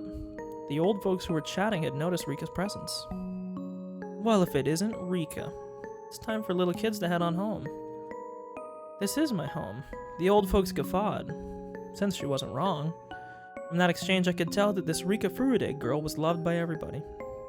Ugh. This is the old man. This is the mayor. He's bald. He's balding, dude. Unforge. Look at that dome piece, man. Holy shit. That guy is bald. Oh my god. Holy fuck. This is Dr. Eggman. Makino, who's that? The tourist who phoned? That's right. It's the mayor of Hinamizawa, Mayor Kimiyoshi. So this is the guy that died in chapter 2. He smiled brightly, but there was no mistaking he would be scary if he got angry. By the looks of things, this old man was the president of the Onigafuchi Guardians, none other than Kichiro Kimiyoshi himself. Welcome to Hinamizawa. What do you think? It's a quiet and relaxing place, isn't it? Yeah, I was able to appreciate a multitude of beautiful places throughout the whole day. I'm thankful for being granted this rare opportunity. Even though you're one of those young'uns, you're quite the gentleman. Kichiro, I want to show Akasaka a cool place. Thinking that the formalities between myself and the mayor had gone on for too long, Rika butted into the conversation. For her to call the mayor by his first name, I felt it was a little strange, but none of the villagers seemed to mind. A girl of the Furude household, one of the 3 families. She was probably different than the average villager. Akasaka, over here. Rika tugged at my sleeve. Not resisting, I allowed myself to be pulled over, and waiting for me was a magnificent view. And I got flashbanged again. This is amazing. It was an observation deck that looked down on the village. They, knowing that this was the best view in the entire village, kept quiet as I stood there awestruck. I was holding a camera but had completely forgotten to even glance through the viewfinder. This view, no matter what kind of film it was printed on, it wouldn't be able to show everything. If there was a way to explain it, it would only be what I would be able to put into words. It was just such a breathtakingly spectacular view that I struggled to find comparison. For a while I was left awestruck. I could only stand there and wonder. A cool breeze helped abate the heat rushing through my body. That comfortable sensation also left me speechless. Rika, who had been holding onto my sleeve the entire time, spoke. This is my favorite spot. As she said that, she showed me another adorable smile. That smile seemed very fleeting. If you ask why, that was because the view from her favorite spot would eventually be submerged under the deep green waters of the dam reservoir. I just can't believe this village is going to end up at the bottom of a lake. I said it quietly so that only Rika could hear it. I regretted it as soon as I did, for those words were all too cruel. However, Rika didn't let them cast a cloud on her expression. In fact, she replied with a smile. It won't sink. The dam project will definitely go away. It's just like a little girl to say something like that. There was no basis for her saying so. It was just her wish.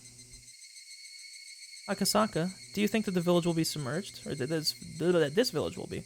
It's not that I want it to be. I knew how important the dam was. I knew that it was necessary. I just didn't want to recognize the sacrifices that would be made. I agreed with the project in general, but couldn't agree with some of the details. But if it meant that this girl's beloved scenery would be taken away from her, I might be able to object to the dam. I might be able to ignore the interests of the nation, the development of Japan, all for the sake of one girl's smile. I'm not really much of a humanist, but how sentimental of me. It won't be submerged, because the dam project will soon go away.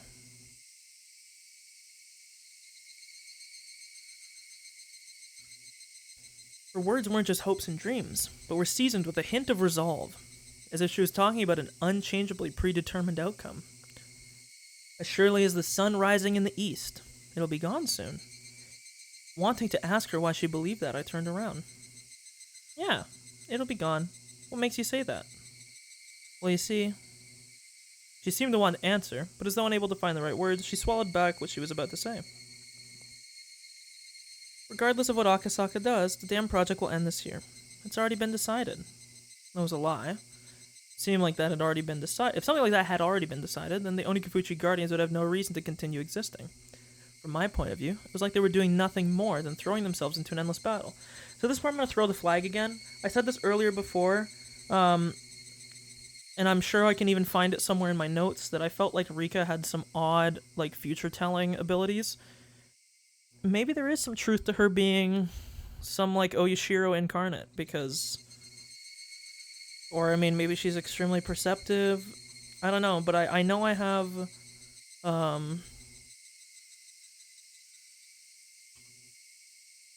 Let me see if I can...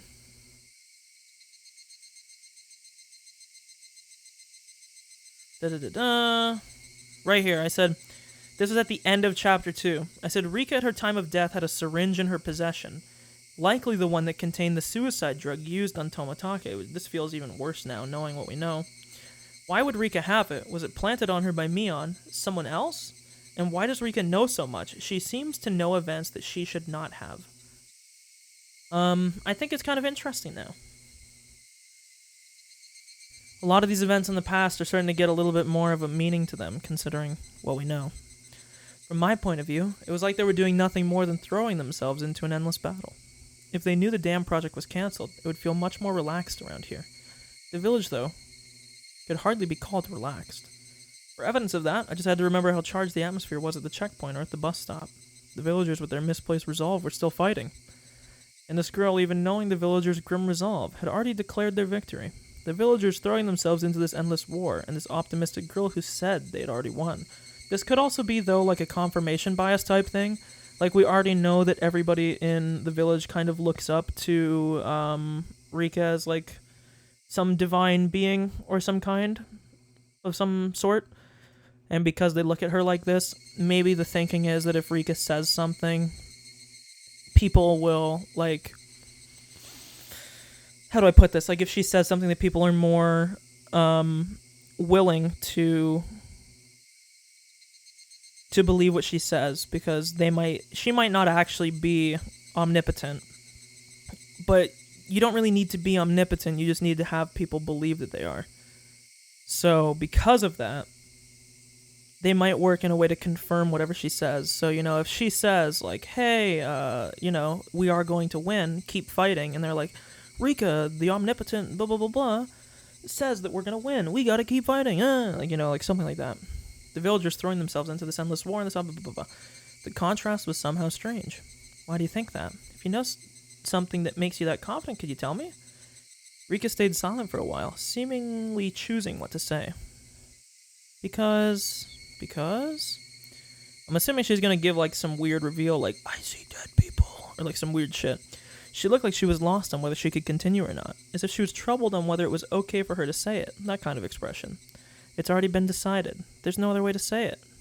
It's already been decided, huh? It really is just like a little girl to say something like that. I couldn't believe it was actually true. She was the only one saying such things with such confidence. My real mission that I had forgotten about during this fun-filled day resurfaced at the back of my mind. The kidnapping of the minister's grandson.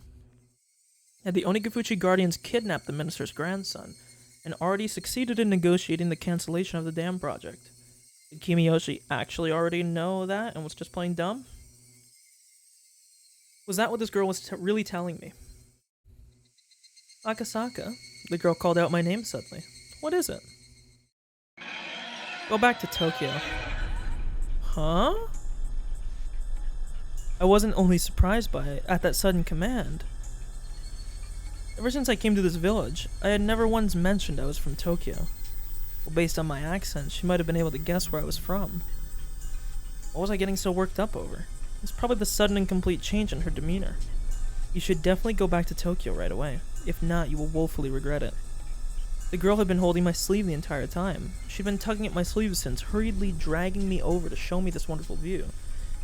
But this was the adorable Rika, who I'd spent the entire day with. There was no way she could have been replaced with a doppelganger when I wasn't looking. I think everybody in this fucking village just has a split personality disorder. She had been holding onto my sleeve this entire time, but somehow this girl was someone other than Rika. She looked like Rika, but she wasn't. She was some girl I'd never met before. The girl had told me in an indifferent voice that I would eventually regret coming to this village from the bottom of my heart. That would be an incredibly pathetic thing to see, so I thought I'd warn you right now. Why would I come to regret it? Stop whining. I couldn't believe that I was hearing such cold words come from Rika's mouth.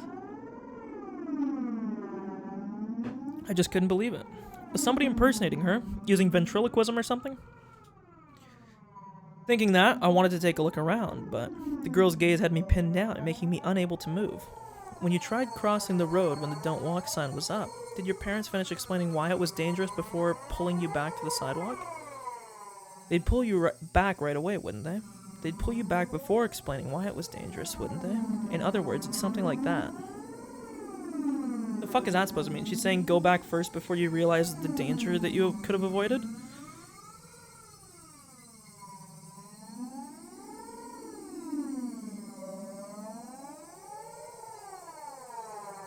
Yeah, she's saying, like, no one ever gives you an explanation.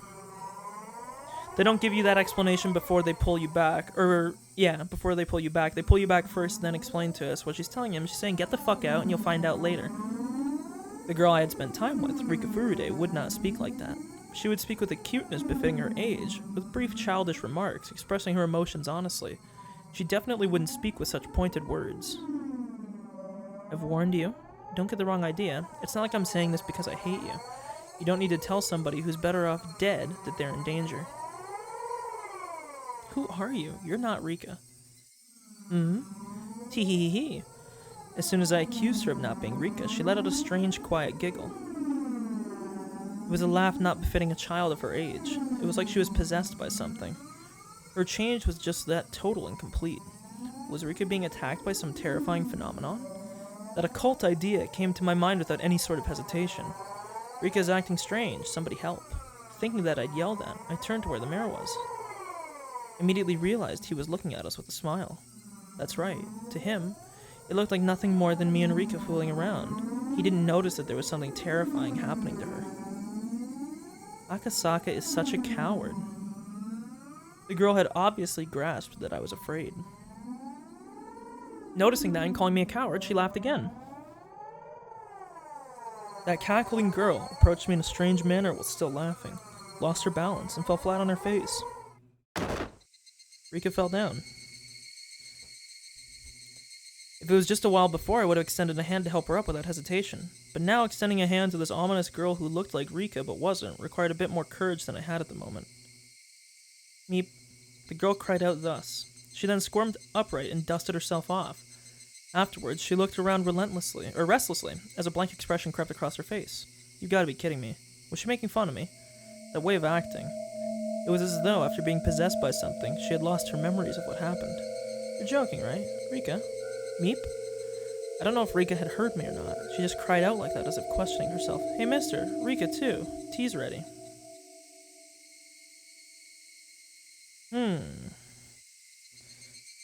So the funny thing is, though, if Rika's possessed, she doesn't do it in the same way that Mion and Thingy do. She didn't, obviously she had like a mood change, but she didn't have a...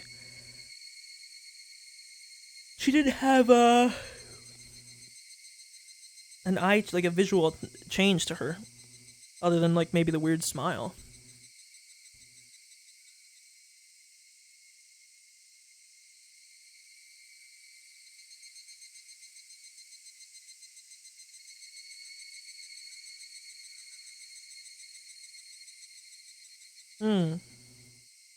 There's some snacks too, so please come and have some.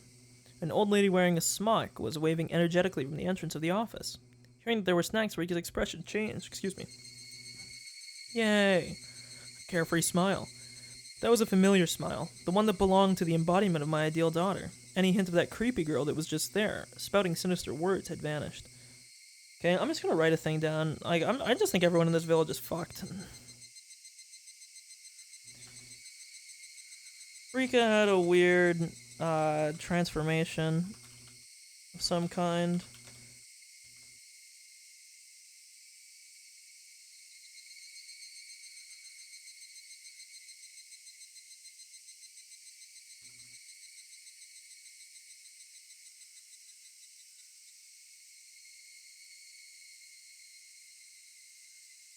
Hmm.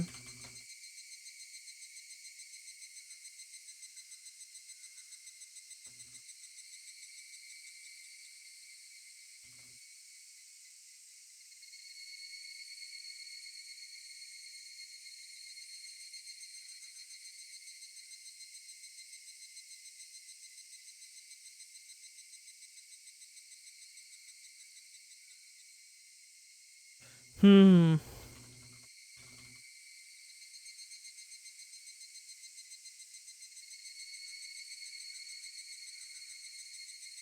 Man, everyone in this village is fucked.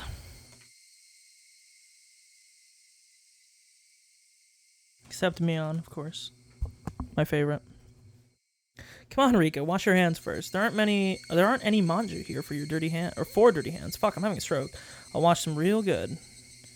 Meep. Rika responded with vigor, running off to the washing station that was along the side of the office. She stopped halfway, turning around to call to me. If Akasaka doesn't hurry up, I'll eat his share of manju too. They're steaming fresh. People who don't wash their hands aren't allowed to eat any manju. No matter how you looked at it, that was Rika. Those words and the way she said them, no matter how you heard them, they were definitely Rika's. Come on now, mister. You're the adult here, so show her how it's done. The old lady urged me to wash my hands. Without any resistance, I lined up beside Rika at the wash station. Splish splash. I stared at Rika, intent on washing her hands properly, like she had probably learned at school. Meep? Did I do something wrong? Huh? By wrong, you mean I'm washing my hands. I only got 4 gold stickers for it. I'm probably bad at washing my hands. You're not doing anything wrong. If you're washing them that carefully, that's more than enough. But it's not, Akasaka. If you don't use a brush and clean out the dirt underneath your fingernails, you won't get a gold sticker. Rika, you're very diligent. That's something to be proud of. I was praised by Akasaka. No matter how you looked at it, it was Rika. There was no trace of that girl from before. Exactly what was that sinister girl? Rika, what was the meaning of what just happened now? Just now you told me to go back to Tokyo, didn't you? Did I say that? I was at a loss for words. She didn't remember what that girl just now had said. Okay, this is important. I want to write this down.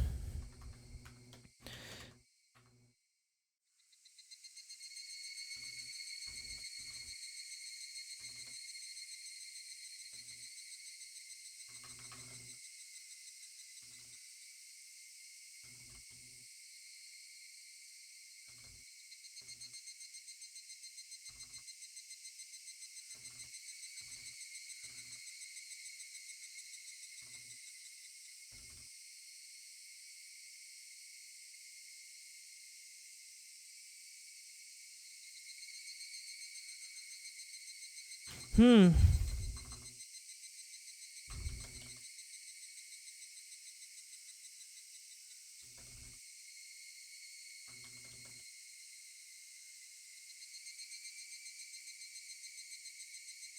Hmm.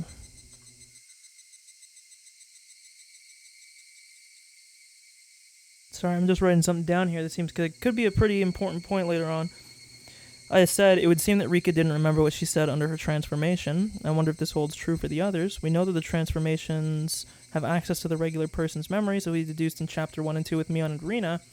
However, the person themselves might not have memories of what happens during their transformations. Could explain a lot. Just leave it at that. Like I would ever believe something as occult as that could happen. Like I would ever believe that Rika could be possessed by that strange girl and say those strange things. So let me...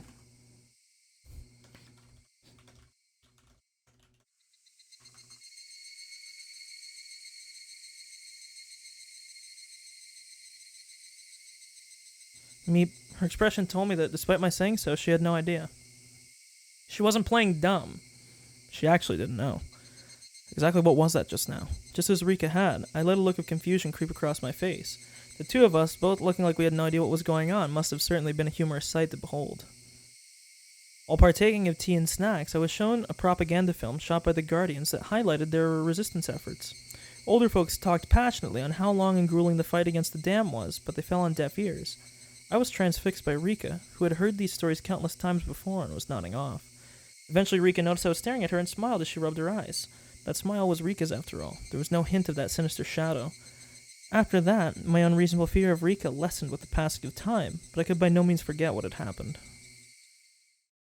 It eventually grew dark. The mayor said they had prepared dinner, but I said I would come again tomorrow and took my leave. I had to return to the hotel and file my regular report with the section chief.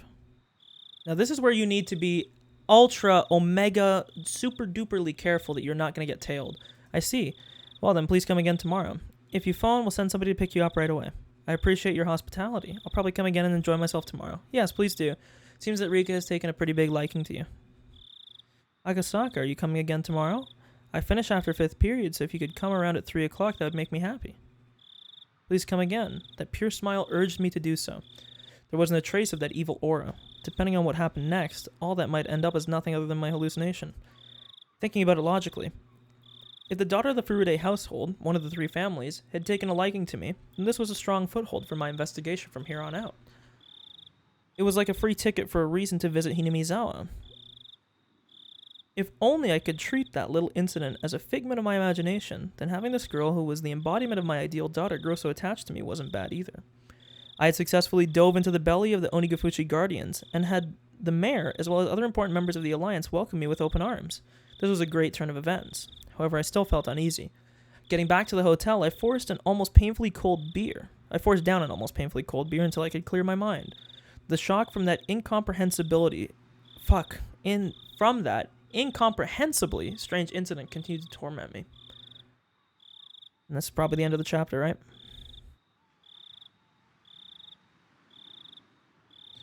You know, one thing that I've been wondering in this chapter here, or actually what I've been playing the whole game, I don't think it will because it's a VN, they don't usually do stuff like this, but I was wondering if in the future, if I ever go back, if, in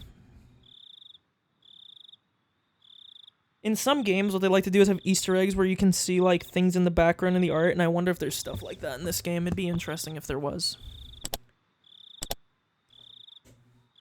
Okay. Let's see our new tips. It's Coach, and that looks like it's baby Mion. Going smoothly.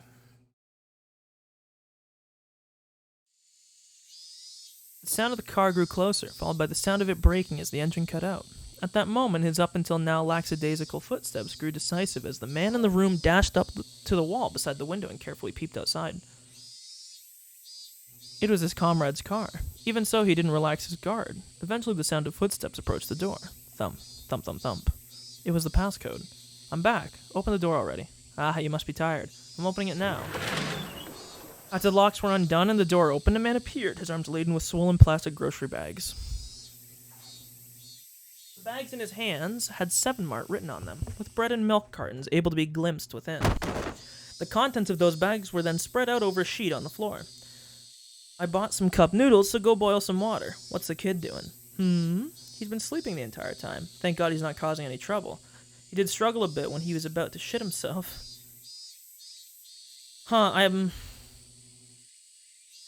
No, I don't think so.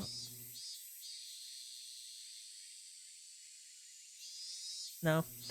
That theory seems dumb. I won't say it. Don't let him crap his pants. It'd suck if it started smelling like an outhouse in here. Yeah, I know. Check the gag every now and then. We don't want it to get loose, so keep it tight. But not so tight that he stops breathing. I said I know. Huh? Didn't I ask you to pick up another can of gas for the portable stove? We're out. You never asked, you idiot. Ah, seriously? Come on. Work. Damn it. He rattled the portable stove as he struggled to get it to light. Seeing that, the man who went to buy supplies let out a deep sigh, and with a backwards glance at that sight, began to walk towards the corner of the room. The kidnapped boy was sprawled out on a sheet that was spread out on the floor. Boy, you doing okay? Of course, the man didn't assume the kid was able to hear that question. That was because the boy's ears were plugged, with his eyes and ears thoroughly covered by packing tape. Also, his mouth was gagged with a thin, twisted-up towel. Because of that, the boy was unable to close his mouth properly, his cheeks sticky with his own saliva. Of course, that wasn't the only reason.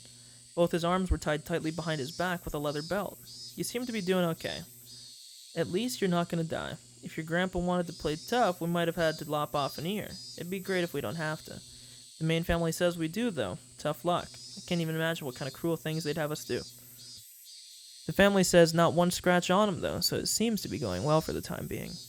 The minister is discreetly withdrawing the dam project. The Hinamizawa Dam is indefinitely postponed. I wonder when we're letting the boy go. I just want to be done with this already. The main family seems to be gauging that timing. I don't know when it'll be, but it's probably soon. Isn't that great, kid? We'll be let go real soon. The men didn't know if their voices were heard by the boy. For him, there was nothing he could do but continue to sleep to escape his harsh reality. More importantly, what are we going to do about the gas? We can't eat the cup noodles raw. If we're out of gas, say something, jeez. So I wonder if the boy actually could hear them.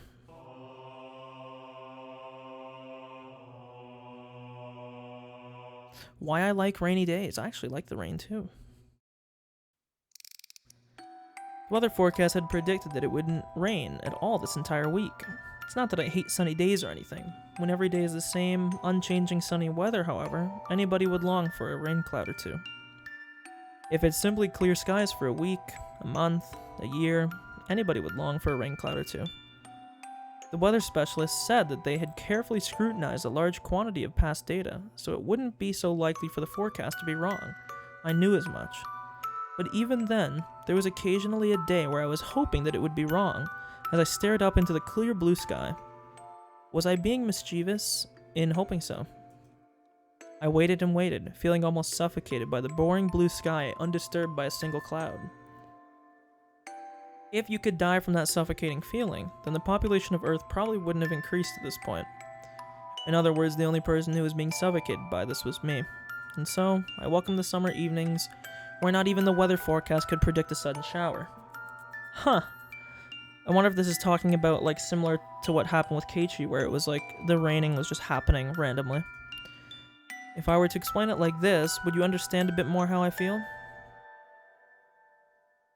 Let's say that tonight's dinner was going to be curry rice. But when you're called down to the dinner table, what was waiting for you was instead an eggplant and bell pepper stir fry. This is just on your mother's whim, by the way. I would be delighted by such whimsy. I don't really like eggplants or bell peppers, but still I would be delighted. The fact that that pre-established routine of curry rice had been broken would be amusing. If tonight was repeated 100 times and 100 times you had to eat curry rice, yet just for this one night that was changed to an eggplant and bell pepper stir fry, there's no way you couldn't enjoy that chance happening. There's some weird memes going on with this, what they're saying.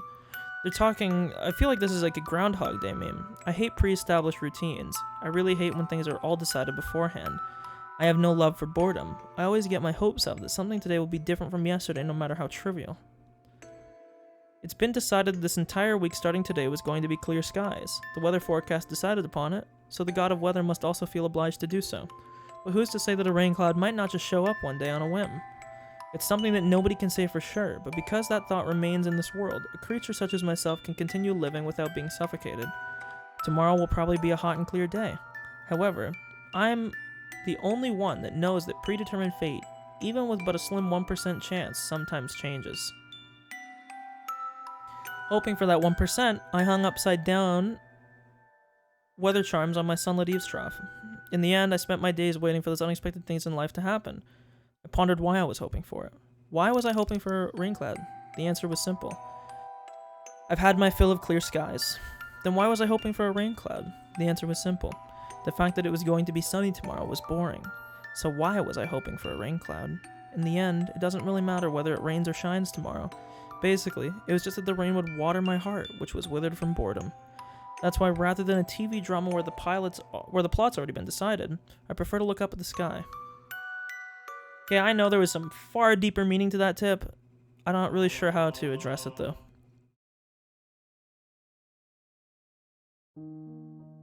Your blood pressure has improved. For you to recover this quickly at your age, I'm rather impressed. At this rate, you'll still be kicking after a couple hundred more years, Oreo.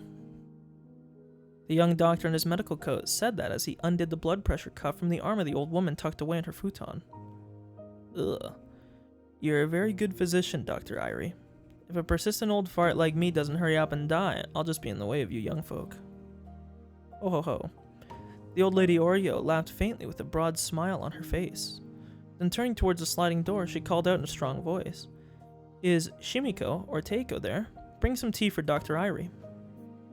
The sound of rushed footsteps from the hallway drew closer, until finally the door slid smoothly open. What it revealed was a young girl. It looked like the old lady's granddaughter. It's Mion. Shimiko already left for the day. Do you need something? Mion, make some barley tea for Dr. Irie. Okay, got it. Did you want some tea too, Granny? Or would black tea be better? Want lots of milk and sugar? I'll measure it out myself, so you don't have to put any in. Just bring the sugar jar and some milk when you bring the tea. KK. The girl named Mion, after giving a rather uninterested response to her taskmaster of a grandmother, returned to the hallway. Pour the doctor's tea in the cups for the guests, and make sure you bring a coaster too. Also make sure to dry the outsides of the glass, okay? Yeah, you're such a fussy pants. A tired voice wafted a reply from down the hallway. The apathetic tone of the voice was far from unusual. The old lady let a wry smile slip across her face as she chided the girl. Geez, that girl just won't learn. Nothing I ever scold her about sticks. Now, Oreo, you don't have to say that. Mion is doing her best in her own way, even though she's so young. Her mother was the same way. Couldn't teach her anything. The apple doesn't fall far from the tree. Haha, so her mother's mother must be exactly the same, no? The old lady burst out laughing. Her expression showed she hadn't taken the comment the wrong way. Dr. Irie, I'm sorry, but could you open the doors for me? Seems there's a nice cool breeze outside. The cool chirping of the Higurashi had at some point started leaking through the gap in the doorway. Irie stood up and opened the door a bit. A refreshing breeze pushed out the stale air that had built up in the room. It's gotten fairly hot during the day, but the evenings are still rather cool, aren't they? It was almost downright chilly last night. Yeah. Oh, excuse me. I'm not tired. I don't know why I'm yawning. Yeah, those types of mornings and evenings are another one of Hinamizawa's fine points. Irie replied with a smile as he returned to sit on the cushion beside the old lady, and the two of them, for a little while, soaked in the voices of the Higurashi. I'm gonna try and live to 100, till the business with the dam is proper finished. I ain't kicking the bucket just yet. Excuse me. To get the government to withdraw a decision they've already made is a fairly difficult thing to do. The way this country does things is like turning a millstone. A heavy one at that. A millstone? Don't you know? A millstone. No. If I knew what it was, I wouldn't have fucking asked. Did you not get that point? Irie quickly reaffirmed that of course he knew what the old lady was talking about, for he knew full well that Oreo didn't like having her stories interrupted. The millstone, see, can grind anything to a pulp. It's rather impressive. But you see, it doesn't turn that easy because it's a rather heavy millstone. Lots of people have to work in unison to get it to even budge. It's that type of millstone. Irie pursed his lips, listening quietly to what she was saying. Eventually, Mion returned with some tea laid out on a tray. Seeing that Oreo was talking and in a good mood, she quietly knelt down and laid out the sets for the barley and black tea, careful not to interrupt. That's why when it gets going, it's not that easy to stop. It takes the most effort to move it right before it starts turning. Everybody hates that, so everybody keeps pushing it along without rest. You're talking about friction, right? I get what you're saying. So in other words, there's some sort of mistake and the millstone suddenly stops turning. To get it turning again takes a great deal of power, more or less. Certainly. To get a project that's been suspended going again takes quite a lot of work. It's a millstone that isn't easily stopped, but once it's stopped, it'll never turn again. It's that kind of millstone. Okay, yeah. It'd be nice if there was some way to get that millstone to stop, wouldn't it? When Irie responded with that, Mion and the old lady suddenly sunk into silence. Irie, instinctively thinking he had said something rude, searched in a small panic for the words to correct himself. But that silence wasn't the result of rude words. It's because they agreed with him. For what crept across Mion and the old lady's face were contemptuous smiles. The atmosphere surrounding Irie suddenly froze, leaving him flabbergasted, thinking that the scornful smiles creeping around both of their faces was the result of some mistake of his. He could only grow afraid. Ha ha ha ha ha. It hadn't been that long at all since he was enveloped by silence. However, unable to stand it, Irie could only let out a weak laugh. Irie's laugh eventually spread to Mion and the old lady, not knowing exactly what they were laughing at. Their laughter left a lingering chill. The only ones not laughing were the Higurashi, who continued their simple and unchanging chorus. So that one was a lot easier to understand. I mean, it's pretty simple. She's just saying that, the damn project is similar to basically this really heavy millstone. It's really hard to get it going, but once it's going, it can't be stopped. However, if you can somehow stop it, it's never going to start again. So what she's saying is that if they can succeed in stopping this millstone, or this project from happening, they don't have to worry about it coming back in the future. Now, I really want to... I'm going to reread this one. I'm not going to say anything. I'm just going to think here.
So the weird thing is, this person is basically just talking about how they lament being bored. How even if something happens that you don't like, they prefer having something that's more turbulent over to something that's set in stone, because they get suffocated by the boredom of doing the same routine over and over.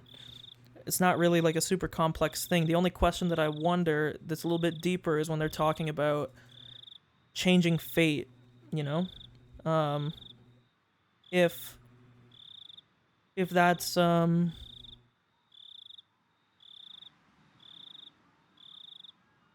if that part specifically has any deeper meaning.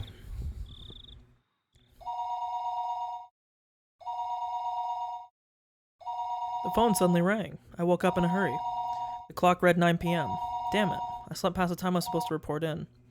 So right off the bat, if I was this guy, I would be speaking so hushed. Because I'm not letting someone eavesdrop on me if there's like sitting outside my door or something, right? I picked up the receiver. Akasaka, you have a call from an outside line. Shall I connect you? It's from a coworker named Kano. I knew it. I didn't call in, so they had phoned me. Sorry, please put them through. Understood. I'll connect you, so please hang up the receiver for the time being. After I'd put down the receiver for a few seconds, the phone began to ring again. Yes, hello. This is Akasaka. Akasaka, this is Kano. Good work out there. You didn't call in for your regular report, so we called instead. What's your situation? Leaving the lecture for later, my senior co-worker got straight to the point. Today I went to the village proper. Under the guise of a tourist, I managed to establish contact with the mayor and several other core members of the Guardians. I wasn't able to ask them anything, but I left a good impression and was able to make a bridge for my investigation from tomorrow onwards. I see. It looks like things are going smoothly. Akasaka, you seem rather naive sometimes, but that might have worked in your favor. I guess you made some good progress for now? I don't have the experience to make a comparison, so I don't know if it's good or not. I think things went well for today, though. Did you find out anything from the prefectural or local offices? Does it look as though the Onigafuchi Guardians is unrelated to this incident? Still didn't know. I should have been able to say that immediately. I only had to say that, but for some reason I hesitated. I'm still investigating, so I don't know what to say yet. I see. Could you let us know as soon as possible? I think you understand, but after tonight it'll have been a full 4 days since the kidnapping happened. It didn't set a time limit, but it's obvious that time is not on our side. I think you know that. Yeah, I know. I'll investigate a little quicker while still being careful about it. I know there's some stat. Now, obviously, this is a game, so whatever.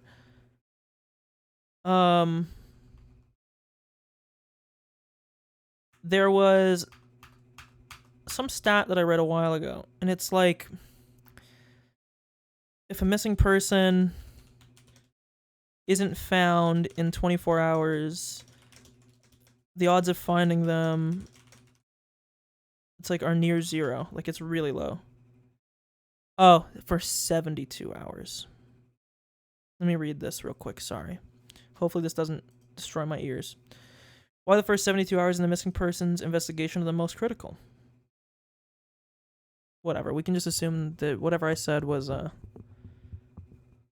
you go. So basically, find someone in the first 72 hours or you're probably fucked. Yeah, I know. I'll investigate a little quicker while still being careful about it. Okay, be sure to look after yourself. You're dealing with a violent organization here. It might be dangerous to let your guard down. If you feel that you're in any danger, contact me immediately. In that case, I can get the local public safety office prepared to help you. Thank you. I'll do my best. Anything else to report? I reported several bits of supplementary information, and at the very end I decided to ask, how's the investigation going on your end? Everybody's doing their best here, but we're not making much progress. After all, the number of organizations we're investigating is vast. So if you find out the one you're investigating is in the clear, we'll have you return to Tokyo to assist some of the other officers. The chief is saying to dig up what you can on Onigafuchi, but I don't think a residential anti-dam protest group has any relation to the incident at hand. Sending somebody out to just investigate a single group makes me cringe, really. At this point, he was just complaining. He was telling me to stop taking my time, enjoy my trip, to finish up and get back quickly. I'll try and resolve this as soon as I can. Thanks, I'm counting on you. So sorry, I don't want to butt in, but we gotta think here. There actually literally can't be that many more chapters to this. Because we have, again, so 2 out of the 8 achievements, and we know that 3 of the 8 are gonna be, so there's probably 3 more chapters. Probably including this one. So I'll probably stop after this one, just because I don't want to fuck anybody around who's, it's getting kind of late. And I'm not tired, but some of you might be. So, finish this up. Thanks, I'm counting on you. Well then, if there's nothing else, I'm hanging up. Okay, that's all I have. As we were ending our call, he scolded me thoroughly for being late with my regular report. After that, I hung up my phone and sprawled out on the bed. Come to think of it, I hadn't heard anything from Oishi. He was supposed to contact me about a time and place to meet with the informant tonight. I thought about getting angry with Oishi in retaliation for being scolded for forgetting my daily report. Come to think of it, though, Oishi didn't really say anything other than that he was going to call tonight. Waiting for a phone call when you didn't know what time I was going to come. Oh my god, I hate this more than anything. Not even just a phone call, but just anything. Waiting for anything without knowing a given time when it's going to happen is so fucking boring. It's also very fucking infuriating. Just when I thought that. The phone rang. I picked up the receiver in a hurry. Hello? Well, this is a surprise. God, I love his theme. Wait, here it comes. It's so smooth. Hey, it reminds me of like a Phoenix Wright song. Speaking of which, is also another game I have to complete.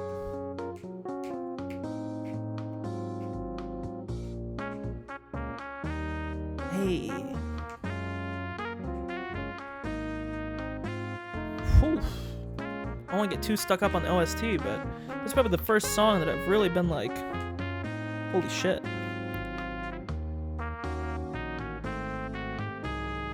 Okay, well this is a surprise. Akasaka, you're pretty quick to answer the phone.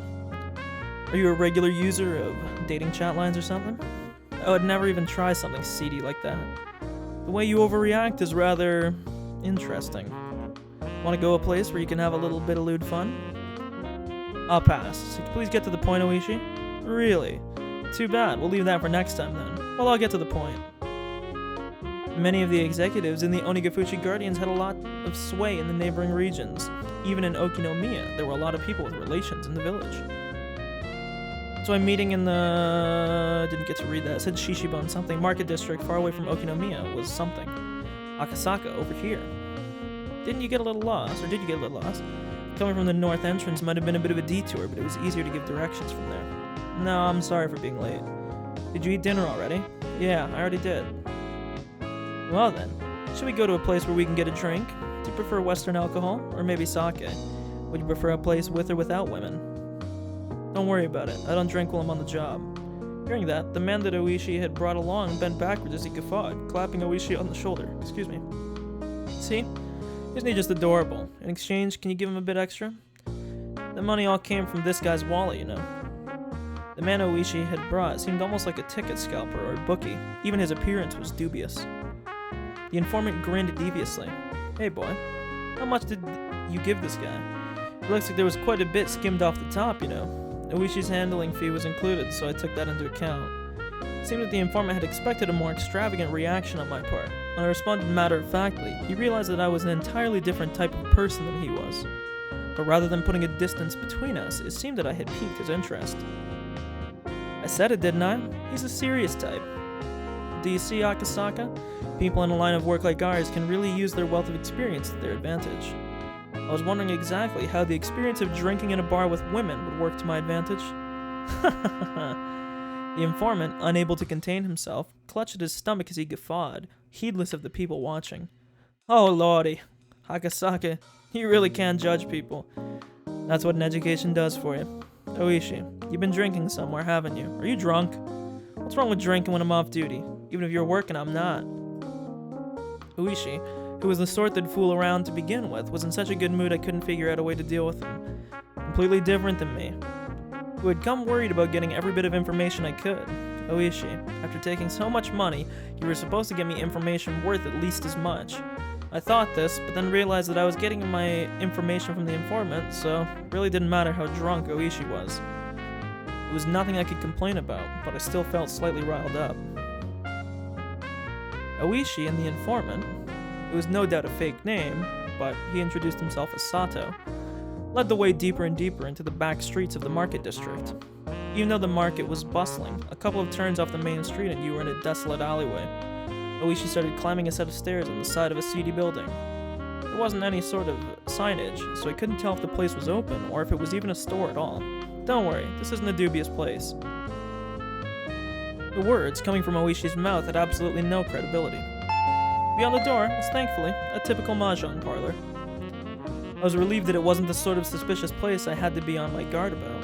Welcome, welcome. Oh, Oishi, it's been a while. Want to join in? There'll be a free spot soon. No, I'm here with a group today, so it's fine. Oh, sorry to keep you waiting. Mahjong is a game played with 4 people. Seems that a middle-aged man who was going to be our fourth had already arrived and was waiting for us.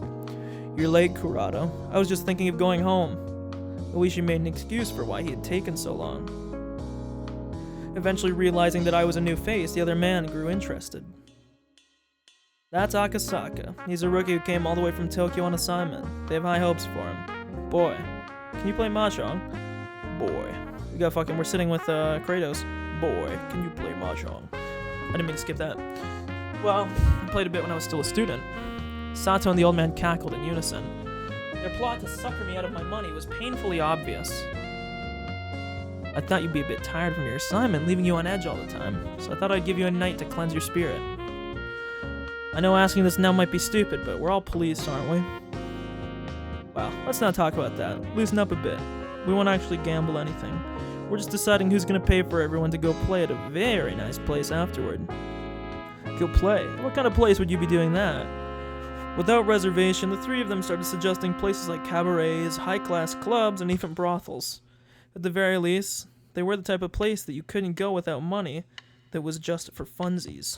Oishi took all my money the other day, and I also have work to do, so I can't stay for long. But all you have to do is win. If you win, then you won't have to pay for this table, and you can talk to Kurado about work or whatever.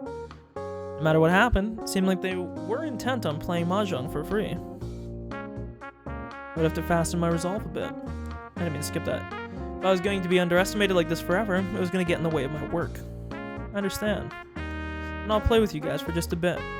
If I win, you guys don't get any of the money, or get to go to any of those dirty places, and we'll talk about work right away. Yeah, bring it on. If I win, we're headed straight to the Blue Mermaid on Flower Road. This old lech here likes that place too. Of course we're gonna hop between all the places where they keep the girls coming. Akemi? Mwahaha. What about you, Sato? I prefer a place where we can drink quietly. Like a nice place with a bunny girl. Last time we went drinking, you pulled the tail right off that bunny girl, didn't you? Didn't you end up having to pay for that? The owner started a bottle of Dom Perignon on my tab and called it a tailoring fee. What a lively table this was. I could tell the other customers were glaring at us while we loudly continued our crude conversation. Speaking of which, the fact they assumed I was the same was a bit disheartening. Oishi had taken all the money I'd brought, so everything I had left was out of my own pocket. In addition, there wasn't that much left of that either. If I kept on hanging around him like this, through his goading, my wallet would disappear into the night. I had to somehow win and return the conversation to my job, but these people, no matter how you looked at it, were pretty good. Sorry, Yuki.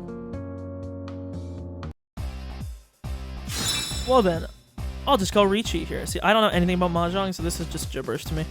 Well, the old man and Sato probably won't fall for this silly Richie. I wonder if Akasaka will spit out what I need. At any rate, Kurado's hand is probably holding something like that, huh? In that case, this one ought to go through. There. Oh ho ho. The old man's pretty good. He's quietly trying to use one of my safe tiles to complete his hand, isn't he? Seems that Akasaka has at least learned the ropes when it comes to guarding against someone's reaching. But that will be his downfall. What's wrong, boy? Would you hurry up and discard? If you're not sure, anything that Kurado's already thrown away should be safe, no? Ooh, Akasaka's really fretting over this one. It was glaringly obvious that he had a safe tile to discard, but he didn't want to throw it away because it would move him farther from completing his hand. They're so nice when they're young and innocent, weird champ. Come on, hurry up and throw out the kicker. If he gave me the winning tile, we'd be headed to an establishment where I could do with all sorts of... okay. If he gives the old man his winning tile, we'll be headed straight to the place with maids and bloomers. This will go through, right? He looked up as he hesitantly threw out a tile that was... oh, too bad. Hey now, that's a dangerous tile, you know. Kurado, does that go through? Yeah, it will. Seems this time you were lucky, but as long as the round kept going, I could still win off the draw.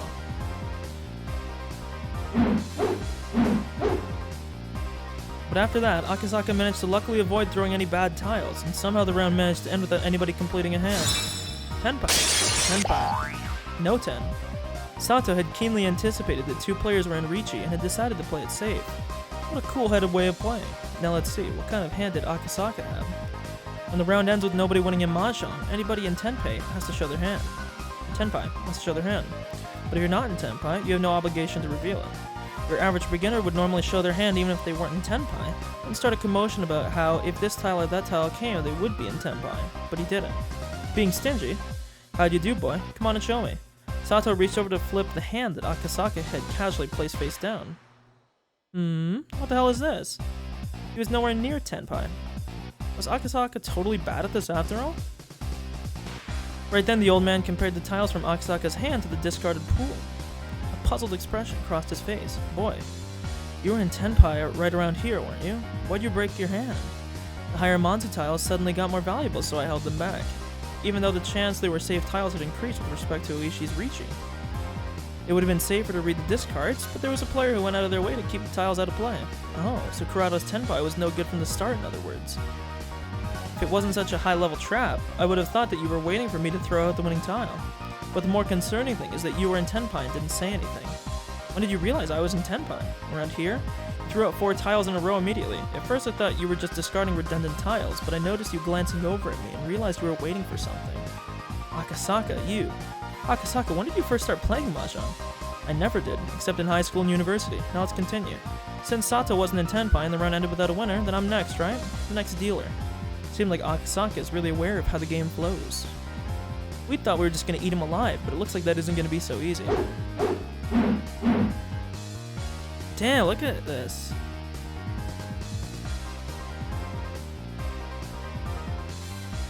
Oishi, looks like you're going for the bamboo tiles. Should I put some in play? I'm trying to remember what Tomitake looked like. Doesn't really mean much, though. Like, this guy could very well still be Tomitake. Should I put in some play? Put some in play. This boy. Kurata, don't back down. As long as I get 3 more good tiles. Sata, think you can do it? Damn it. Just forced you to go for a cheap... Oh, yeah, this doesn't mean anything to me. A straight. Sorry, I'm gonna pawn that tile. Whoa, no. Going to call 3 of a kind after he declared a straight. Now it sounds like we're talking about poker. Trying to override and interfere. Boy, you're getting pretty used to this. Oh, no.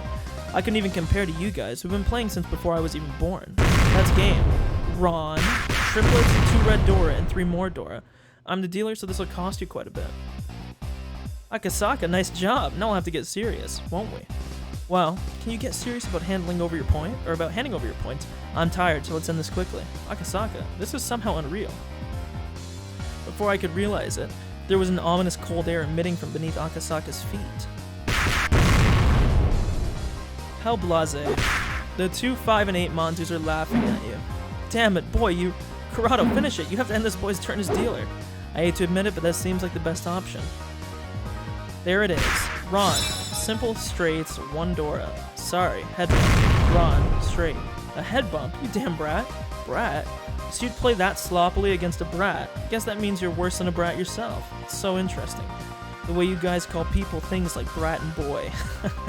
Akasaka, that is you, isn't it? Feels like you're a totally different person. You thought that I, being a sucker, would let you drink some good booze tonight. Seems like you were a little off the mark. Ron, triple straight red Dora and another Dora. Whoa, he actually did it. That's why I'm saying you guys are slacking. No matter how you look at it, you have to be able to read such an obvious 3-way weight. Akasaka chuckled as he rested his chin in his hands. That pose was so fitting it was almost scary. Hey Kurata, this isn't what we discussed. Who the hell said he was a naive sucker ripe for the picking? Who could it be? Oishi, this is bad. If he keeps going like this, we're seriously gonna lose. Akasaka, for you to make me get serious, looks like you really want to be milked dry. Sus. Pawn. Pawn. Sounds nice. One more time. Pawn. Akasaka was almost singing at this point. The tiles he had opened were all pin tiles. You can't be serious. Are you really going for the flush? Pawn. Boy, are you right in the head? You've opened 4 sets. You only have 1 tile left, you know. That's right. Did you know? Waiting on a single tile is the hardest thing to read. Are you an idiot? With that much of your hand revealed, you don't think we'd give you a tile you need, do you? I know what you're doing, Akasaka. That's not a flush or half flush, is it? The fact you called pawn 4 times means you're already in position for an all-triplet hand. Right now, you're far and away in the lead. You're trying to show a flush and goad us into giving you triplets, aren't you? If that's what you think. Want to try throwing out some pins? The left 5 tiles in your hand, Oishi. They're pin tiles you're reluctant to throw away, aren't they? Why don't you try discarding them in order from the left? You must be joking. Is he a mahjong god? If not, he had to be the main character of a manga or something. Perhaps a visual novel, you might say. At that moment, the old man sent me a sign under the table. The message was simple and clear. Kurata, do it. Crush him. I don't like to cheat against kids like this. Idiot. After being disrespected like this, we can't pull back now. Well, I'm not responsible for what happens, you know? Go ahead. Here we go, boy. Ricci. We'll go open. I'm waiting for a 1, 4, or 7 of pins. Most likely the tile that Akasaka was waiting for was one of those. With this, Akasaka was no longer capable of winning the hand. When I drew from the wall, I switched out the tile that Akasaka would draw. The tile that I put in was the 1 pin, one of the tiles that the old man was waiting on. Akasaka discarded it a little while ago, so there was no threat of it being the one he needed. Come on, it's your turn, boy. I knew he was troubled that the tile he drew was the 1 pin. Of course he couldn't discard it. Boy, you must be aware, but if you discard into an open Ricci, it's worth the limit, you know? You don't have to tell me that. The tile that came from Akasaka's hand was an honor tile. I mean, you know, if you know Mahjong, this probably means a lot to you, but I don't, so... Ooh, ain't that something? There's only 1 north wind tile left, isn't there? You were counting on a really rough wait, weren't you? But with this, Akasaka's fate was decided. Brad, you're lucky you're safe, but your hand only has a single tile. Do you think you'll be able to run away the rest of the round?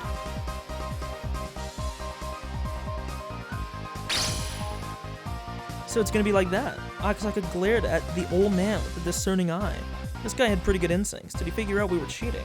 Let's stop this. Akasaka's a step or 2 ahead of us. Fool. You think we can stop after we come this far? Next, make him draw it. Next Akasaka would draw was the 7 pin. With that, it would be settled. No matter which one he discarded, he'd play right into the old man's hand. An unavoidable full payout. When I drew my tile, I sneakily swapped Akasaka's. Achoo! Crash. What? Akasaka suddenly sneezed, collapsing the wall of tiles in front of him. Hey, what are you doing? Sorry, I accidentally knocked over the wall when I sneezed. There's a penalty for that, right? I'm the dealer, so 4,000 everybody? Or should I pay a deposit? Unable to hold back, I guffawed. Akasaka, knowing he was going to be cornered a second time and unable to escape, he took the drastic measure of knocking over his own wall. You're good, boy. To get away from a full payout like that. Yoichi, can you not bother putting me in such an obvious trap? If we were at Baba, this would have been the point where I flipped the table. Oh, no, sorry. I underestimated you. For some reason, you're really good, aren't you? Answer me honestly. You got a lot of experience when you were younger, didn't you? I played quite a bit around Waseda and Takara no Baba. The place I frequented banned me for winning too much. I made the woman who would become my wife pretty angry, so I washed my hands of it all. Raise the stakes too high? How much were you playing for at the time? Depends on who I was playing with, but I had an almost perfect record playing Kabukicho. Especially since when I played against a certain crowd, my life was on the line. Okay, fuck off. What kind of stakes were those? Did you have Yakuza at your table? Or pro baseball players? What's this? Kurado, you buffoon. Where did you pull this guy from? He's practically a professional. I give up. Jeez. Boy, it's your win. I surrender. Thank you very much. It was an honor. Oh my, Akasaka, your personality really changes when you play. Why do you even have a day job? You have no problem living as a freelancer. To be a pro Mahjong player, you need both talent and luck. I didn't have anything like that supporting me. Luck is luck. Somebody of your skill, I think you'd be able to make it pretty far. Normal luck doesn't cut it. Calling a con, and one time out of 3, you can aim to win on an extra draw with 4 Dora. I don't know what to think, this is just gibberish. I hope you enjoy this. That kind of luck. Akasaka, if you can judge something like that, you're already bordering on the supernatural. No, there's plenty of people who can do that without cheating or superpowers. There's a person I met in Shinjuku who would get Doras every time you blinked. He was as strong as a demon. There was a pro I played with in Yokohama who would draw the tile he needed immediately after calling Richi like it was an everyday thing. I don't have that kind of luck. What type of folks were those? They weren't named Ryu or Satoshi by any chance. It's a reference, obviously, that I'm too fucking plaster-brained to get. Well then, is it alright if I'm declared the overall winner then? Yeah, we totally lost. I lost. It's been a while since I lost this big. Still, when you were playing, boy, you were pretty into it. It was kind of scary. I hear that a lot. I don't mean to change gears like that, though. Did I really look that scary? So that was Akasaka, the Mahjong prodigy. Before he goes home from his assignment, maybe I should have him go play at a high-stakes table in my place. But it's not good to get greedy. Well then, nothing for it. Okay, there's actually one thing I want to check real quick. I want to check one thing in one of the previous games.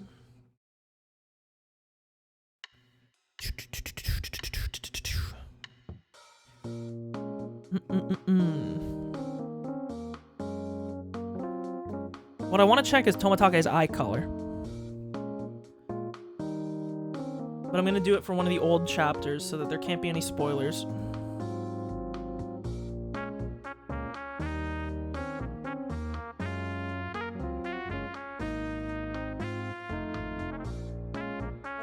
It's kind of hard to tell. He has kind of brown eyes. Impossible to know, though. He could very well. They're kind of like brown-red. I don't know. They were drawn very red there, but I don't know. It's hard to say. I'm still rocking with this guy being Tomatake. Well then, nothing for it. It was a promise. We'll break up our little late-night study group right now. Sorry about this, old man. That's it for tonight. Nothing you could do. I'm going home to sleep. My body won't last like this. Problems at work? Oh my god, this is the guy that's gonna get chopped up! Oh, he's the foreman of the primary construction site of the Hinamis. Oh, damn. He's putting heads with the residents every day. It's rough business. Let me write this down.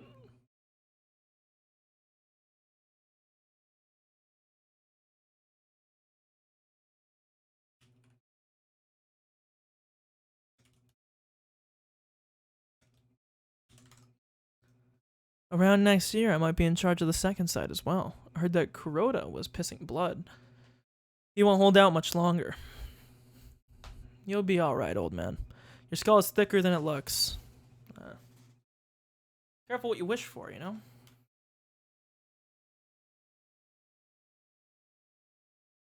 I'm not exactly a saint, you know.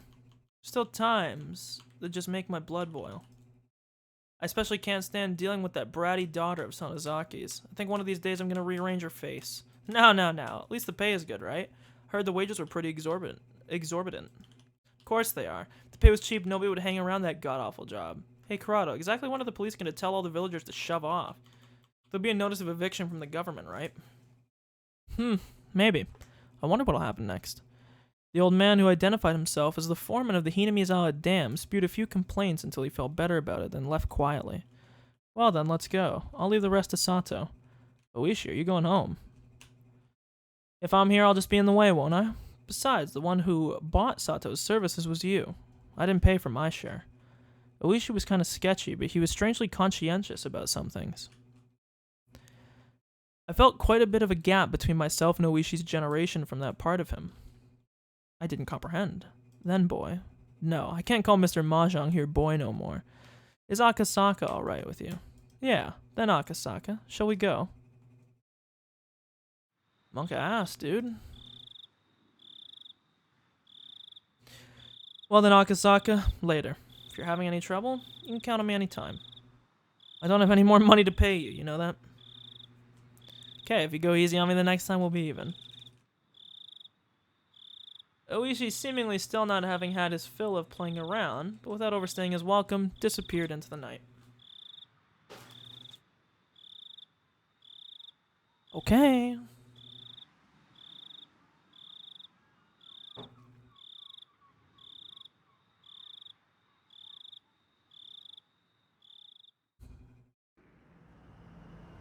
The informant, named Sato, had me get into his car before he set off. He favored narrow roads and made numerous short left turns. Checking if we're being followed? Yeah, you know a lot about this. Checking to see if you were being tailed by making left turns was a rather classic technique. If it was just a single pursuer, you could confirm it that way, but if you're being tailed as a team, the archaic method wouldn't let you shake them. Of course, doing it anyway was better than not. I don't know what that means. Turning left? How would that shake a pursuer? I'm guessing the idea is that, like, if you keep doing left turns over and over, you know the person is just following you? I didn't hear anything from the boss as to who you are, Akasaka, related to the police. If you're familiar with checking for being tailed, the only other possibility I can think of is something like a private detective. If it's not something I have to say, I'd like to refuse to answer that question. My. Ever since we played Mahjong, you seem a lot more mature. I wonder where the hesitant person went from when we first met. I smiled wryly. Looking back now, I had to be a little grateful for being made to play Mahjong. Thanks to that, I was able to relieve some tension. Eventually, Sato, confirming that there were no cars following us, slipped outside the city. We were on a pitch-black country road, unable to see anything besides the lights outside. The only thing I was able to hear were the hum of the car's air conditioning and the chirping of insects and frogs. I heard from the boss that you want to hear a bit about Hinamizawa Village, eh? Like about the old houses known as the Three Families, who control the place. Or that right now it's pretty much the Sonozaki family running things. If you know that much already, I'll cut out the introductions. Then if you would, can you confirm or deny if the Onigafuchi Guardians, are involved with the kidnapping of Minister Inukai's grandson? Sato checked the rearview mirror one more time to confirm there wasn't anybody behind us before speaking. Last night, the Sonozaki main house held a family council. Did you hear about it from the boss? No.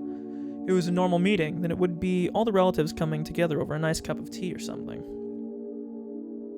But a family council held by the main house isn't quite so relaxed. A family council held by the Sonozaki main house.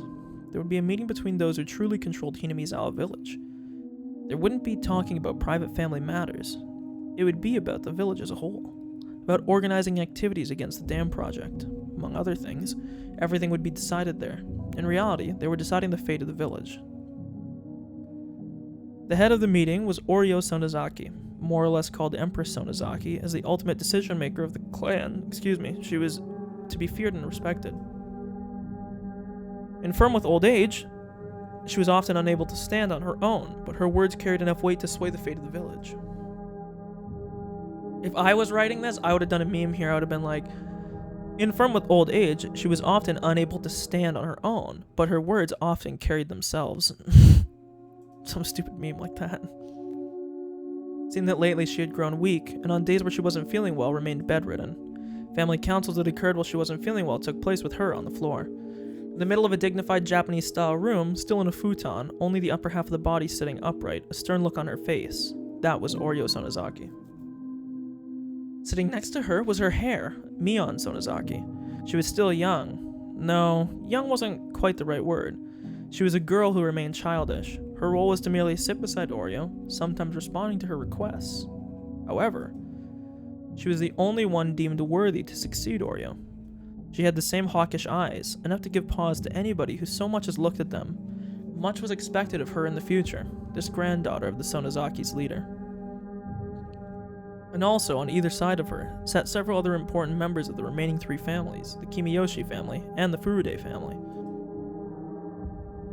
First on the list for the Kimiyoshi family was of course the mayor of Hinamizawa village, Kichiro Kimiyoshi, and lined up beside him were several more of his direct relatives.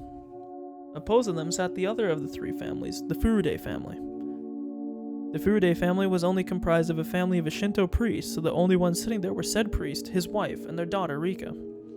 Rika was doted on by many of the older folks in the village, and it seemed that Oryo was no exception. I need to search up what the exact definition of doted means. So just to be super, like to idolize, okay, yeah. While the stress from just attending a family council was said to be enough to shorten your lifespan by 3 days, it seemed like Rika was the only one exempt from that. No matter how charged the atmosphere was around her, she paid it no mind, instead humming along as she doodled in a sketchbook. In fact, the night before, lying on her stomach while humming and doodling, she nonchalantly tucked her legs into Oryo's futon like it was a kotatsu. All this was the three families, and all around the room, lined up row upon row, were relatives of the Sonozaki family. The only ones who were afforded cushions to sit on were direct relatives. The others were left to sit in the seiza position directly on the tatami mats. With Empress Sonozaki enshrined at their center, they were almost like a giant snake coiled around the room. It was decided that everybody would sit in order of their rank. The number of people from the Sonozaki family was overwhelming. The fact that the Sonozaki family held so many seats at a meeting where everything pertaining to the village was decided made determining where the balance of power was held in the three families as clear as day. The number of members in attendance from each of the families directly reflected how much influence they had in ruling Hinamizawa. What was talked about at that meeting? Sato, after remaining silent for a while, quietly began to speak.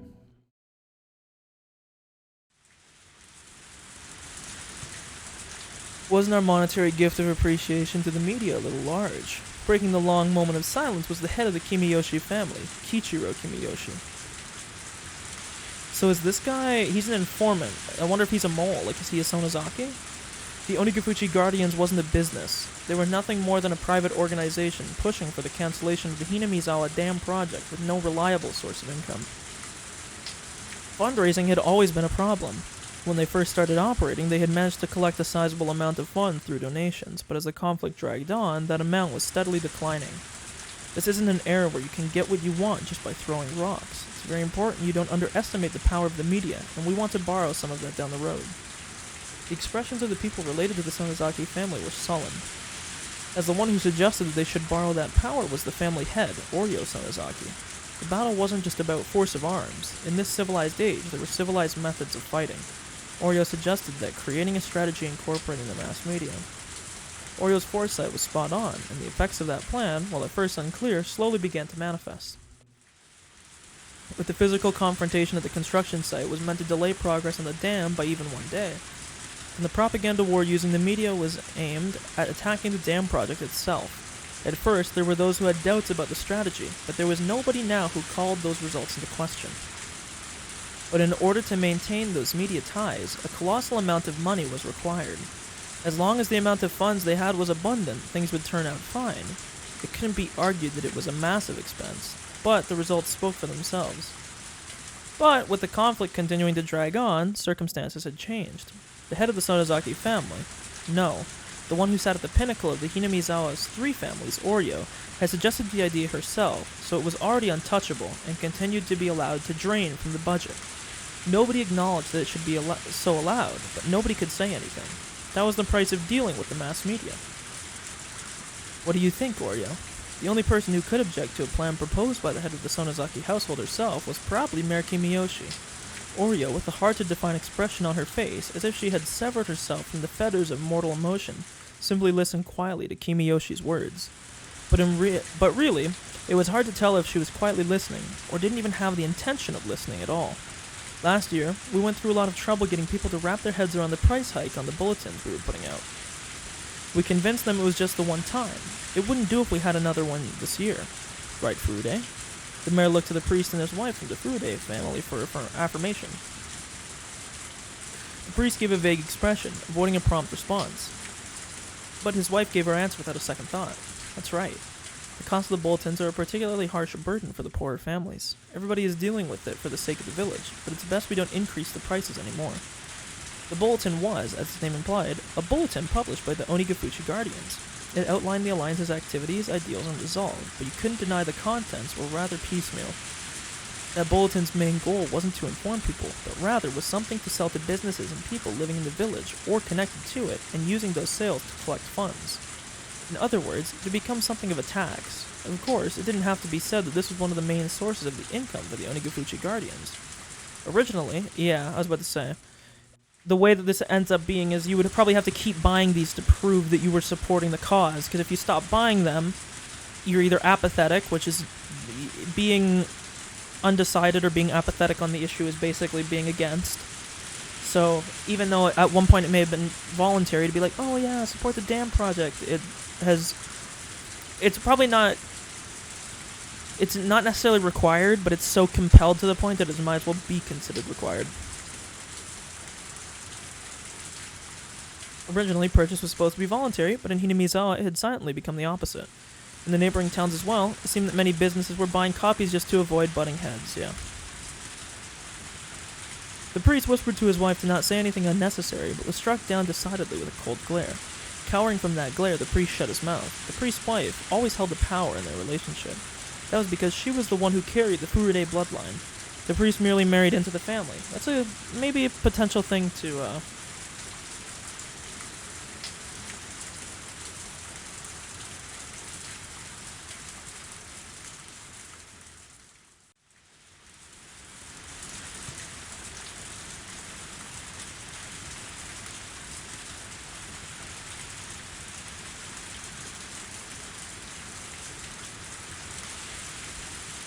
Okay. The priest merely married into the family. He was nothing more than somebody who adopted the name just to join the three families. He should have been able to find a spot fairly high up in the hierarchy of things, but the lack of authority in his voice meant that he has still not gained any favor. Casting a backward glance at her rather disparate parents, Rika continued to doodle whimsically without paying them any mind. Signaled by a look from Oreo, Mion brought her ear close to her grandmother. There, something was said in a quiet voice. After responding with a couple questions, with a nod from Oreo, Mion looked around the room and conveyed her grandmother's words. There will be no freeze on the price increase for the bulletin. Kimiyoshi made a face like he had just bit into something unpleasant, but that expression quickly disappeared like it had never happened at all.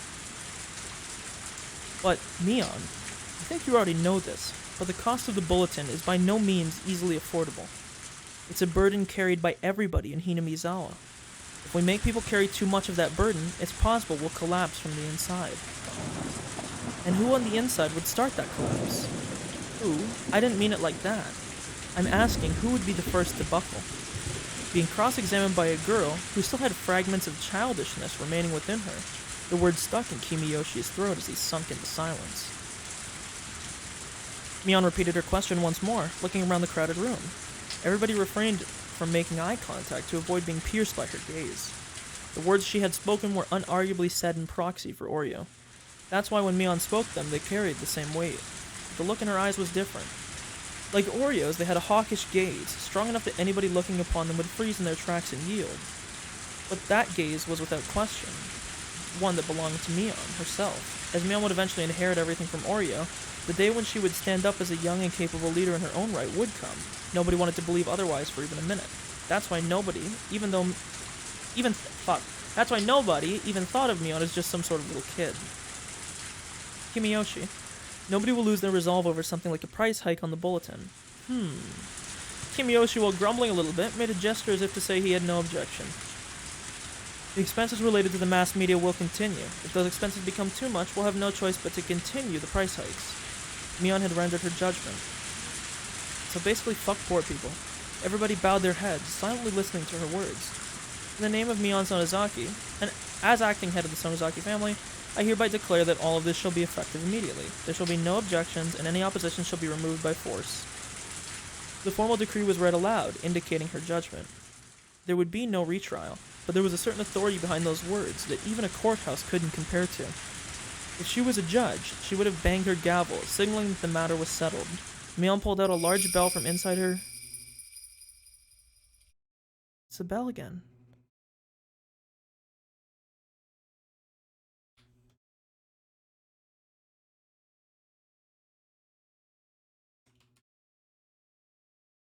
There's no way. There's no way that's what that fucking bell noise has been this whole time.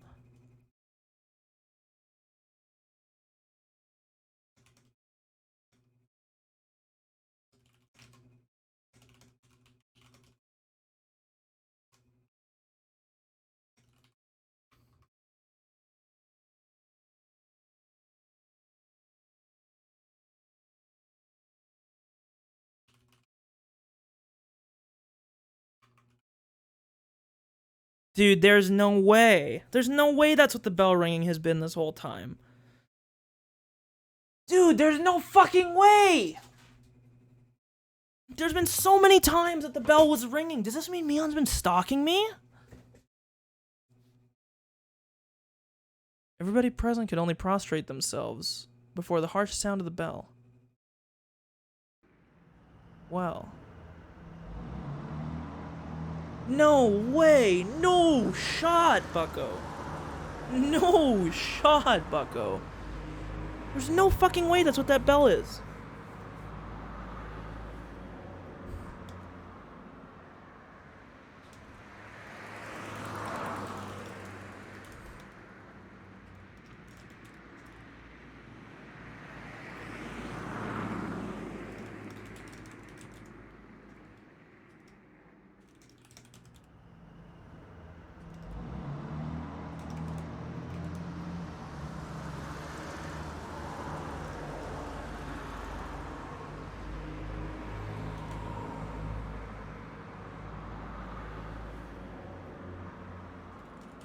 No shot!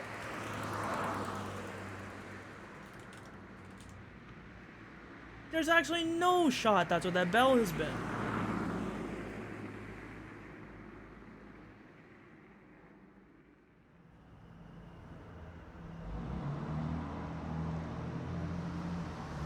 Okay, wait, I'm sorry. I'm looking at this real quick. I'm gonna search up. I'll show this here. You won't be able to see it. So I have a find window open with the word bell. So right here. So I said the bell sound is heard for the first time in this chapter. Apparently it was a large bell that Mion had inside her clothes.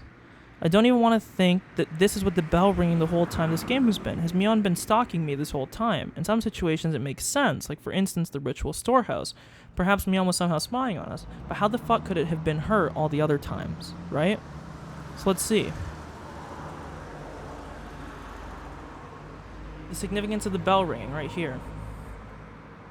This doesn't outwardly mean anything that we know of yet. We first heard it in the ritual storehouse in chapter 2 and have heard it multiple times after, usually when talking about Satoshi, talking about doppelgangers, or mentioning presences or the footsteps that have followed Keiichi.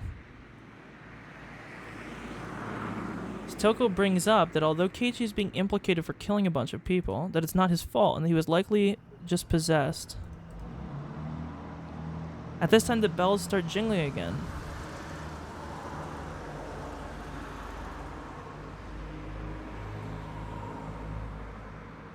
So like right at this point, like I feel like some of these couldn't have been Mion though.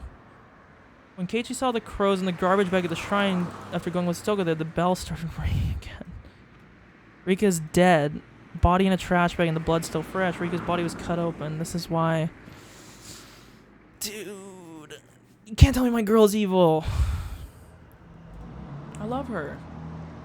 Bell rings again as Keiichi goes to his front door at the start of subchapter 12. Keiichi seems to think the footsteps that have been following him have been Satoshi. When Rika addressed Keiichi about watching Rika's dance, the bell began chiming again. Rina and everyone else made it quite clear there was someone that seemed... But see, this is the part right here that doesn't make sense, right? Because Mion was at this conversation, right? Does maybe it just mean, like, the presence of Mion or something? As Keiichi returned to his house, the bell was heard again. Similar to the first chapter, he felt as though there was a presence with him. He thought someone was behind him, but alas, nothing was. So again, like, stalked again. Ringing just happened as Keiichi opened up Satoshi's locker and found his metal bat.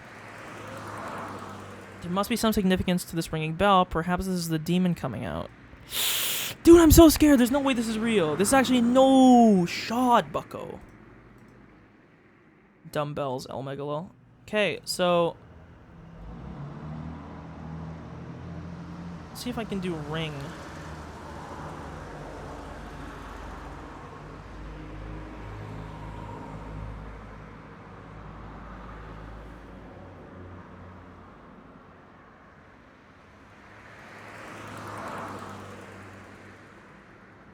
Okay. Wow, there's no shot, bucko!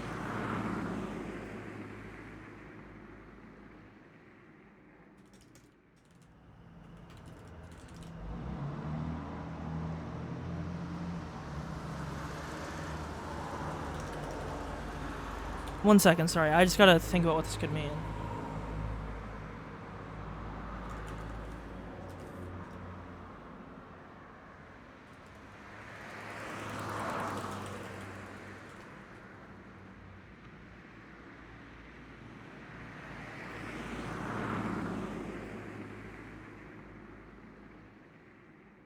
No shot, bucko!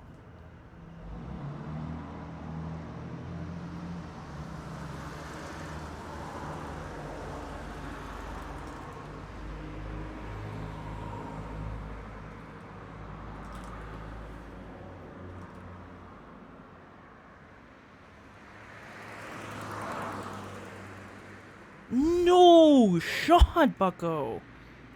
Okay, sorry, we gotta continue. That's rather old-fashioned family counsel, isn't it? A young guy like you would probably find it hard to believe. In an antiquated place like this, these types of things have firm roots. It's exactly as Oishi had said. The old system of the three families had vanished, and now the Sonozaki family was running things by themselves. On top of that, their rule was borderline despotic. Was that the end of the meeting? No, there's more. I'll continue.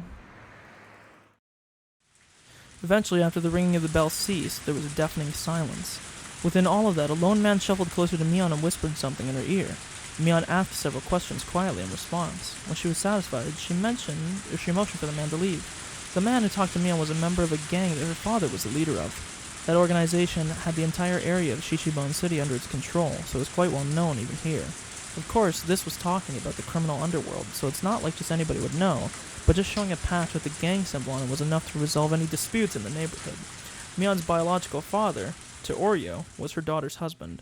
The power of that man's gang was the driving force that controlled the dark underbelly of the Onikafuji Gardens. Okay, there's one other thing I gotta add to this. Like, what the fuck happened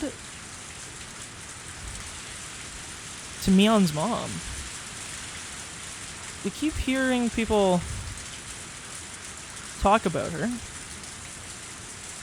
and about her husband, but literally nobody talks about her mom.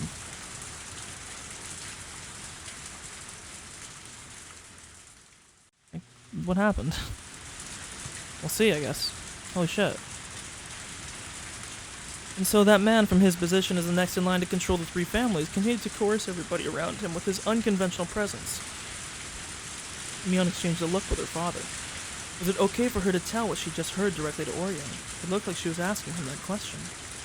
Her father gently but firmly nodded his response. Mion also nodded and sidled up to Oryo and informed her of something.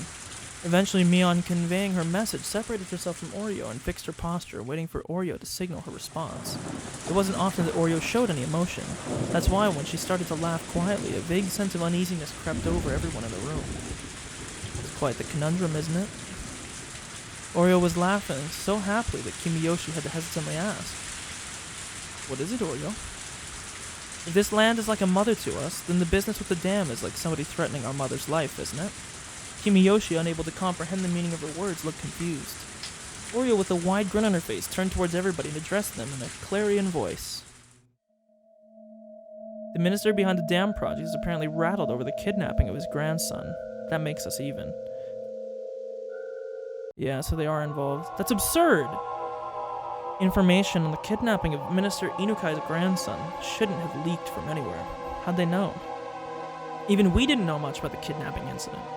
Exactly how did an antiquated household so far away from Tokyo come to know of it? It was a tranquil place, but I couldn't help but have an uneasy feeling about Hinamizawa village. At some point I had mentally filed this place away as unrelated to the incident at hand. That mental paperwork had just blown away in the wind. How did the Onigafuchi Guardians know about that? Sato, unable to come up with an answer, fell into silence. "I'm sorry, please continue." "Sure." "The Minister of Construction's grandson was kidnapped. Oreo, is that true? That major of an incident was nowhere to be seen in the newspaper or on TV, but in Hinamizawa there was nothing strange about Oreo knowing something the rest of the world didn't. Our pain is the pain of losing a mother. I don't think it completely makes up for it, but the pain of losing a grandchild, oh yikes. He'll have to bear with that for a bit, don't you think?" The last question wasn't addressed to anybody in particular. It was as if she was looking for consensus. "Still, land and a human child are different things. I don't mind hiding him here, but I want no harm to befall him. The child isn't to blame. Make sure to keep that in mind." "That means that the Onigafuchi Guardians were involved in the kidnapping." I can't say for certain. Why? Even though their leader Oreo was clearly giving orders on the treatment of the kidnapped child. Lad, you see, this is what the Sonozaki family always does. Always does. What do you mean by that? Let's say there was a particular problem. One that wasn't exactly favorable for the Sonozaki family. If Oreo shows concern over that particular problem, hearing that, somebody who attended the family council would be helpful. As a result, Oreo's wish would be granted. However, neither Oreo or anybody else would know who actually did it. With this kind of clever little ploy, the Sonozaki family was able to manipulate events even though they had their hands laid out on the table.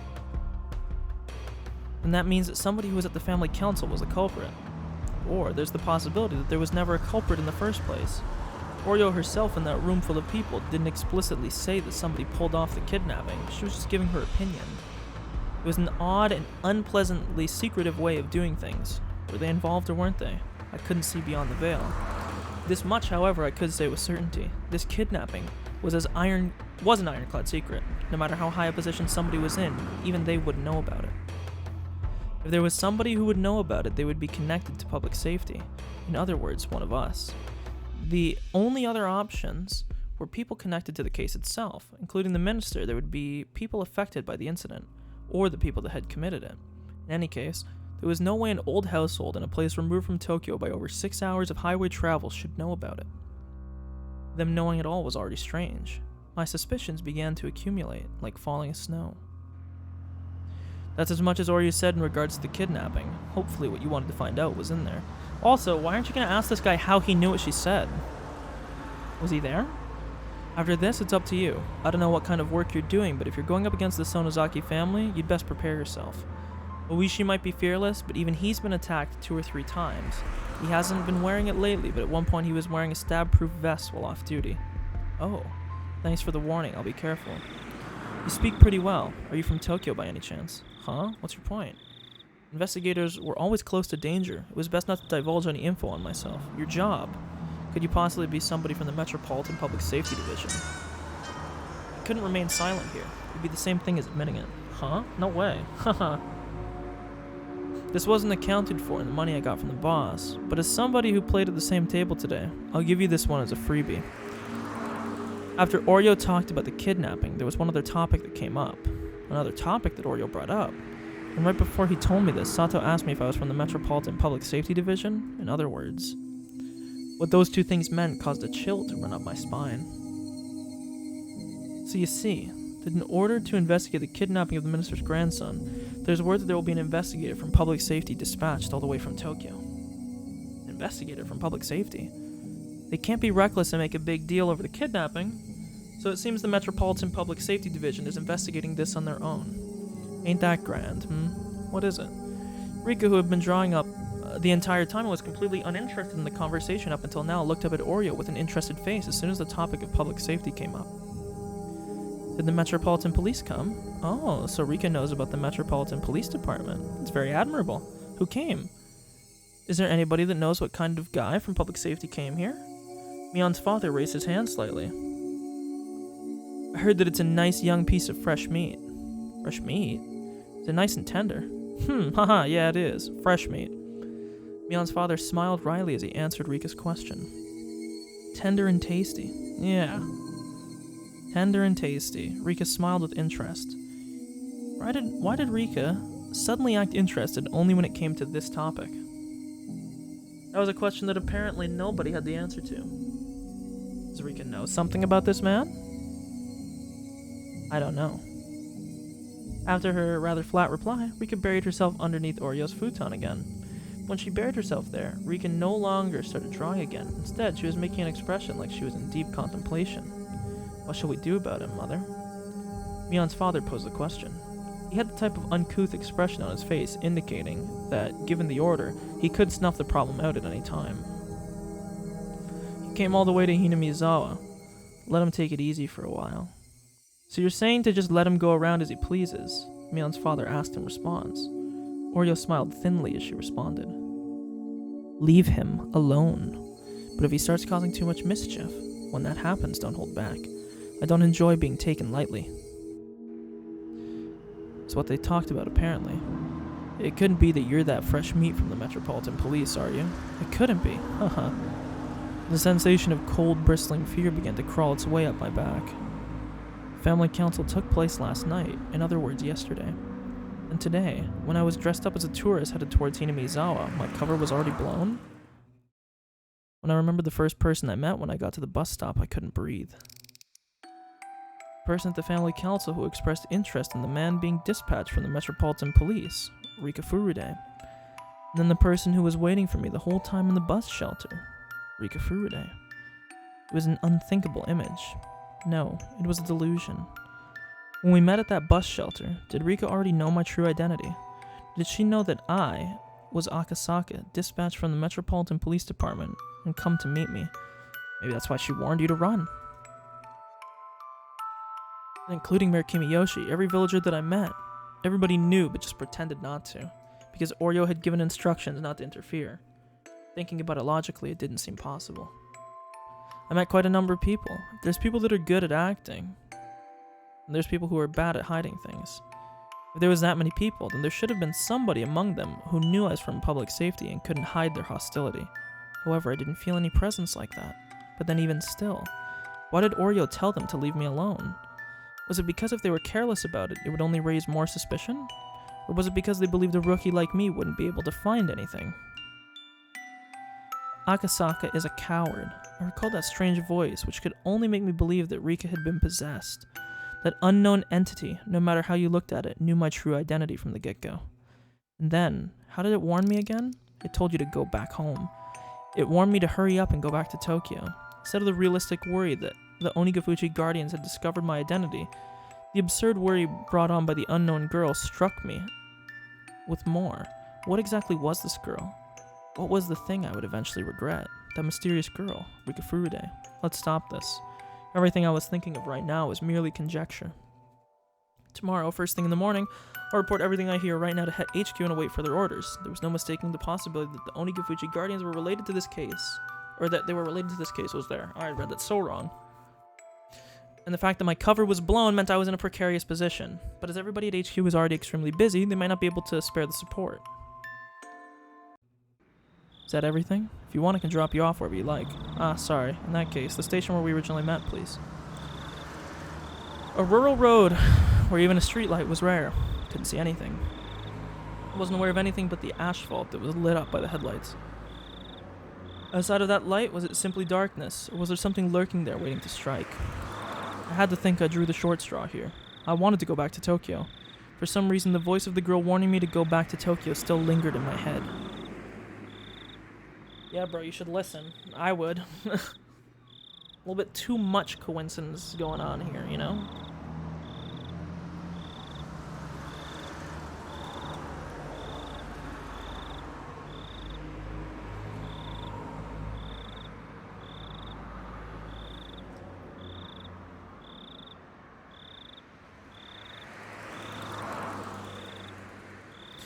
Oh my lord.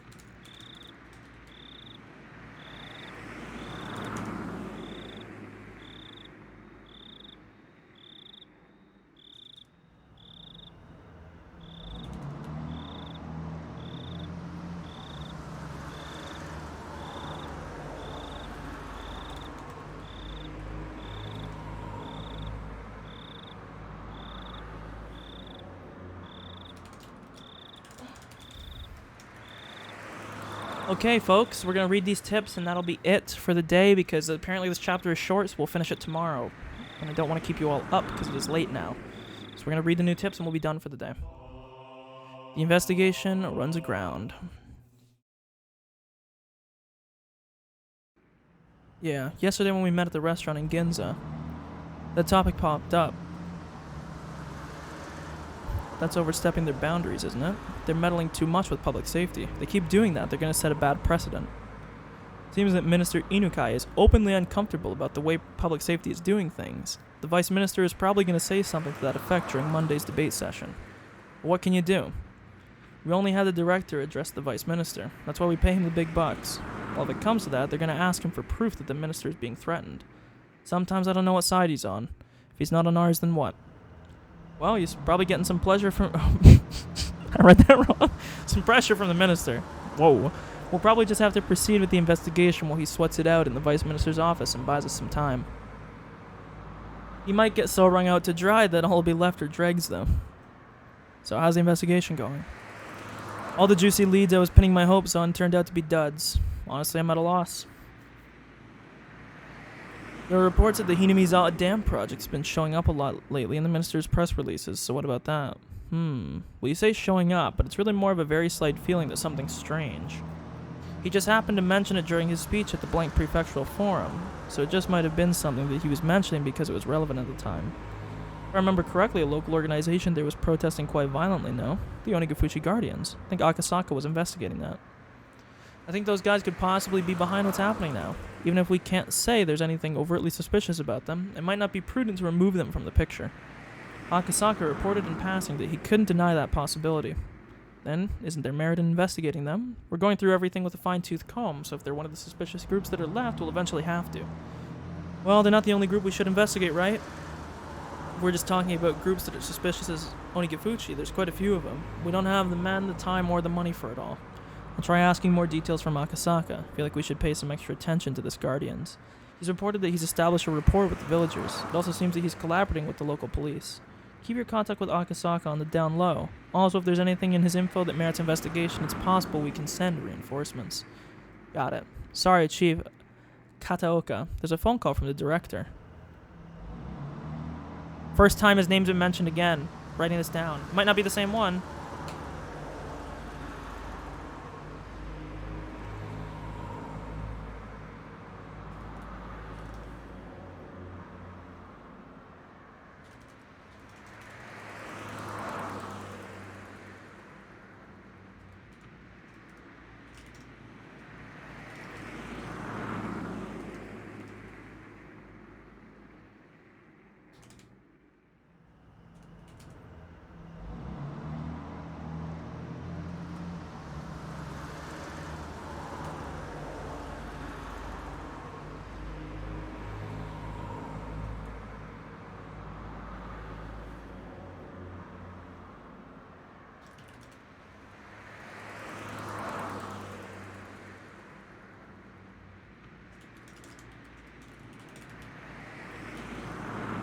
Fuck, man. Okay, let me save. This could be pretty big. No, it's okay. I'll head over there. Yes, hello. Let's just think about that. The director, right? They haven't used that word a lot, so... being very precise with the words. Oh god, are we gonna get into determinism, man? Already had like 3 weeks of fucking Philosophy 1000 for this. Do you believe that there are choices in life? There are many people who lament the following. If there only existed points in life where there were clear choices to make, we would be able to scrutinize those carefully and make decisions that would lead us to a better future.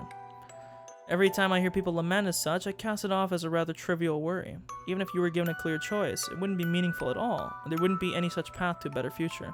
It's hard to understand. Let's pretend that in front of you there are 2 strange boxes. In other words, you have 2 clear choices. Do you open the red box or the blue? A lot of things would be uncertain, even with that choice, wouldn't they? If you don't have the option of opening neither, then the choice boils down to the natural impulse of opening the box that holds the better result for you. Then after examining the shape and features of each and pondering a great many things, you have to pick either the red or the blue. If this was you, what would you open? Red or blue? Honestly, probably the red box. If you were to go by their traditional meanings, then red would be a dangerous, threatening color. True. However, that doesn't automatically mean that it would be calm and relaxing inside the blue box either. In fact, it might even be the colors are a trap to make you, reverse psychology, make you wary that the red box and have you open the blue. A trap? Could be the contents of the box aren't a reward, but rather a penalty. See? Now you're at a loss. You're so conflicted over the choice between red and blue that you've started wishing there was an option to open neither and just leave. But there isn't. You have to open either the red or the blue. I forgot to say this, but if you choose one box, the other will disappear. So you'll never know the contents of the box you open. I'll just put that rule at the end there for you. Now, why don't you choose, the red or the blue? It's alright, you won't lose any by picking either one. Come on now. Hey. You thought about it. In the end, you chose this color, didn't you? As soon as you chose, the other box disappeared. So you can give up on the contents of that one, okay? That's the rule. Now open the box you chose. Inside the box there was a piece of caramel. I know you're a little disappointed. Well, that's only natural. No matter how you look at it, it looks like you drew the dud. The correct box might have had a bar of chocolate in it, for all you know. No, in fact, something incredible like a pair of tickets to Hawaii might have been in there. But even if you wanted to verify that, the other box has already disappeared. There's no way you can check now. But if you think about it from an optimistic point of view, just maybe the other box was empty and this box was the winner. And being satisfied, or perhaps not, with such a cheap prize, you pop it into your mouth and start chewing it happily. So what do you think in the end? If you were given a second chance, would you try to open the other box? But unfortunately, the chance to choose between the red or the blue box has come and gone, never to be seen again. The chance to change your selection will never come.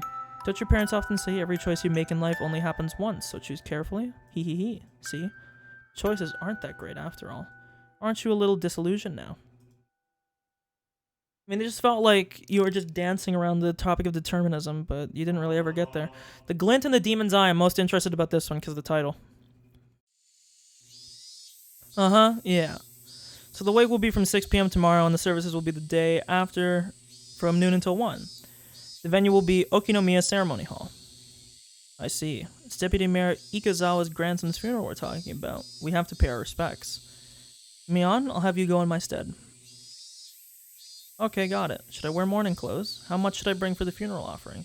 You can go in your school uniform. Make sure you button it up properly. For the money, 50. No, 100,000 yen. They've done a lot for us. Mion quietly whistled in awe at the exorbitant amount of money her grandmother was offering.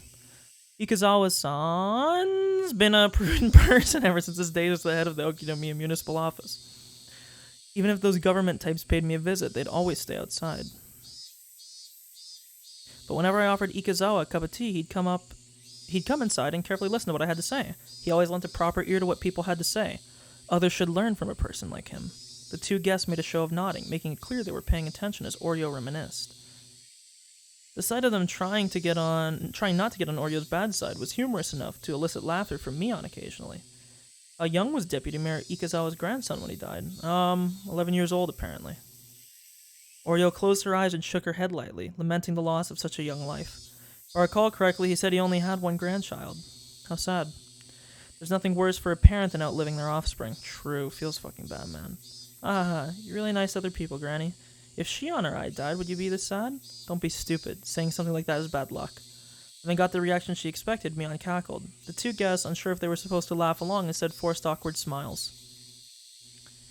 We'll take our leave for today, then. We'll be by tomorrow evening at 5 to pick you up. Till then, please excuse us. After bowing their heads repeatedly, the guests left by the front door. Mion saw them off, waving her little hand goodbye. They're gone. Must be rough for them to pay you a courtesy visit, Granny. Would have been fine if they just broke the news over the phone. Well, it was true that Oryo Sonozaki was a central person for both her relatives and the residents of Hinamizawa village as a whole. As a voting bloc, they numbered in the several thousands. It wasn't hard to imagine the mayor would try to pander to her.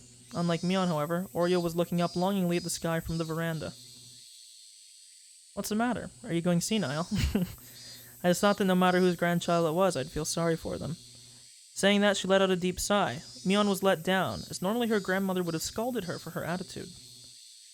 Mion, you know that minister's grandson. How long has it been since he was abducted? 4 days maybe? Oreo let out another deep sigh. He may be the grandchild of our bitter enemy, but I still feel sorry for him. Really? It's enough of a warning. We should bring this to an end soon. Huh. The playful expression drained from Mion's face, leaving behind a stern one, and then, as if to ascertain Oreo's will, looked into her eyes. Oreo, expressing her intention with only those eyes, looked back into Mion. I want some tea. Could you call for some? Some of that chocolate, too. Mion gave a small nod, then turned around. Shimiko, are you there? Grandma wants some tea. Could you prepare some? From far away, a voice responded in the affirmative. Mion, after confirming she'd been heard, picked up the phone and began dialing.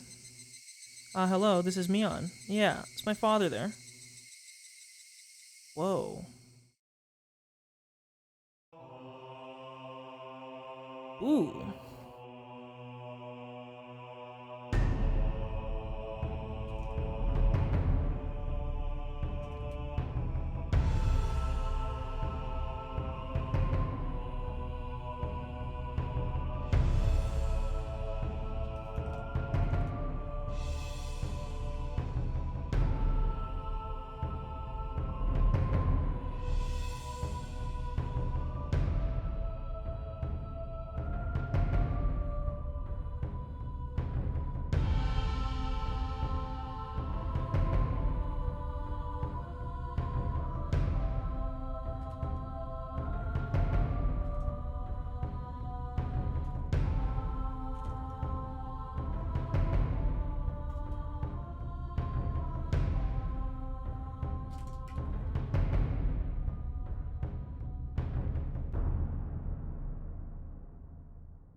Okay, I'll show you my notes for the day and then we're done. I'll make sure I save here too, because I don't think I did.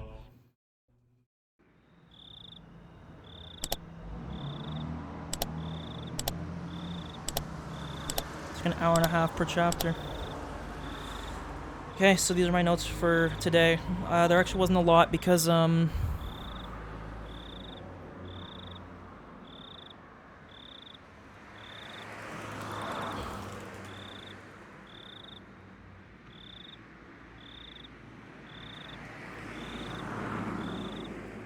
Okay, so I said, playing as a different character named Akasaka, going to meet Oishi. Seems this chapter might take place a decent bit before the previous few. I thought it was actually after initially. So not after the events.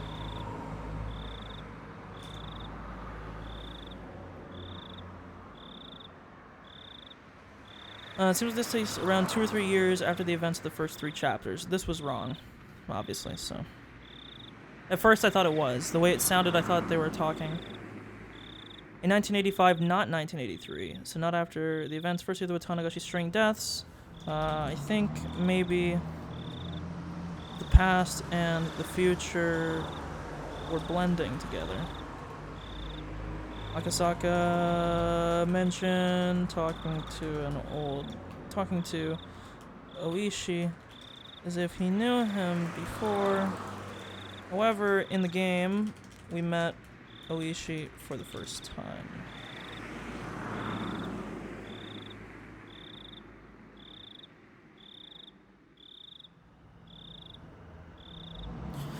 I don't know about that. It was a little bit odd. Maybe I'm just misremembering it. Doesn't really matter. Got more details on the kidnapping of the Minister of Construction's kid. Apparently the kid is said to be under treatment for an illness, but it's not mentioned in any hospital records. Think this was a cover-up for the kidnapping by the minister. The people who opposed the dam construction fought under the name Onigafuchi Guardians. Seems as though the game uses demon in a violent connotation, not sure the implications. We should also say down here.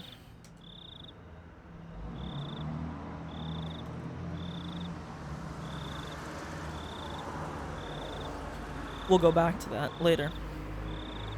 The police as well view the villagers as a weird unit that works to defend itself and will even lie to protect their own. Nothing is ever concrete enough to pin anyone, as everyone in the village will lie in their defense. Sonozakis are obviously involved in this, as we already knew. Apparently Mayor Kimiyoshi is one of the executives of the group, the vice president, The garbage dump was not from outsiders, but made from villagers so they could stop every car coming in that they didn't know and attempt to stop illegal dumping. In reality, it's just to stall or stop construction workers. Ushi tells Akasaka that he should keep himself hidden. If they find out his identity, he could be in deep trouble. We learned that the mayor is a ceremonial position with no power, and then while outwardly everyone is told the Kimiyoshis are running things, we know from previous chapters it's really the Sonozakis. Akasaka says that he's a photographer for a nature magazine as a cover-up for why he's in Hinamizawa. Given that at the end of the last chapter we found out Toмотake was using an alias and that he used to live in Tokyo and make regular yearly trips, I think Akasaka... this is where I started calling him Akasuka. Akasaka might be Toмотake. Now, I said here, I have a little bit of doubts about this now, but I still am going to hold firm in this. I think Akasaka is definitely Toмотake, and his wife Yuki is Takano. Not really sure about that last part, but just the way Yuki talked in the small time we heard her, especially the he laugh reminds me of Takano. This is true. This, if true or false, brings a lot of questions. If she is Takano, then why did she kill We saw the red-eyed possession transformation again as Akasaka stopped at the bus stop out of town. First time we've seen this in someone other than Mion or the villagers at the end of Chapter 1, perhaps just being native Hinamizawa is the requirement to have that extra transformation. Rika had a weird transformation of some kind. She seemed to become all-knowing, and while it could be considered threatening, told Akasaka that he should leave, that if he stayed a terrible danger would befall him, and wouldn't be explained before he left. Maybe the meme of Rika being Oishiro incarnate isn't wrong. Everyone in this village is fucked, man. It would seem that Rika didn't remember what she said under her transformation. I wonder if this holds true for the others. We know that the transformations have access to regular person's memories, as we deduced in Chapter 1 and 2 with Mion and Rina. However, the person themselves might not have memories of what happens during their transformations. Could explain a lot. Maybe everyone in this town really does have DID. Akasaka played mahjong with the foreman, who would later be chopped up. Rika's father married into the family. He is not full Furude blood. Might be important, might not be, but there it is. This is where we start to get into, like, the copium. There's, like, high levels of copium here. The bell sound is heard for the first time in this chapter. Apparently it was a large bell that Mion had inside her clothes. I don't even want to think that this is what the bell ringing the whole time this game has been. Has Mion been stalking me this whole time? In some situations it makes sense, like for instance the ritual storehouse. Perhaps Mion was somehow spying on us. But how the fuck could it have been her all the other times? In some of the events where it was wrong, Mion was present, so I don't think she was literally ringing the bell. Maybe it's a way to signify something that's related to her, like Rika's death in Chapter 3, we heard her ringing. Maybe it's because it was the work of Mion. I don't know about this. What the fuck? This is just a random point. What the fuck happened to Mion's mom? We keep hearing people talk about her and about her husband, but literally nobody talks about her mom. What happened? Apparently the day before Akasaka arrived, they already knew that someone from public safety would come. Rika's warning was not one of prodding, but one of a weird malicious concern. She knew my identity and basically told me to fuck off for my own good. When talking about Akasaka being undercover, Kano at the police station mentioned a call from the director.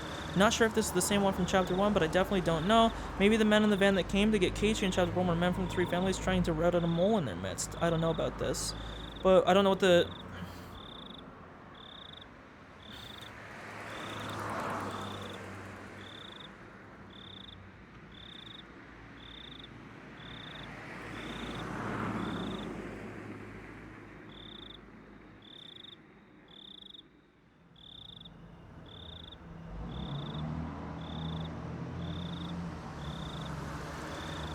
Okay, and then lastly, Oreo seemed to show some resentment at how the grandson kidnapping has played out. Oreo, even though she's constantly painted as a hard ass, seems to be somewhat grounded, at least from what we've seen. Mion, after hearing that Oreo wanted to end the show, left and began to call her father. It's making me sad. This game keeps making me think Mion is evil. I won't let it happen. I'm a strong shrimp. Seems as though Mion might be the demon they are talking about. So there you go. That is the notes that happened during this. We will finish this the next stream, because this literally can't be much longer. There's probably 2 chapters left, if my summation is right. But yeah, there should be 2 chapters left, because again, every single chapter in this game has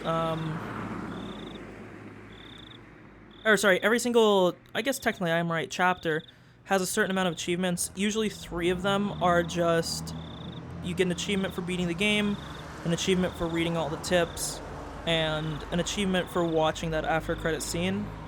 So if 3 of the 8 are just bonus bullshit you basically get as the game finishes, then there's only 2 more chapters, because I'm already 3 out of 8 on Steam. There's only probably 2 more chapters that are left. So we can assume there's 5 sub-chapters here. So, makes sense. 2 chapters left. And, yeah. We'll see. Pretty good stream. I will catch you around on the next one, hopefully at an earlier time. That's all for now. Peace out, have a good night.